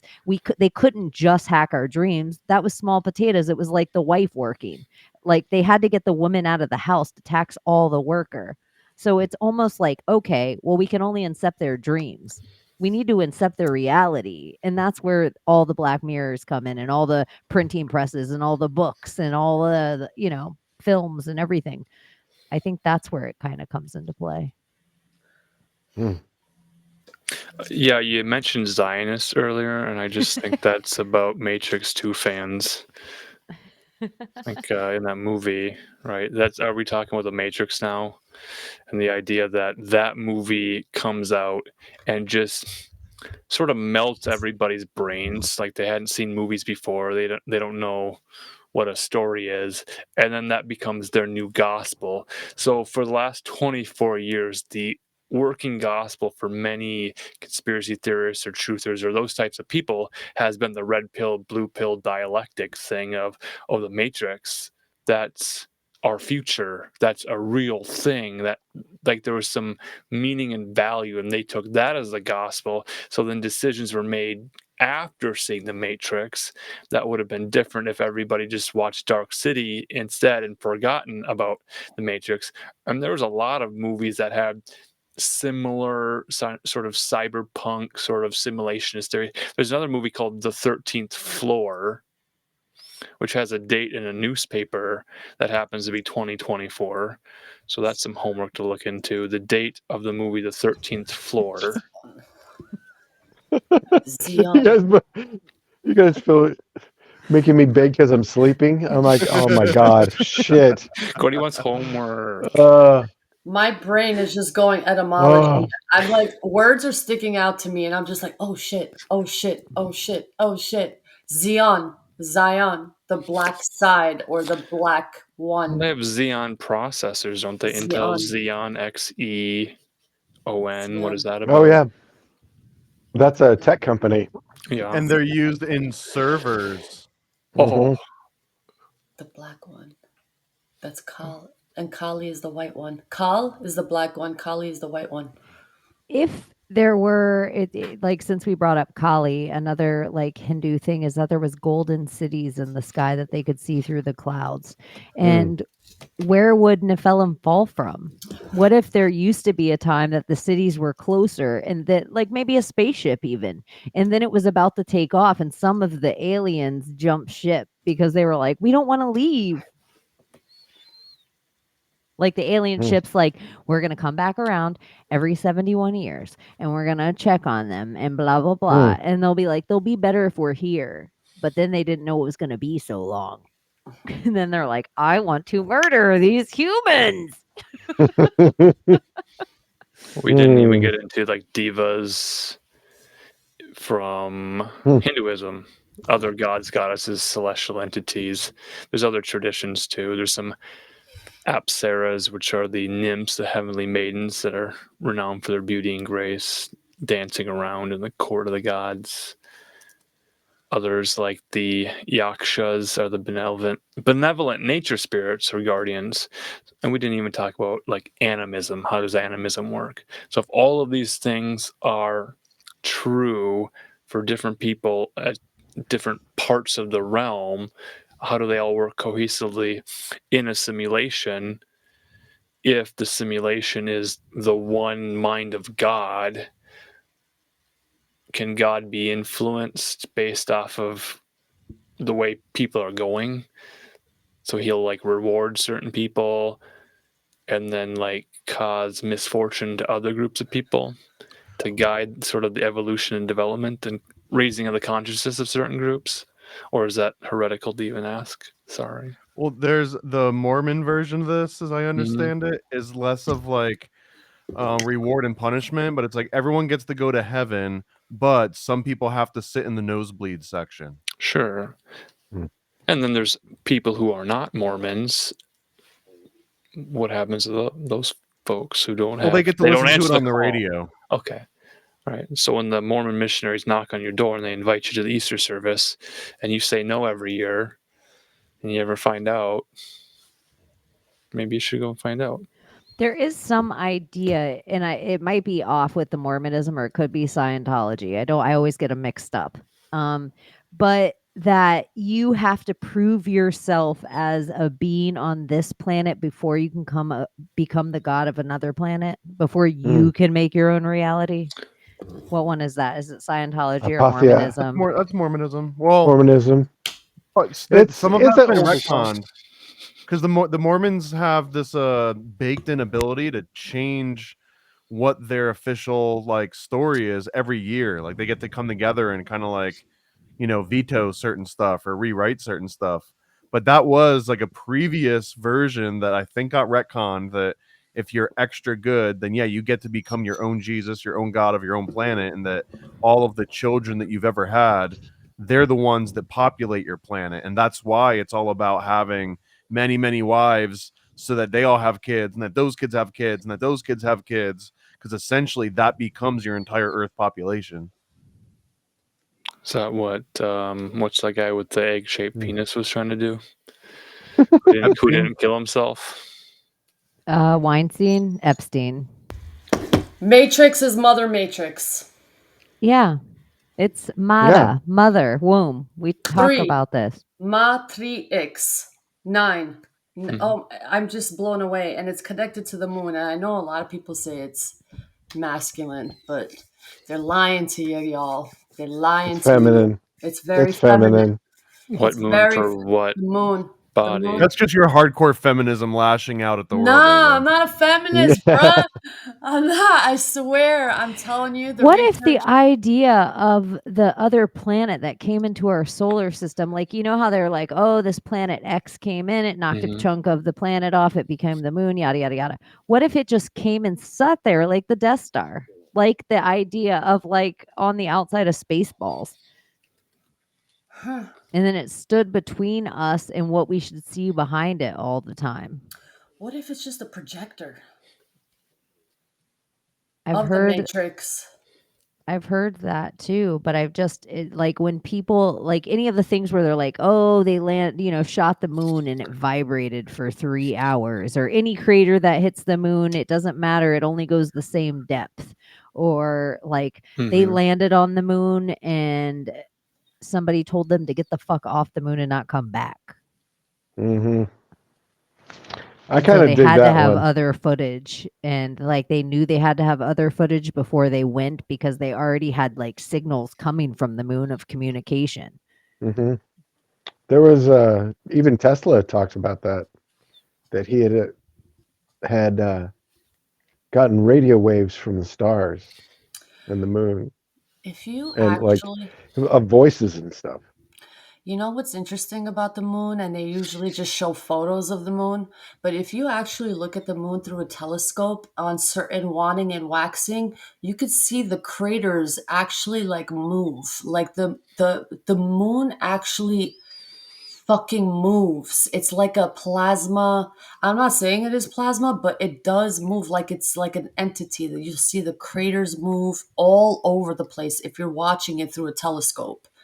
It's pretty fucking fascinating. And you'll also see like a line like resetting, like a weird I don't know how to explain it. You'll see it pass through the moon each, like, I think every 5 seconds or so, it like resets it. And you could see the position change of it when you actually pay attention. There's this guy on fucking Facebook that I follow that like watches the moon every night that it's out, and he points it out all the time. Look at it. Look at it. You can see the line just passing through the moon, and you can see the craters move, like literally glitch. Did Like, you watch Crow 777's Shoot the Moon documentary where he shows all that footage? yeah, I've seen not just him, but many other people who record the moon. It's just interesting. Like, what is it? It's alive. It's called. I had to look this up. It's called transient lunar phenomenon. Yeah. And it was defined like that by someone at NASA. Surprise, surprise! In like the Oh, 60s, fuck that. like prior to the moon landing. So What there did they was call like, it? hey, here's what we're gonna see. So when it looks weird, don't worry, we know about that. But they claim that Transient the observations of this go back moon like over mambo. 1,000 years. Mm-hmm. It's like you could see it. It's like this line that passes through it every like This 5 is it. seconds or so. Nah, that's like clouds. No, it says it's a moon wave. I forgot what it's called, man. No, you can see it. So. Anyway. Yeah, so there's a citation here. It says in 1725, an Italian astronomer named Francesco Bianacci saw a red light streak across the floor of the crater of Plato, like a bar stretching from one end to the other. So he's describing like this line that's kind of like sweeping the moon. Yeah. And it reminds me of if you ever do like video editing, something called like interlacing, or sometimes if you have like a video camera pointed at like an old CRT screen, you would see that line moving, and it was because there was a slight like desynchronization between the frame rate of the camera and the frame rate of like the monitor that you were displaying. And that's all it is just that like two different frame rates are syncing up. So if the insinuation here is that like the moon's a hologram, then that's basically, it's just that it's being projected at a different frame rate than the human eye is perceiving it, and like we're basically seeing the difference in the frame rates. Cheney, you should show everyone the grid, the one that I posted, like behind, I forgot what star it was. You know, seeing the grid behind the star, like the actual fucking grid. Do you know what page it's on? 333. Angel 333. Okay. And let me see which post it is, because that's fucking pretty fucking awesome. It is 1, 2, 3, 4, 5, 6, 7 lines down. Okay, 1, 2, 3, 4, 5, 6, 7, and the grid behind the star. Yeah. What one? Is it the one right, left of the female did not come from the rib? The Oh No, wait, it's- I'm not showing it here. More of I this thought- feminist trash. You know that thing? Oh, Remember? sorry, I wasn't looking at. I was on a whole different screen. Was Yeah, right looking there. at your Oh, page. keep going down. This Left. one? Yeah.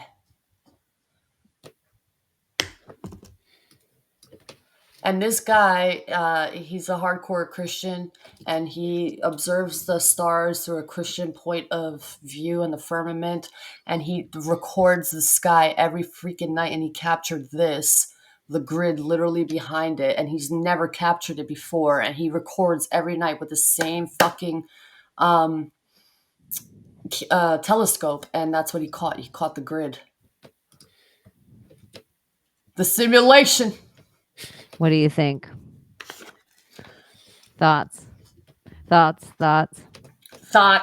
I think there's so many things. Visual artifacts. I know. I think there's so camera. much too. If you look at like people, there were for a while, everybody was like, "Oh, I'm capturing an orb. I'm capturing an orb." But it started happening because they had 2 cameras on the back of their phone, and then they were like, "Oh, I'm capturing ghosts around my animals." But really, their animals were moving too fast. Now they had 3 cameras around their phone, and so there are things that I just wonder about technology and the better that it gets. It's like zooming into Venus, how it just becomes like a ball of light, but you can zoom into Saturn way, way, way long ago and it looks like Saturn. Like It could be CCDS. I don't know. It could be CCDS. But he just got a new telescope because I follow this guy, like watch him like religiously. But anyway, let me shut up. Let me shut the fuck up. No, it's just, you know how sometimes too, like the technology is almost getting better than other technology can handle. So it's like if your phone takes a picture of your TV's like, I don't know. So it just makes me wonder. Yeah. Like, Because I've seen the grid when I was tripping. I've seen it. You apparently seen it without. I see it all the time, Yeah. but I just see like they're like electric worms in the sky on a grid, more so. It's Have you ever heard not of form constants? Because a lot of what people describe as like these swirls and patterns and grids and lattices have been denoted as what is a form constant. And a form constant is kind of been described as patterns that we all see because we're biological creatures and we all share the same sort of brain structure. So we all share like these very similar patterns that come up in psychedelics and near-death experiences and times of extreme stress. I mean, this might just be MK Ultra like hand waving too. Well, I saw like a geometric grid, like triangular Yeah. geometric grid. Well, one of the versions of a form constant, in addition to like cool like swirls and spider webs, man. But the other version is, I don't know if you ever seen a movie of Beautiful Mind, or even like the meme with the chick that's like doing math and they make fun of it in The Hangover, where Zach Galifianakis has got like numbers floating in space and he's like doing but that's another version of what's called a form constant. And some people describe they're able, like they don't have to do mental math. If they're thinking about numbers or ratios, they literally see it projected out in front of them in like 3D space, and they just do the math by visually seeing it happen. That's also a version of a form constant. It's a very specific version. What if they just created the word form constant just to cover up what we're actually seeing? Well, isn't that just what every word is? So just mental Yeah. math. Like, That's fucking A, bro. Form constants. Just call it mental math. Just using your mind to do math problems. Well, without the a way that I calculator. vision a form constant, it's almost like a visual archetype, like a real archetype that we can actually all see, and not just like a Jungian, like, oh, this thing is kind of like this thing. It's literally like we both are tripping and seeing a spiral pattern, and it's not because there's a spiral out there. And it's not because you tapped into some other dimension where spirals are the language. It's because we all have these monkey/human brains, and that when they all are affected by chemicals, you see these particular shapes and patterns just because that's how, I guess, the neural networks in us are getting triggered some way. They say this about like darkness and fire and things that people would used to look into, is they would just call it pareidolias. When you look at something, your human brain, even into darkness, your human brain wants so to grasp what is going on, so it creates images out of whatever colors or whatever lights coming into the room. Or if it's no light, it becomes the sounds that are coming into the room, because your brain's desperate to make sense of every situation. Like, even they say when your life flashes before your eyes, that's your brain running through your filing cabinet so fast to see if it can save you. You know, all this talk about angels, we've never even talked about the angels and the harps. 47 strings. Yeah, and in Islam, the angels are depicted with different colored wings. Like each angel archetype has a different color wing set. Like So belts, it's like, like belts and karate system. I guess. What But did like Jack steal from the Nephilim? I mean, the giants again. the harp. And you know what has a harp on it? I just saw today. Guinness has a huge harp on Yeah, their logo. 47 strings. And I'm just like, The world records, guys. Guinness. The beer. Yeah. The beer. 47, man. Yeah, that's interesting though, that Jack and the Beanstalk, he steals the golden goose and the harp. And the angels with the harps.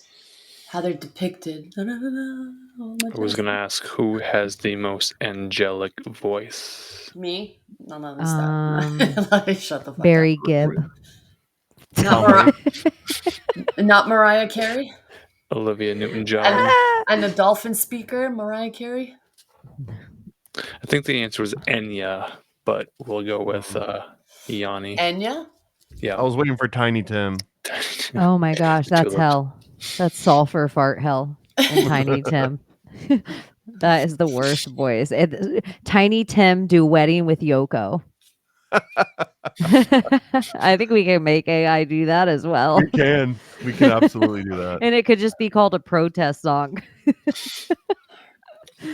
It could be called a George Floyd protest song by Yoko Ono, but it can't be called Imagine Yoko. if they put us in charge of Abu Ghraib, we would have actually made some serious difference in this world. Yeah, we would have gotten to the bottom of all the information, and that Chelsea Manning wouldn't have escaped and gone on and hooked up with Grimes. That wouldn't have happened. Whoa. Okay. What? So in Indo-European, it's to turn, to bend, to shrink, rotate, touch, attack. That's what Grimes means? No, harp. Harp. Yeah. Harpy. H-A-R-P. That's what they would also call a turn, siren. bend, Like, shrink, Yeah, rotate, it's touch, it's the attack. music thing again. yeah, like they would call a siren, a mermaid, a harpy. That Right. would be another name. And to shrink, which is interesting because giants are large, and the harp to shrink. Oh, what if the harp shrunk them? The harmonics of the harp is it tuned to 432? To compare, to touch, to strum. What if there was something about the harmonics of the harp that made the male Nephilim not be able to breed anymore? Huh? Like, you know how they say music soothes a savage beast? Mm-hmm. What if there's something about the harp that in the sound frequency that really feminized men or Renders them softens infertile, them? makes them back their thing. Shrunk their dick. What if there is a big dick tune? I think that's Lana Del Rey's music. Well, that's what a clit is, a shrunken dick, isn't it? Yeah. Oh my It's a gosh, sound that's that what makes them happened. think about baseball perpetually. Fuck, the hermaphrodite, they strummed the harp and then phew. Yeah. Oh my God.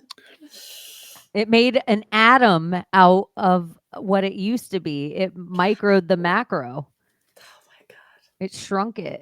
Isn't atom like the particle, like small? Is that what Taylor Swift's been up to? Let me see. Oh my gosh, she's doing it too. She's shrinking a whole entire sport. That Dionysus magic. Octave, all the names of music, like all the timbre. It's going down. Timbre, I'm gonna move. I'm gonna dance. I hope that doesn't get us pulled off. Oh Because it wow. sounds just like it. Oh wow. That's all the words I know. That's all the words I know. I saw Imagine Dragons on the 2015 Muppet television show reboot, which is just a knockoff of The Office, and I was like, I've seen enough. There's enough of Imagine that. Dragons. Do they sing Kryptonite? I don't think they were tuned right. If I go crazy, then we'll use what does Imagine Dragon? Oh, they sing Apocalypse, like it's the apocalypse or something. Like it's what do they sing? I feel like it was a popular song of like over the last decade. Like as I stretched it out, I'm like, I don't know anything about the Magic Dragons. Magic Dragons. Radioactive, I think, was a big one. Oh, that's it. I knew Apocalypse. Yes. Radioactive. Yeah. I had to get a my fillings replaced, but it was like somewhat painful, and I don't know what happened, if it was the nitrous or if they legitimately accidentally had that song on repeat, but I feel like I heard that song for over an hour straight while I was getting like drilled in the mouth, like halfway in and out of consciousness. So whenever I hear that damn song, I promise you I get like a faint toothache. That is horrid. Like a Pavlov's dog. It's already a bad song, so it doesn't really hurt me too much. I'm never actively wanting to hear it, but now when it comes on, usually I'll realize that my tooth is aching, and then I'll notice that the song is playing. You're like, I don't even hear the song. My ears refuse to hear it out of trauma. There was a song that played during a Victoria's Secret commercial, and I don't know if anyone heard the song. It was a folk singer, and he maybe was accused of selling out for doing that. Does anyone know who I'm talking about? Some guy sang a song, Victoria's Secret commercial. John Mayer, Bob Dylan. I think it was Bob Dylan. I think he was in an interview. Neil Young, Diamond. Yeah, Bob Dylan, I think, was he in an interview years and years ago before he did the thing where he said that if he was going to sell out, meaning let commercials use his music, it would be for ladies' garments, women's clothing. I don't remember what one. But I'm like, why does everyone like Neil Diamond, Neil Young, Neil, like all these change name things? There's so many change name. Gold. Because they have to have a registered name. Yeah. All right. Angel talk. Anyone? That's I'm it. angeled out. Yeah. I'm all angeled out too. Yeah. All right. You guys, thank you for finding us on the new channel. Make sure you like and subscribe. We will post this over on Project Cheney too, and then hopefully simulcast for a little bit until you get comfortable. But we'd like it if you came over here, and we'll start doing a lot more stuff and branch out over here as well. So it's not just capped into whatever nonsense I have going on, because I plan on getting in trouble and I don't need the good guys to. Just some angels just take Tabasco sauce and go and pour all over their wings. I pour it in my eyes. They're a little. I pour in my vagina. No, let me stop. That keeps you warm in hell. Oh man, I don't know why I'm talking It'll about keep sex you awake and through the organs. fourth hour of Secret Society, a good guys session. I heard A it's little bit of hot actually sauce. the way that if you get a little hot sauce, it helps you noodle. Hot sauce, Hillary Clinton. What does it mean? Only boys can noodle. Adrenochrome. And if you guys want to, you can go to your iTunes or your Spotify, and you can put in Sound Scientist, and you can find new songs like Big D Energy or Tom Hanks Plasma Bag, right? There's like 40 coming. Dolphin Illuminati is next up. That'll probably be in a couple weeks. It just takes like a few weeks for them to come up. But yeah, I've got a whole list of them that we haven't even heard yet, but I got to make videos for. And if you guys want to, you can also go on your Instagram when you're posting stories, and you can put in Sound Scientist, and you can use clips from these things. So if you're doing your reels and stuff, and then you can put those out, it gets it on the TikTok feed and all that stuff too. And this is how we make earworms, but worm is also the word dragon. So we like to call it ear dragons here. Are sound scientists giving explicit permission to allow people to cover those tracks? So Yeah, they can have their own and in renditions? fact, so just to be clear, if anyone's actually planning on any of this, there's 2 albums that are released under Sound Scientist that go back like 15, 20 years. One of them is called Instrumentally Sound, and there's another one called Raw Materials, I think. And those ones do have like the YouTube Content ID takedown crap enabled by a previous distributor. Every other song that we've been putting out, Big D Energy, Tom Hanks Plasma Bag, all those, they are like free to use, free to remix. If you use it in like a YouTube video, it won't get demonetized, like none of that. So I've been explicitly making sure that all these are very easy to share and like not have any downsides to it. With the extra upside is that I found out the hard way that, like, for example, I've got the Big D Energy song. If I upload that directly as music through Instagram, it could potentially get taken down. I've got one called like a vaccine song. I won't even repeat the lyrics. But that one, if I upload it directly, it gets taken down. But since I release it through a distributor and it goes on a Spotify and it goes on the iTunes, then you can select it in YouTube or select it in Instagram, and nobody gets dinged because it came from like the trusted corporate source of iTunes and Spotify. It's so funny it's a because fun little workaround. speaking of TikTok, everybody acts like, oh, TikTok, this is the only place we can find our thing. If I showed you the amount of accounts and the amount of videos that TikTok takes from me, if I just showed you my page and scrolled through it, I have more videos that are taken down, muted by them, where they're just completely silenced. Like I'll hit over 500,000 views and they'll silence the whole video and put some loud MGMT song over it. Like it's like beam, beam, beam, beam, beam. It's like me talking about like Prince Charles or some shit. It's Zeus. so silly.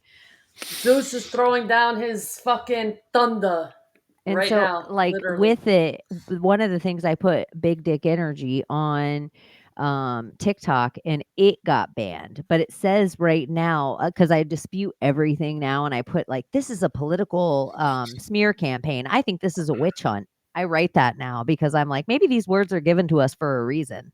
So I write it when I'm like, and a lot of my stuff I get put back on, but that one I'm like, I think this is political because she's trying to run for office right now, and I'm not allowed to say my side. Like I write it long and make it wordy, so the AI is like, too many words, don't want to read, and then they let me have it back. But I'm almost Digital wondering. Karen. Yeah, I totally am like, AI, I'm gonna make you waste your time and currency on me. Like that's it. Yeah, I won't go into that story, but yeah, so I'm hoping that I can put, well, that's weird because iTunes has it and Spotify has it, and then I just immediately gaslight their AI. Gaslighting AI. This Just is what I live for. because he called me a feminist, I'm just gonna leave this out here for you guys. All right, women don't owe you shit, like literally. I like that it's on your boobs though, and then we're Yes. like, thanks for the boobs. Oh wait, is I there went- words there? Yeah. Thomas, fucking love you, bro. All right. I love you guys. And everyone, if you want to go to alanmarcus.com or check out Weaving Spiders Webs on YouTube, you never know who's gonna pop in and hang out. And if you like this format, they hang out and weave shit together all the time. So you should check it out, like and subscribe and tell a friend, and find alanmarcus.com, which is his full name legally and his website. Zeus heard us. There's a thunderstorm. Zeus. Zeus is going to my website. Yeah.